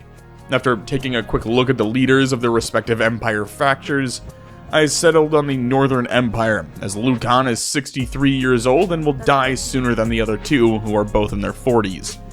Well, that was the plan, anyway, until I was told that they have no need for sellswords. Thankfully, the West is always at war for some reason, so it gave me an excuse to join the fight, earn some more renown, get into the good graces of what remains of the Empire, and continue leveling up. The best way to do that? Well, defend castles from sieges, of course. It's my absolute favorite thing to do in Bannerlord. Sure, it requires me sacrificing most of my men just to get into the castle, all for a high-risk battle that will likely end with the mighty Phil McCracken rotting away in a dungeon somewhere, but the potential payout from victory is just too good to pass up. My go-to method is very simple. Use the catapults to destroy the siege equipment, then melt the infantry with the leftover ammo. Like I said, very simple, but also very effective.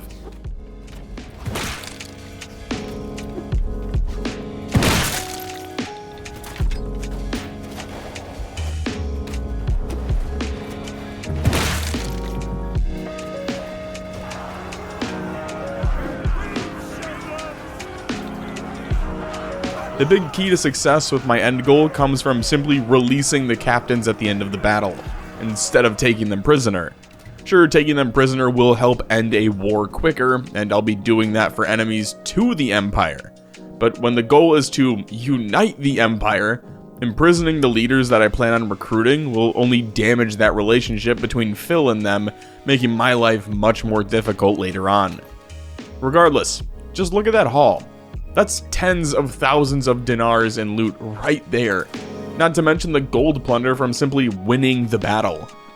Of course, as soon as I defended Thorios Castle, I only had enough time to sell my loot before another siege began. This time, we were outnumbered 2-1, meaning if I'm not able to destroy the siege equipment, we'll all be dead by morning. Same castle, same defensive measures. Destroy the battering ram first and hope the other side of the wall is able to destroy the siege tower. Well, I managed to do my part. Well, let's check in on the other wall.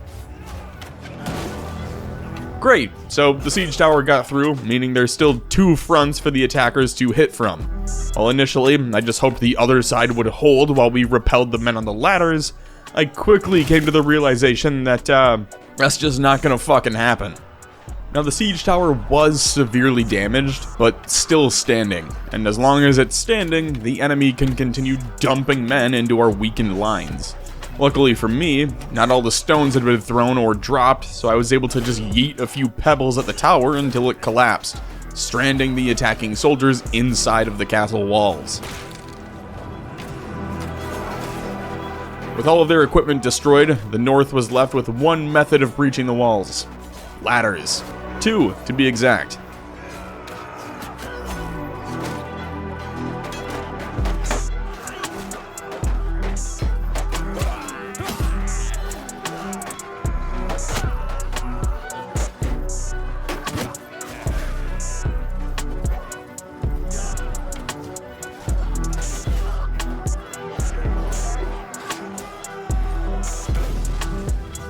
By the time we forced a retreat, we'd killed 419 men, over 2/3 of their army. That being said, we weren't without our own casualties, suffering almost 250 losses in the defensive effort. I still took it as a win though, considering Phil McCracken just walked away with almost 14 renown and 26% of the loot pool. That 26% brought me up to 71,000 dinars, meaning in less than one season, I've managed to multiply my dinars tenfold. I've gone from just over 6k to well over 70,000 from 2 sieges. So how does that compare to a siege assault?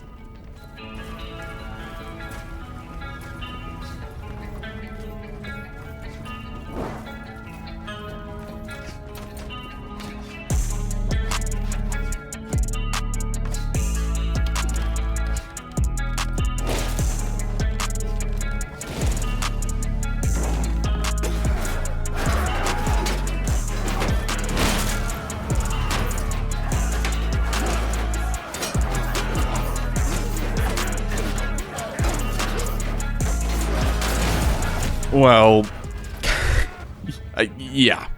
Maybe it was the fact that we outnumbered them 6-1, or maybe it was the fact our generals didn't think to just destroy the catapults before throwing literal meat shields at them, causing me to experience Antonio Brown levels of CTE, but I walked away with a fraction of the glory, influence, and loot at a pretty steep cost. That being said, it didn't stop me from turning around and immediately joining another siege against the Azerites in the south. Want to see a sneak peek of our new secret weapon? Ladies and gentlemen, I present to you the Human Centipede, Siege Edition. It clearly had its intended effect on the enemy because good God did we slaughter them. Actually, I'd even wager to say this was so much of an ass kicking that it broke the game. Not even kidding. All of the soldiers just stopped moving, but I'm not able to end the siege without retreating because there's still 3 soldiers left to find. After eventually retreating, I was unable to join any other fight since I was too wounded, but I was still able to send in my soldiers to help continue the fight against the Azerites. And by continue the fight against the Azerites, of course, I mean more siege defenses. Only this time, I bit off more than I could chew, and despite killing almost 300 enemies, we were still overwhelmed on the account of not destroying a single piece of siege equipment, despite having multiple catapults.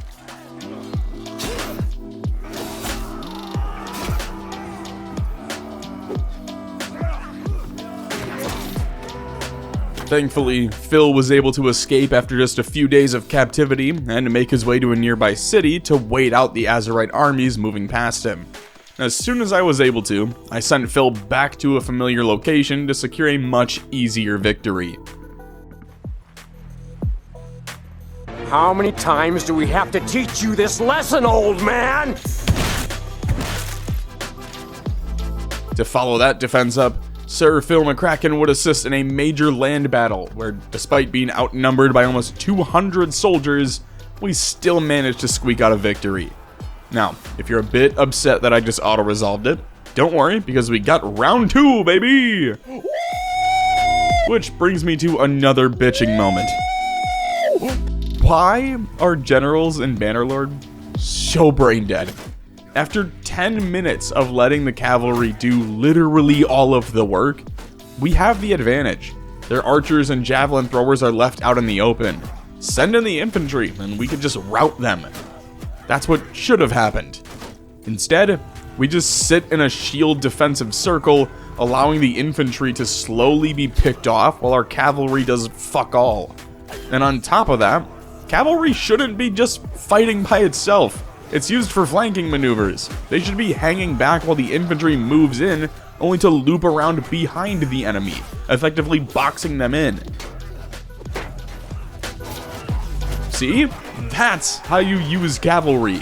Why did we just spend 10 minutes leading with them? When the land battles utilize actual commands, God, I just don't think there's anything quite like it. But the problem is that the AI just lacks that competency for 75% of all the battles.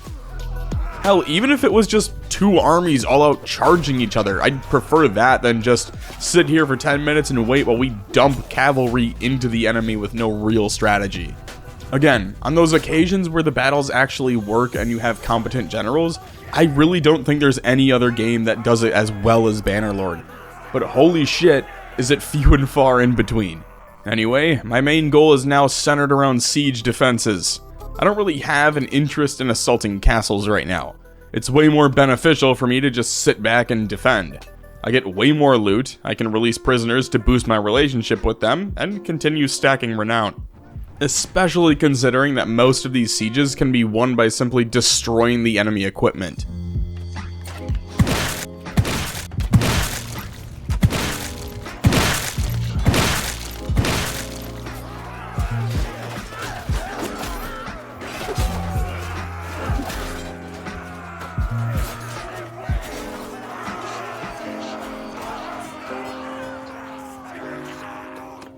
When he wasn't busy defending the walls, Phil McCracken could be found taking on an apprenticeship at any blacksmith he came across.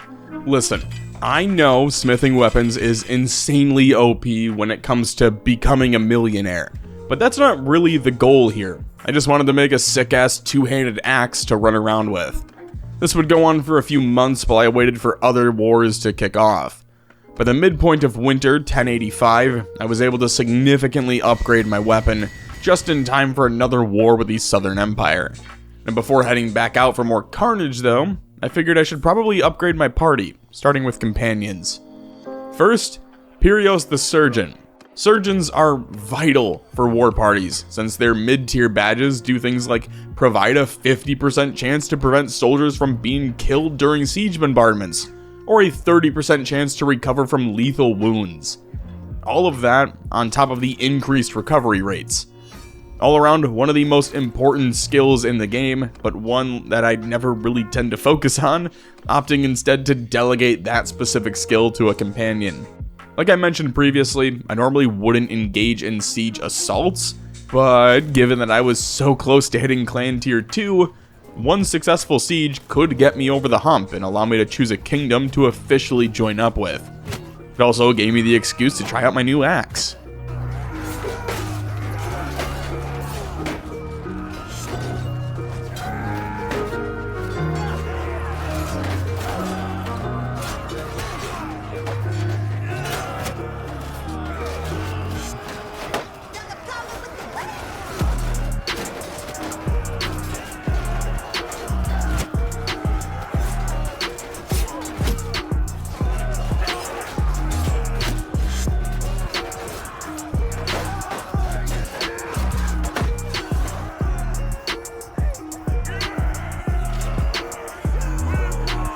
With the battle won, I only needed 4 renown to hit clan tier 2, meaning it's time for one more fight. This time, against Battania. Not sure why they looked at the preparations and thought this was a good idea, but fuck it, we ball.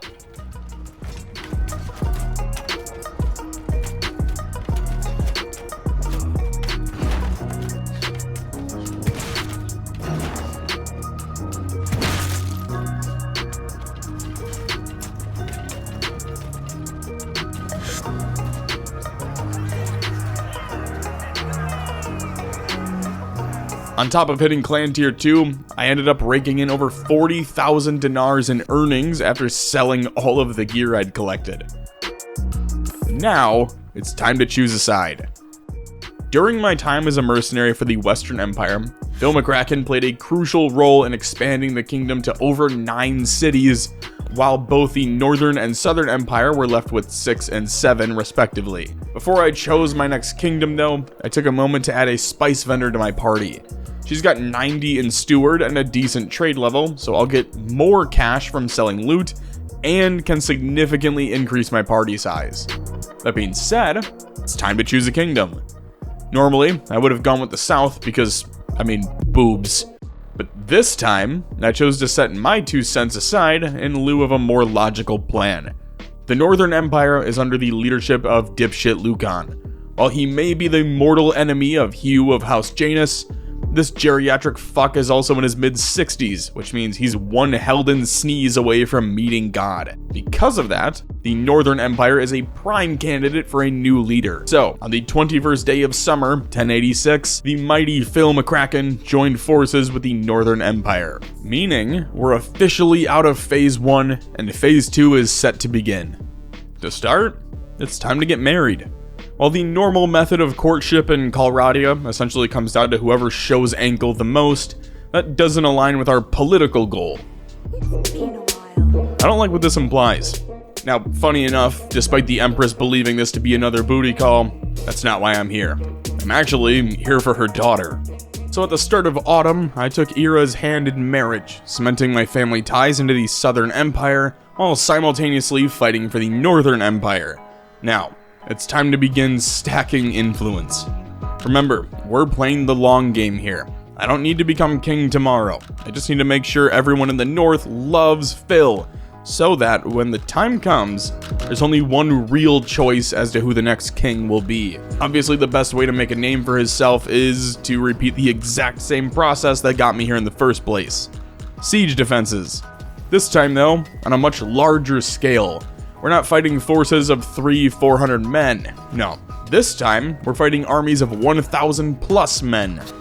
Again, it's crazy just how easy you can win these massively outnumbered sieges when you just destroy their equipment.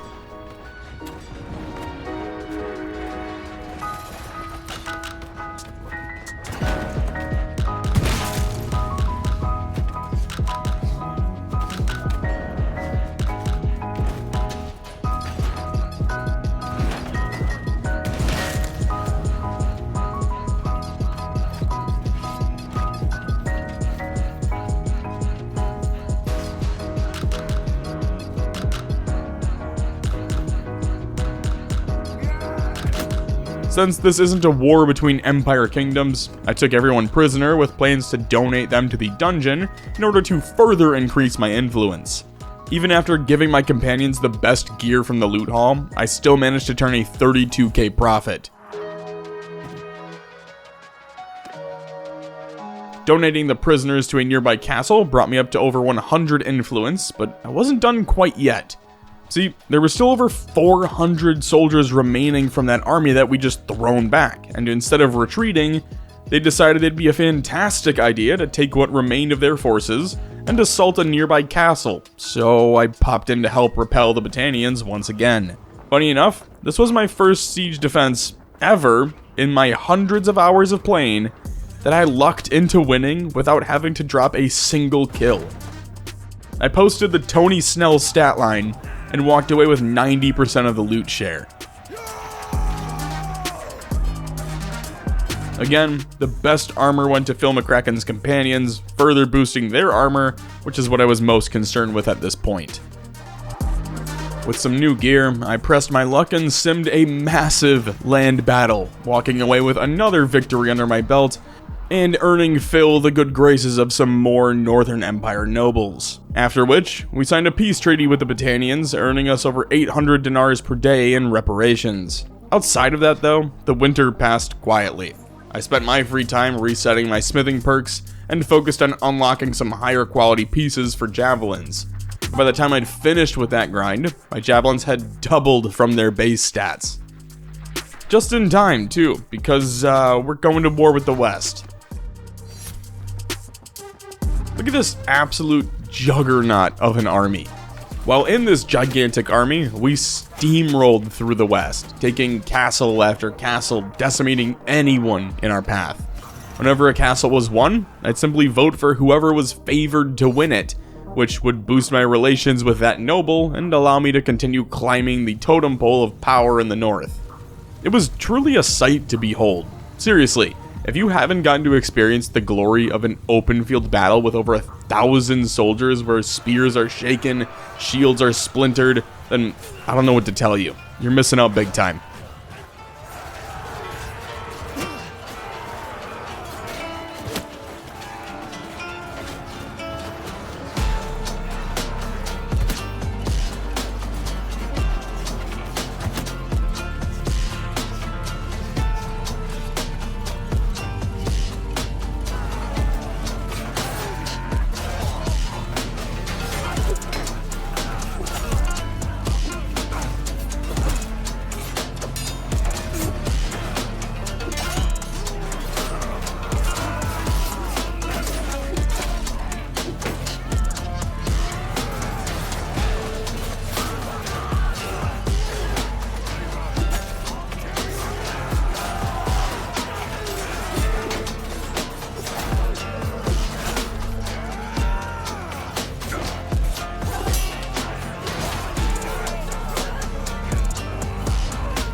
Following our massive open field battle, I got to witness Lucan whip out his massive balls of steel and take on Gyarios in an epic battle. But instead of letting them duke it out, we just swept in with an army of close to 1,000 men to clean up the fight and take Gyarios prisoner. Kinda hard to win a war when your king is in a dungeon. Anyway, wanna watch an army win a siege with only ladders?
Funny enough, they actually awarded me this castle after I led the charge into the keep, slaughtering the remaining infantrymen. In total, our army managed to take 3 or 4 castles, win 5 separate open field battles, and take over 15 nobles prisoner. All of that just for the Southern Empire to declare war on us. But that's alright, we've got time on our side. All we need to do now is chip away at their defenses over the next few years.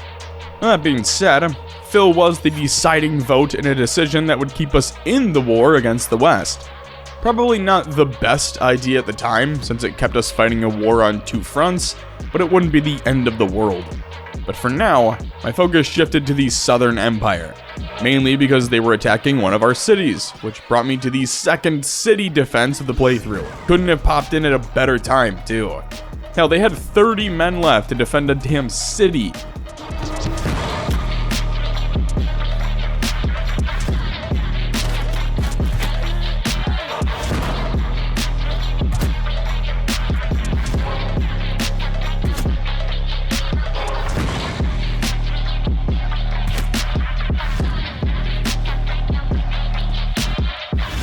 We take those, especially when the win comes with a 50k bonus. After winning literally every single battle against the Southern Empire, from siege to land battle and land battle to siege, the South agreed to pay us a daily reparation of almost 3,000 dinars per day, just to stop beating their dead horses. So what did I do during the downtime in between wars? Well, I kicked the shit out of some Vlandians, of course. Real quick though, have you ever seen the Vlandians snowball like this? Every playthrough I've done, they usually just get steamrolled and are typically the first kingdom wiped from existence. First time for everything, I guess. I can't even complain about it, because we turned around and washed them out, earning Phil McCracken his first city for doing absolutely nothing. They just love Phil, and I mean, who doesn't, am I right? Another benefit of owning multiple castles and a city now is that I can just pull from my own garrison when needed in order to help out anyone stuck in a losing battle. Not only is that helping Phil become a better tactician, but more importantly, just look at that relationship boost. There's also just something a bit more valiant in fighting for your own castles as opposed to rushing into random ones for a bit of cash. All it takes is one catapult shot, I'm telling ya. Of course, if at first you don't succeed, just throw more slaves at the walls, of course. How Persia did it.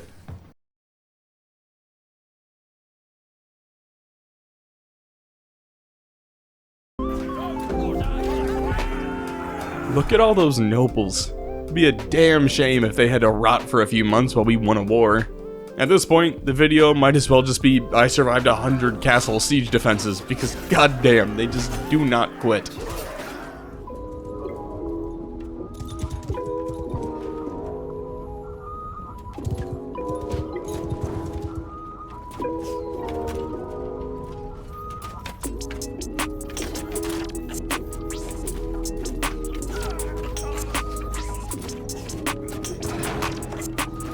Alright, never mind.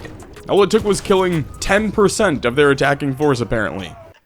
After losing over 75% of their commanding officers to my dungeons, the Valandians sent an emissary to negotiate peace and ultimately agreed to pay us over 3,000 dinars per day. This whole defend the castles arc lasted for literal in-game years. My mindset was to just continue playing defensively while fighting with other kingdoms, continue stacking my influence and boosting relations, and then once we declare war on another empire faction, just blitz them. And so far, the defensive strategy was working. I'd managed to haul in over 1,000 influence. I was richer than ever before, and due to some policies that I'd convinced our dementia-ridden geriatric Lucan to implement, I was beginning to snowball influence just from owning castles. Not to mention, now that everyone loves me, they're practically throwing castles and cities to the great Phil McCracken. Seriously, in less than 2 in-game years, Phil went from no properties to 6 castles and 2 cities. Not bad at all. After winning a few battles against Sturgia, I took a peek at the kingdom board and noticed that the men in the north were growing antsy to take another shot at the west. So I threw 200 influence out there to push for war with the Western Empire, which the other nobles jumped in at the prospect of. And for the first time ever, Phil McCracken rallied the troops, built an army, and went on the offensive, spearheading the charge. Not only did he immediately take out a Western army, but he followed it up with a rather bold play, an attempt at taking a major Western city. Finally, I get to talk about siege assaults. So, here's what I do. Instead of catapults or ballistas, I just go for trebuchets. I queue up 4 and let them build out one at a time, but as they finish building, I move them into reserves so that the enemy catapults and ballistas can't damage them.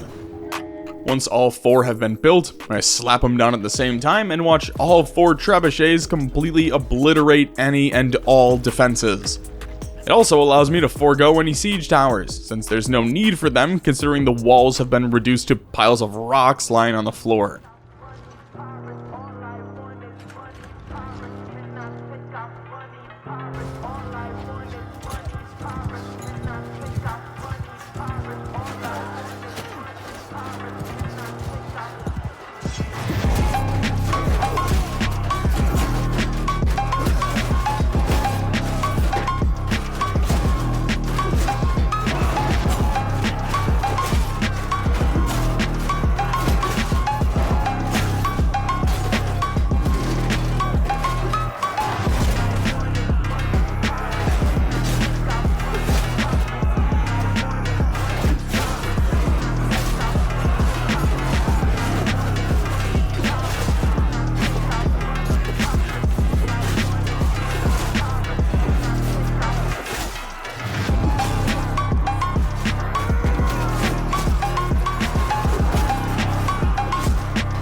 Now, after slaughtering most of the inhabitants, Phil chose mercy for the occupation and was subsequently gifted the city for his heroic victory.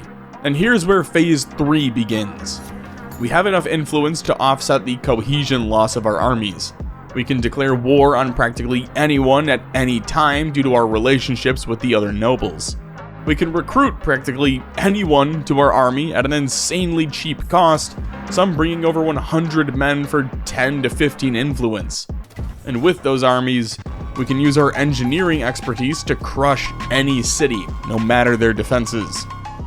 Especially against the west, where Garrios had gotten way too comfortable with his territories, opting to go with the Russian strength in numbers approach while giving them no armor and literal pitchforks.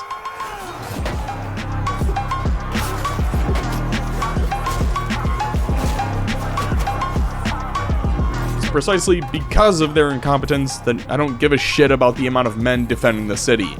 What good are 800 militiamen if they're going up against fully armored, battle-hardened soldiers?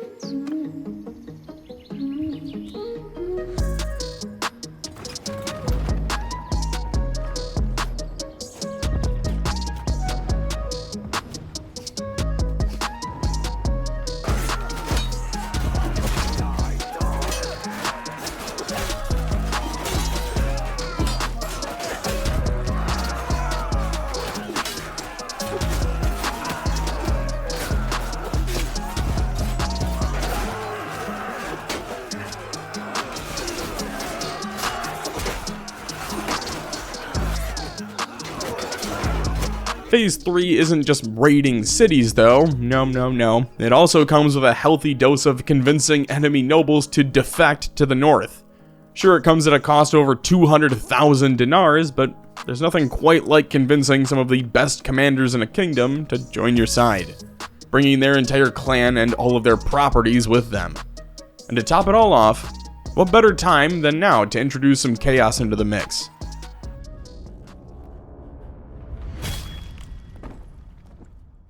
Winning wars is hard. Even harder if your king's dead. Or so I'm told. The Western Empire losing 3 cities, a handful of castles, and their king all within a year, it came as no surprise that they offered to pay us over 1,000 dinars per day if we let up on the attack. No one in the north seemed to mind, however, since Vlandia decided to stick their nose back into our business. Let's check in on how that's going.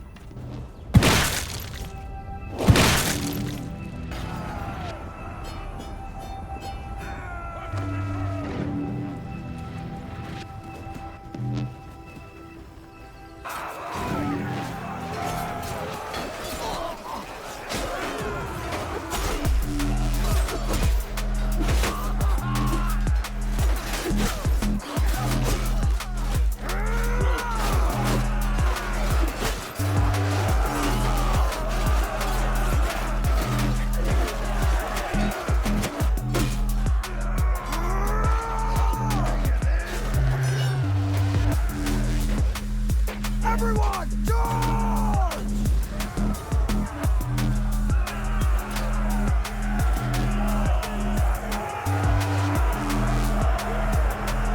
Of course, the largest battle of the playthrough thus far took place against the damn Vlandians, and I just couldn't pass up a 2,000-man battle.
While we pushed them back, the Western Empire was busy electing a new leader, Namos, who apparently pledged revenge on the North considering he immediately declared war on us again. Sensing a massive ass-kicking, the Vlandians begged for peace and offered us over 5k dinars per day if we accepted, which we gladly did. Our quarrel isn't with some passive crossbowmen, it's with the fractured remains of false prophets leading an army of peasants. In an attempt to further cement himself as the next ruler, Phil proposed 2 new policies which would both strengthen the security of towns and grant additional hunting rights. They just so happened to be the most popular policies amongst the nobles. Funny how that worked out. What an odd coincidence. With that, let's go finish off the Western Empire. They have a handful of cities left, so I picked the city and castle locked behind our lines and started there in an attempt to establish more concrete battle lines.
After taking control of both the city and castle, Phil McCracken became a father. This may not seem like it's all that important, and I'd argue it's the most important part of the plan. See, prior to the 17th day of spring 1090, Phil McCracken was married into royalty with the Southern Empire. But with the birth of Aaliyah, we are now blood tied to the Southern Empire, meaning we now have a claim to the throne once the Empress is removed. She's still only a newborn though, so while Phil's wife returned to their city to govern and raise their daughter, Phil took a force of 1,000 men to continue sieging the remaining western cities. The castles will fall last, but the cities are the primary target for 2 reasons. 1, money. Cities generate way more income than castles ever could, and 2, recruits. You can recruit fighters from cities and their surrounding towns. With castles, sure, you have the garrison that slowly builds up over time, but the vast majority of soldiers that can be recruited come from the towns surrounding the castle, meaning less men can be recruited compared to a city. Now, if we liberate a city, not only do they lose food and funding, but they lose their ability to recruit en masse. Just moments before I was able to kick off the siege of their final city, the Western Empire signed another peace treaty, which Lucan's dumbass accepted because... reasons. God, I'm so fucking tired of the Vlandians. They're going first after the Empire is restored. I want that written down.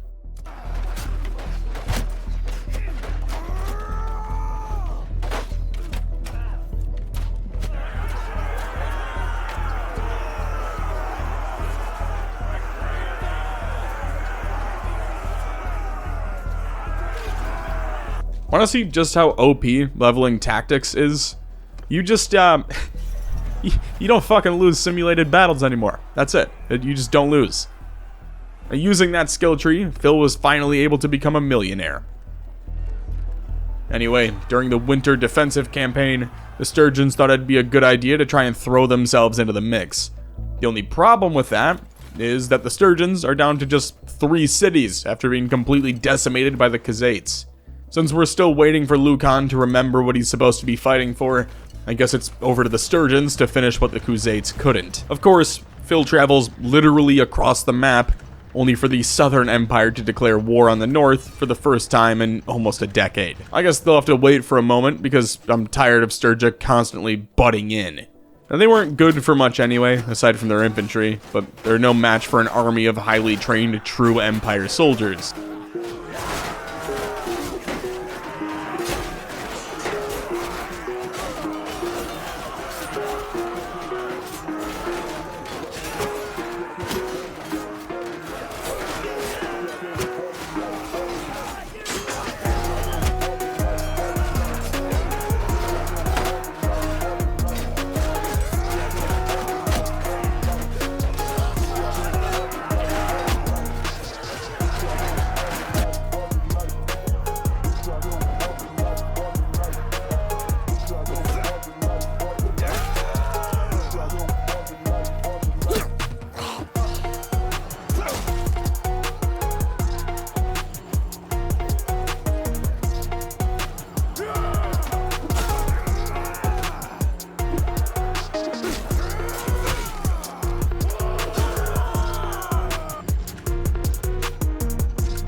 Of course, just like the Western Empire, the Sturgeons watch a city and castle get washed in back-to-back fights, realized they were down to 2 cities with 1 being razed, and immediately tried to enter peace negotiations, which they got after I razed one of their final cities.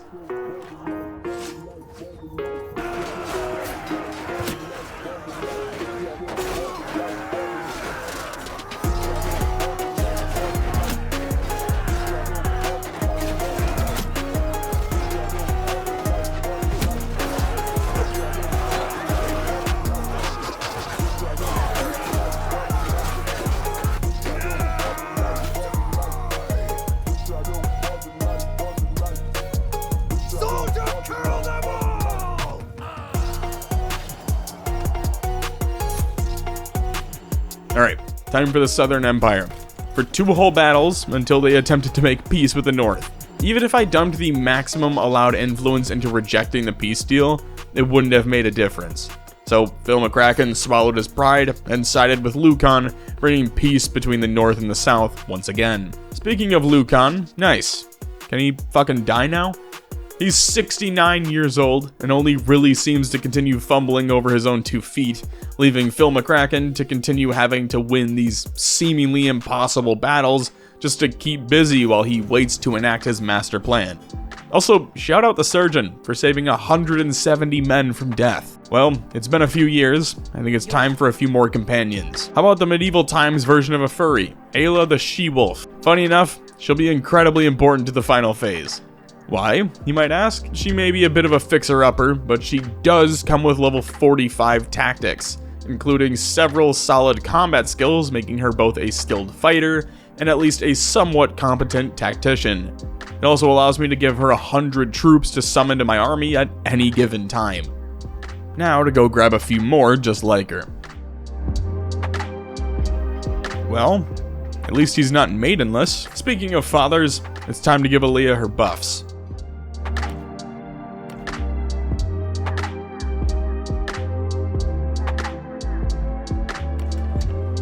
Over the course of the spring, it became obvious that interest in the South was growing, so to get ahead of everything, I had Phil McCracken position himself directly next to a southern castle, where he began amassing an army.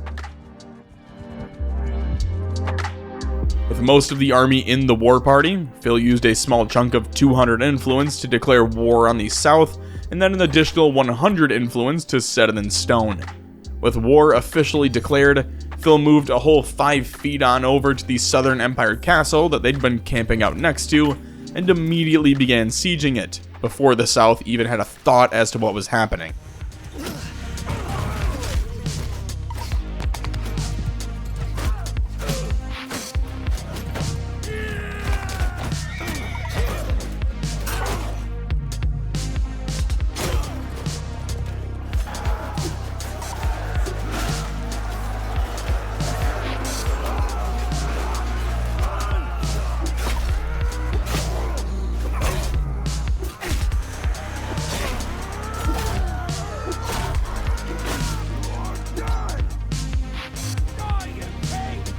Thankfully, the South is currently dealing with the Khuzaits, so they're a bit too preoccupied with the never-ending armies of horse archers to even pay attention to the fact that we're currently blitzing their castles. At this point, we're nearing the final phase, but honestly, it's just a waiting game. We can continue sieging castles and cities, but until Lucan passes, there's no final victory. And that being said, good God, is it fun to completely obliterate castles and cities alike.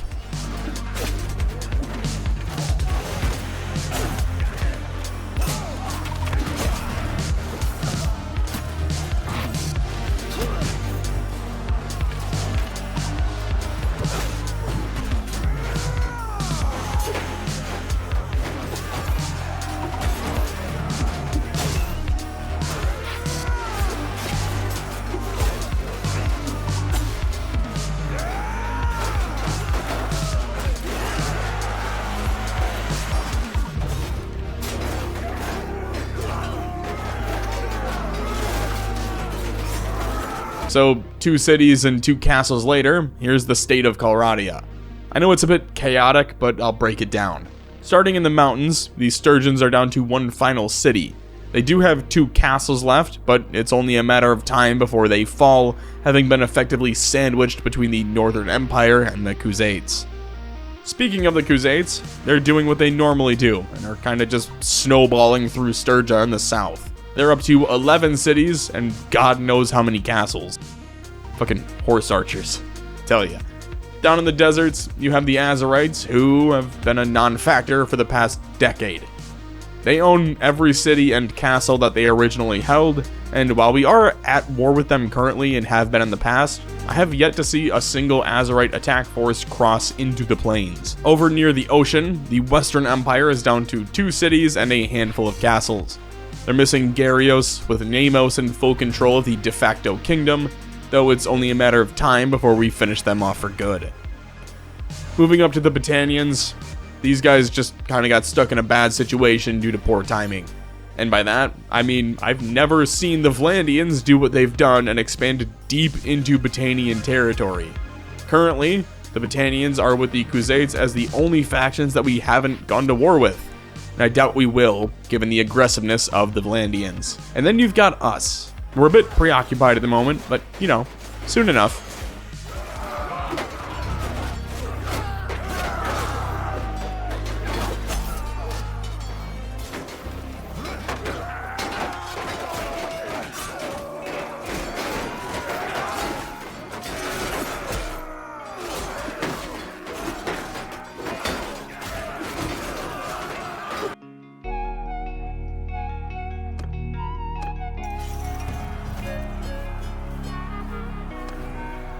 Anyone else do this?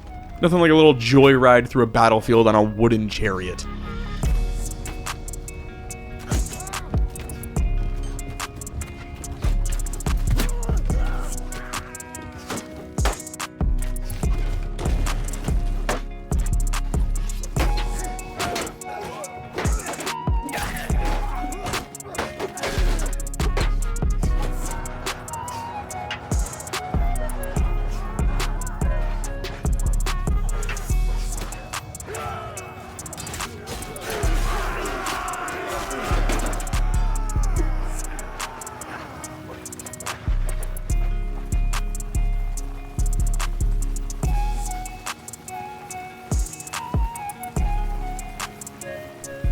After taking Poros and leaving the Southern Empire with one singular city, Lucan once again shows he's sharing a brainworm with RFK and accepts their plea for peace.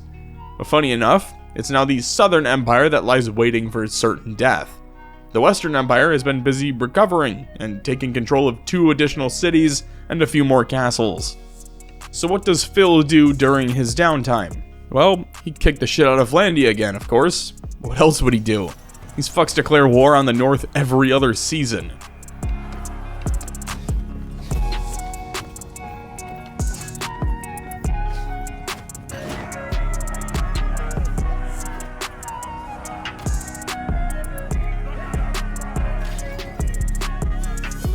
Of course, those wars only last half a season or so until they lose enough land to call for a peace treaty, leaving me stuck in a peaceful purgatory, at which point Phil would pass the time taking strolls through these city streets, taking in the view of the docks, practicing his Ray Rice talents, and getting shit-faced on a weeknight. This would continue for the better part of the fall until something extraordinary happened. Having been beaten back to one final city, the Southern Empire put up a valiant, albeit futile, last stand against the Crusades, before ultimately succumbing to the horde of horse archers charging through their city. What I'm trying to say is, on the 4th day of winter, 1093, the Southern Empire ceased to exist, leaving only the Western Empire in Phil McCracken's way. Which means it's back to waiting.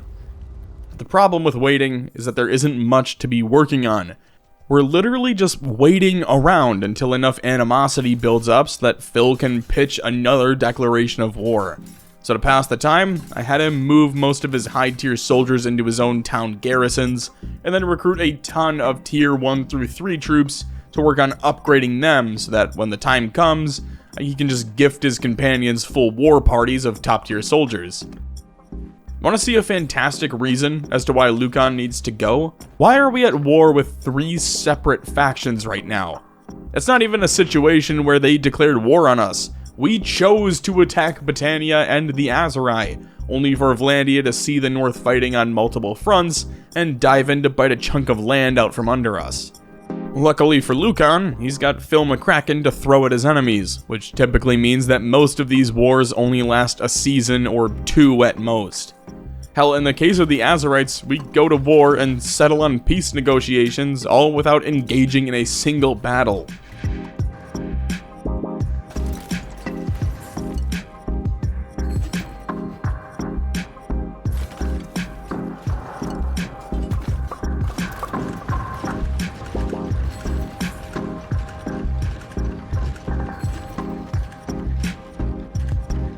After waiting well over a year for another battle against what remained of a fractured empire, I just said fuck it and had Phil summon a massive army and immediately began enacting hostile actions on the nearby villages in an act to face off one final time. And that's how you instigate a war. Just attack one village.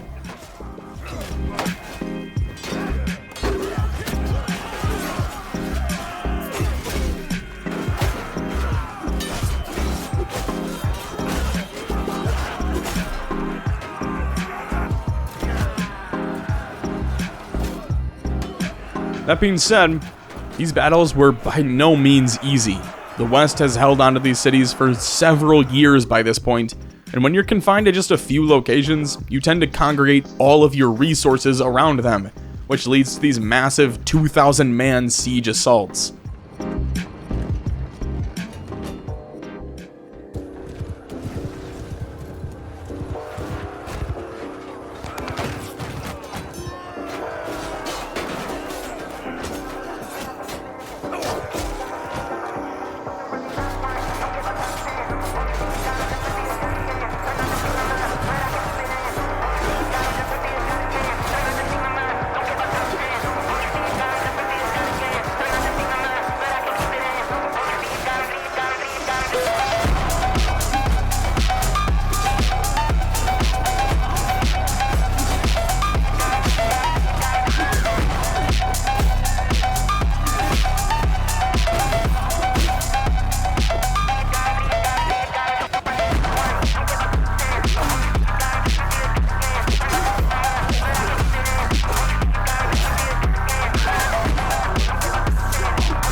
Oh look, Lucan once again proving that he of House Janus made the right decision from the start. Well, at least that gives everyone a few days to recover, I guess. Naturally, Lucan also decided to declare war on the Khuzaits, because reasons, which immediately prompted Vlandia to subsequently declare war on us again. Classic. That didn't stop Sir Phil McCracken from being hellbent on finally completing his quest to unite the Empire under one banner, though. And thus, he rallied the troops and kicked off another war with the West, utilizing the same exact method as before.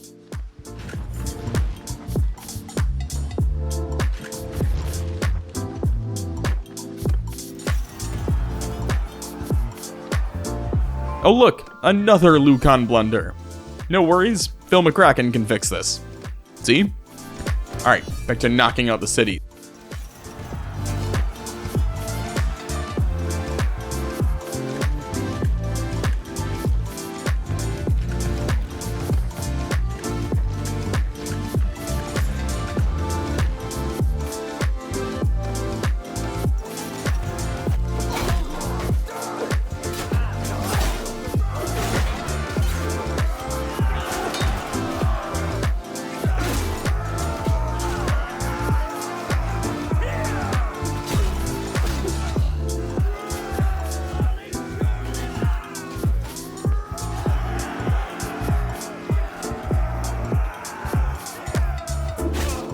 Now, with the cities under the true Empire's control, all that's left of the Western insurrection are a handful of castles scattered throughout Calradia. 4 to be exact. So, it's time to start picking them off one at a time. Come on, Lucan.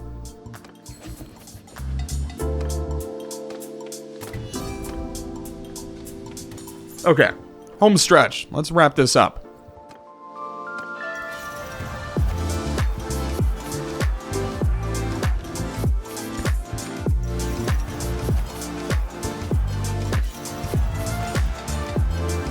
Three down, one to go. This is all that stands in the way of redignifying the glory of the Empire.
With the Western Empire destroyed, only the North remains.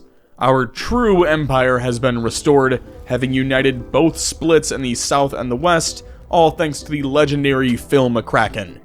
In his 12-year quest to unite the empire under one banner, he personally killed 2,815 soldiers, 39 heroes, 30 bandits, and 47 mercenaries, not including the thousands of men slaughtered while he commanded from the sidelines. Lucan's fuck ass is still alive at a whopping 74 years old. Something that's even more hilarious when you consider the fact that I was planning on Lucan dying before his late 60s. Yikes. While Phil isn't in control of the North just yet, he's the clear heir to the throne. So, where do we go from here? Well, that's just the question, isn't it? There's an entire country to bend to our will now that we have the full strength of the Empire at our disposal. Who knows, maybe Phil McCracken will go on a world domination arc. Maybe he'll leave it all behind and choose the hermit life, opting for his daughter to take the reins. Only time will tell. We're doing the Japan thing today. Now, it should go without saying, but I have no clue what's going on here. I do not speak Japanese, I have no understanding of what went on during this time period, and most importantly, I do not care. I'm going to mess up almost all of the names. I'm going to be as historically inaccurate as you'd expect an American to be, and that's really it. Carry on. So what is Shokahu? Well, it's a massive full mod overhaul of Bannerlord that turns the game into 1500s Japan. Who might our protagonist be, you might ask? Well, how about none other than the one, the only, Chi Chinpo, which, to my understanding, should roughly translate to, that Japanese men are usually stereotyped as. Either that, or Google Translate's definition, which I don't think I can say on YouTube, but it would definitely help explain the urgency and aggressiveness.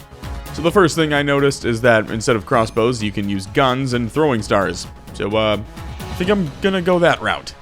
The only problem with that is it takes some time to use firearms, at least according to Reddit. Blech.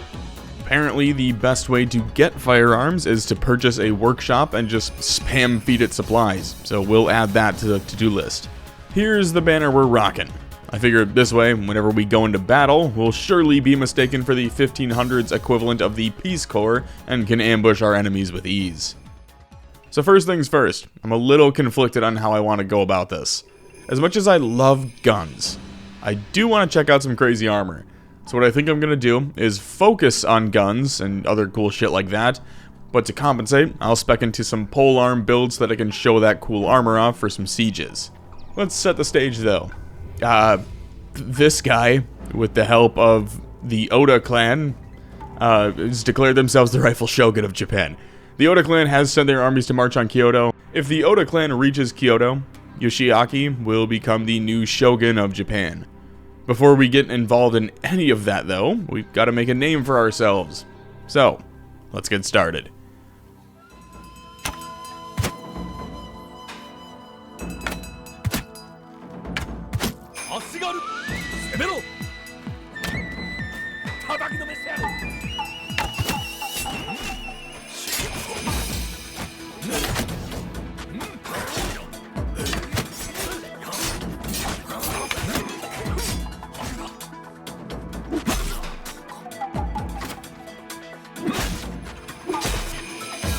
Okay, may have lost all but one of my peasants, but a win's a win.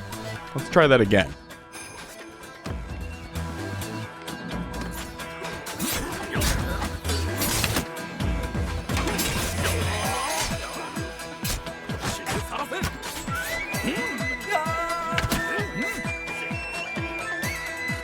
Oh, much better this time, okay. Another day's travel later, and I found myself face to face with what I can only assume is the most expansive soldier tree in the game. There's this shrine over by the water that allows you to either donate or recruit troops from it. Recruiting troops gives you a temple follower that can be upgraded into 3 different tiers. Of those 3 tiers, the middle one has 4 sub-tiers, and of those 4 sub-tiers, each one has 3 to 4 additional upgrades. And that's just one of the 3 base tiers. You can also purchase skill books from the temple, which I assume work very similar to the books you can purchase in the Old Realms overhaul mod. Since I don't know anything about the history of this time period, most of the early game was spent mimicking a typical Bannerlord playthrough. I focused on bandits for loot and set a goal of reaching the next clan tier as quickly as possible.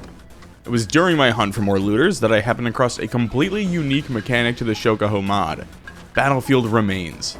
Exploring them allows you to bring in a few soldiers to loot the battlefield for any items left behind. But you're not alone. The longer you stay on the battlefield, the more looters begin to appear, forcing you to fight for control over the supplies in the area. It's one of my favorite mechanics introduced in this mod, and one that I strongly believe should be in the vanilla game.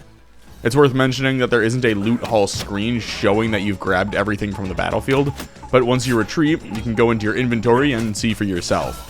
It's a fantastic way to get some really solid gear early on, like for example, a high quality chest piece that gave me over 5 times my current protections. You know what else is a really good way to get solid gear early on? Upgrading your troops to gunners and letting them decimate larger groups of bandits. Sure, it takes them like 20 seconds to load their rifles, but there's no denying how powerful these troops will be once they're upgraded a bit more.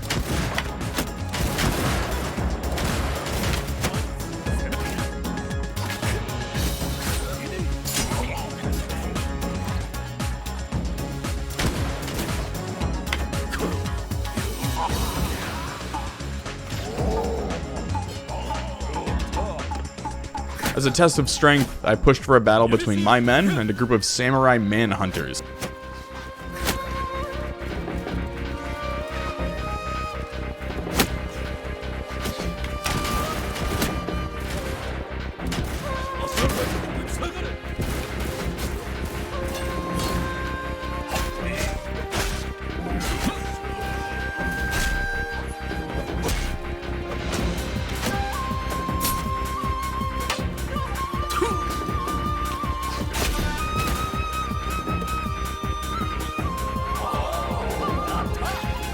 Not bad, not bad. Alright, we're clearly ready for Kyoto. It's only, several years of travel away. Oh my god. This led me to a port where I was prompted to either take a ferry or purchase a boat of my own. Now, since we're still broke, a ferry is the best option. After crossing to the other side, I managed to hop into a fight against some traders and pirates, managing to fend off the pirates and walk away with some more supplies and a few prisoners.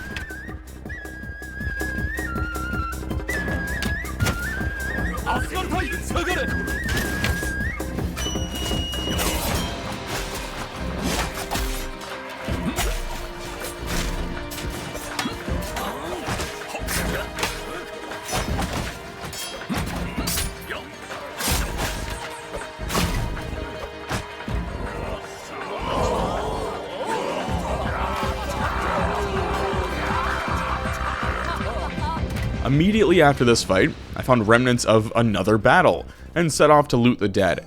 I chose to head in with some tier 3 troops and learned that you can actually assign groups of soldiers to loot the piles alongside you. Meaning if you head in there with some top tier men, you could probably hoard all of the loot. Considering I made 10k off of one battle with some pirates and looting the remains of a war zone, this has potential to become an incredibly profitable side hustle. Of course, I say that, and then immediately walk into 2 more battlefield remains. Let's get to work.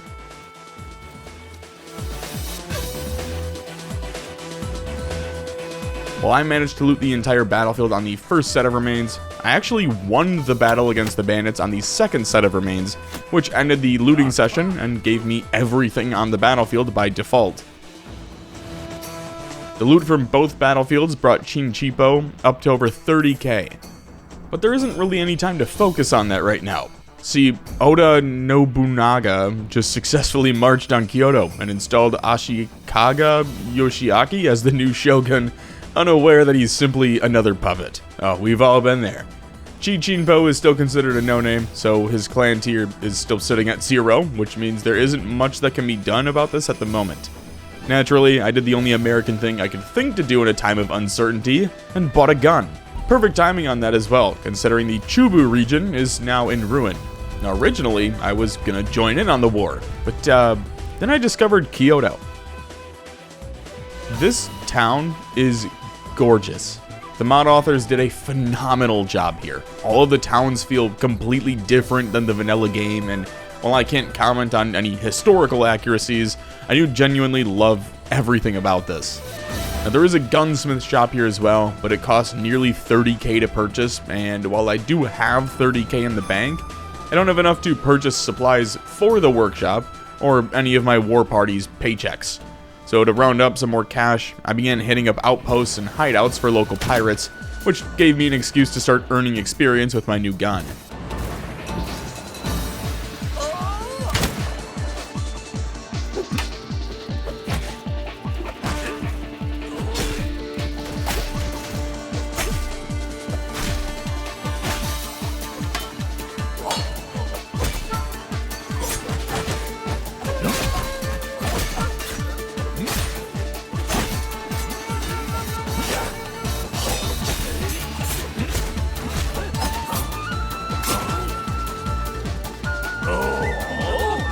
I even camped out near a castle siege with the hopes of looting the battlefield remains following the siege, only for nothing to be left. Bummer.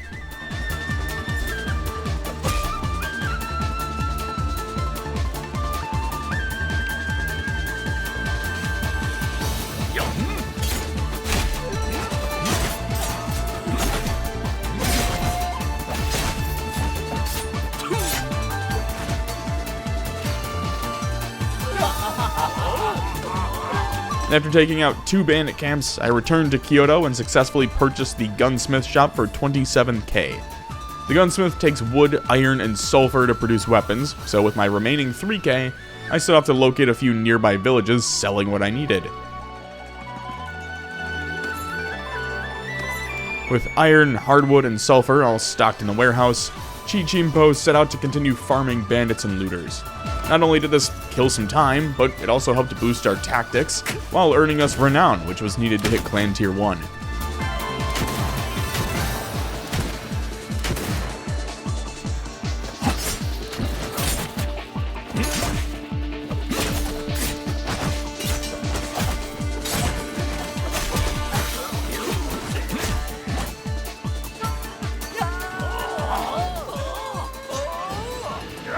It was only after making it back to Kyoto that I realized I never refined any actual iron. Whoops. To add insult to injury, while I was refining said iron, Kyoto came under siege, forcing Chi to retreat to Osaka. Thankfully, the siege was short-lived, and I found myself back in the city by the end of the week. Anyway, with actual iron in the warehouse now, I returned to farming bandits throughout all of spring 1569.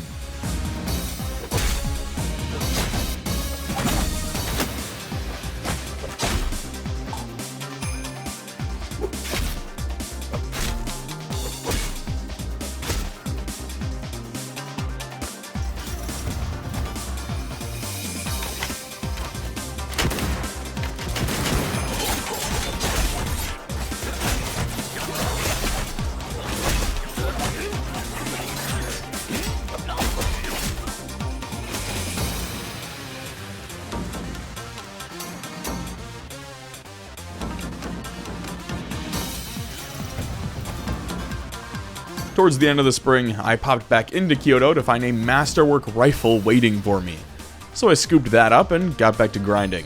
And by grinding, I mean selling 2 more guns in order to continue functioning as a war party. At this point, I'd gotten completely sidetracked from my original plans to get to Clan Tier 1. My sole focus now was on refining ore to make iron bars to give to my warehouse, so that they could continue producing weapons. Then I remembered I could just level up my trading skill to earn more profit from selling my firearms using the first perk badge, Appraiser. There's also a renown perk that earns you daily renown from profitable businesses, so I plan to hit that as well. One other aspect of the mod that I really wanted to check out was the tournaments.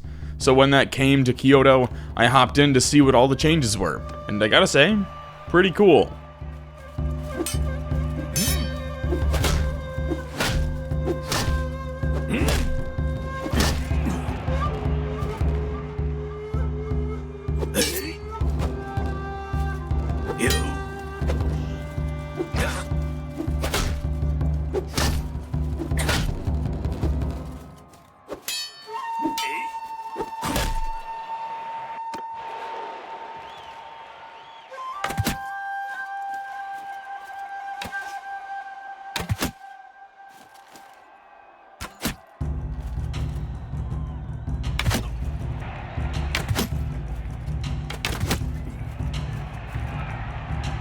But that's just Kyoto, so let's see what some other locations look like. Okay, so Osaka started off really cool with an outdoors section, but the remaining rounds were all indoors again. That being said, I'm not going to complain about that at all. There's just so many unique locations and set pieces built for this overhaul mod that I can't really be mad if the tournaments are set in 2 spots. Especially when I'm not a huge fan of tournaments to begin with.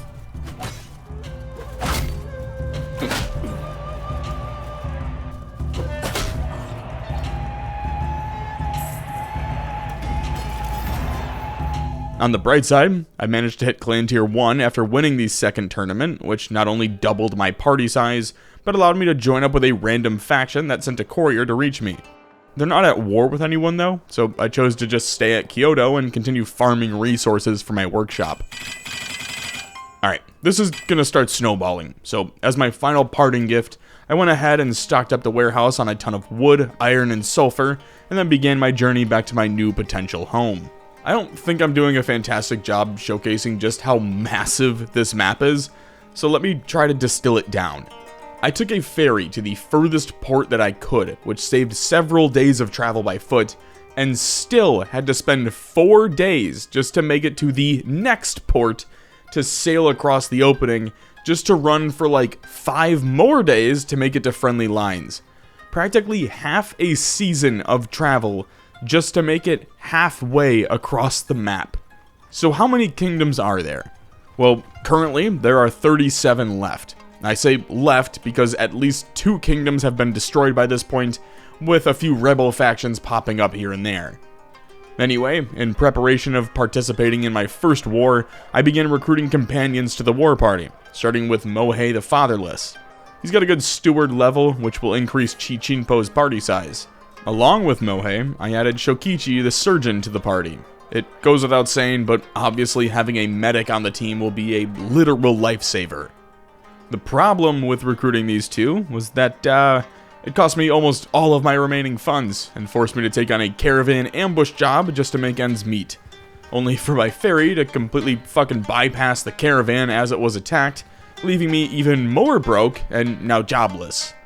As we ran entirely out of funds, I was forced to head into town to begin selling off possessions, but just as I was about to do that, perfect timing. After selling a few horses to pay for the day's wages, I traveled back to friendly lines and joined up with one of the armies already en route to an enemy castle. Normally, I'd stay back and defend our territories, but given that I had a total savings of 0, I needed the work. So, let's talk about siege battles. They might be my favorite component of the entire overhaul. Oh my god, are they incredible. Even the castles, just chef's kiss, 10 out of 10 through and through. Take this first castle siege, for example. Normally, you storm the walls, break down the gate, and that's it. You win. But in Shokuho, that's only phase 1. At least with this castle, there are 3 separate choke points you need to take. Climbing the walls and using the battering ram gets you through the first phase.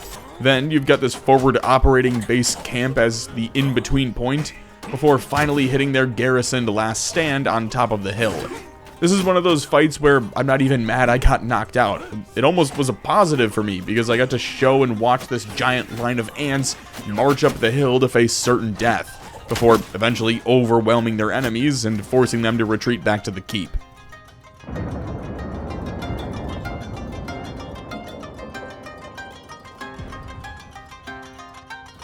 The earnings from that castle siege would pay for 3 days of troop wages, which I was hoping would be enough for us to successfully siege the nearby city of Kumamoto. It wasn't, but don't worry, because while waiting, I noticed a nearby army in need of a helping hand.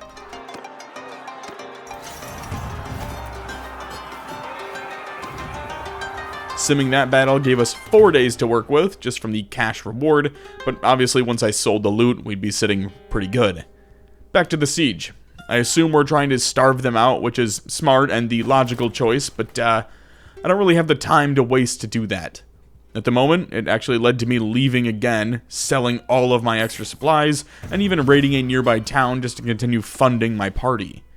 After starving the city for several days, reinforcements arrived and took on our army out in the open, leading to a massive open field battle. Needless to say, when battles like this are already the major highlight of the vanilla game, adding cool new samurai armor and guns to the mix only amplifies that.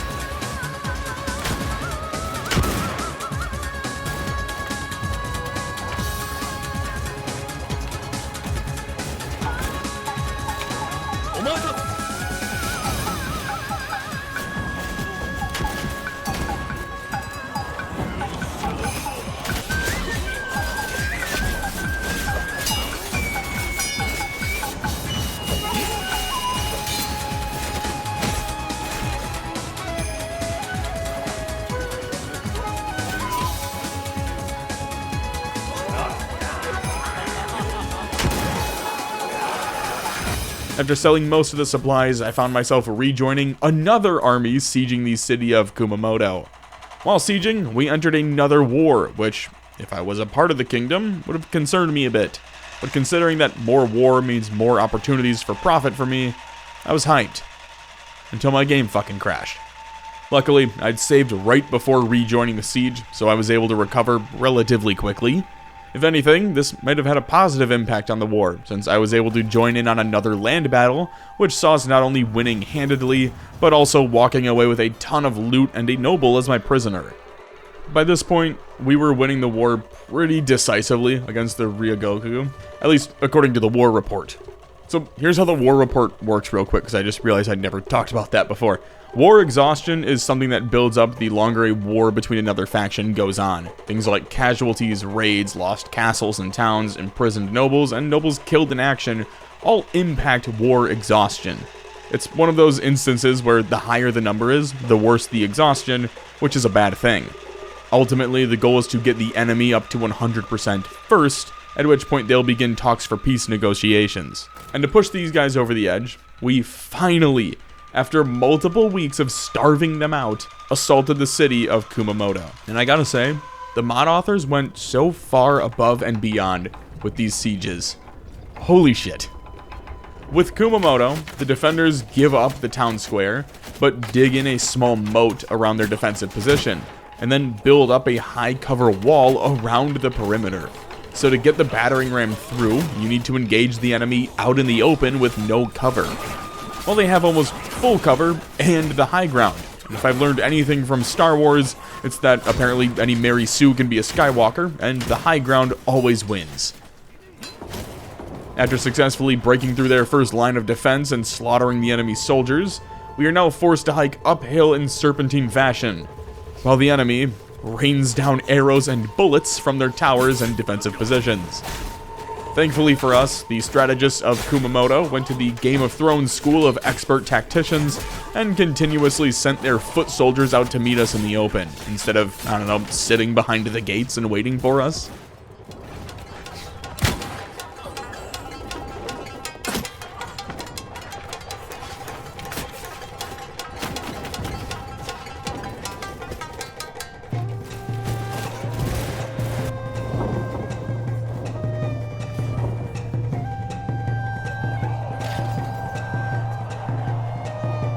Winning the siege allowed me to cash in on the post-battle destroyed city, in which I was able to sell rice for over a 1,000% markup, allowing me to fully recover back to over 30k in the savings. Immediately after taking the city, peace was declared and I began the journey back to Kyoto, after abandoning my responsibilities, of course. Now, why would I do such a thing?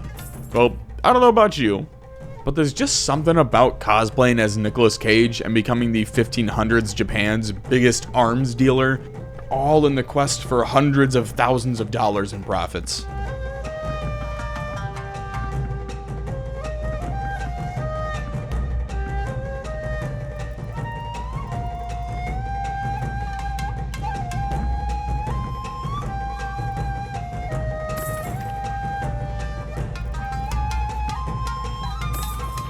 Oh man, Kyoto's really going downhill. They let Ricky Berwick back in. After spending the winter stockpiling more iron and sulfur, we're up to over 140k, which is more than enough to fund the party through another war. And with that, I signed another mercenary contract and jumped right back in. For about a week, until I realized we were only at war with one kingdom who holds one single city. And then they have 20 days of food to survive this siege. Oh my god. So while I waited for the main army to starve them out, I headed back to Kyoto and purchased the sake brewery. It would almost take a full year of sieging before we were finally ready to assault Osaka. It went about par for the course, and shortly after taking the city, another peace deal was signed.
With nothing better to do, I spent about 50k on random weapons to smelt down for extra metal, and then used that extra metal to craft an absolute powerhouse of a pole arm.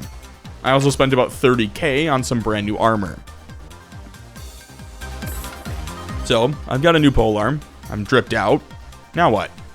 Well, how about joining the faction currently ruling over Kyoto, and then sneaking through a random city miles away in order to help defend it from the siege assault? It's funny to think that this would be my first siege defense of the playthrough. I feel like by this point in regular Bannerlord videos, I'm already at like 30 or 40 successful defensive battles.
After almost 20 goddamn minutes, we lost.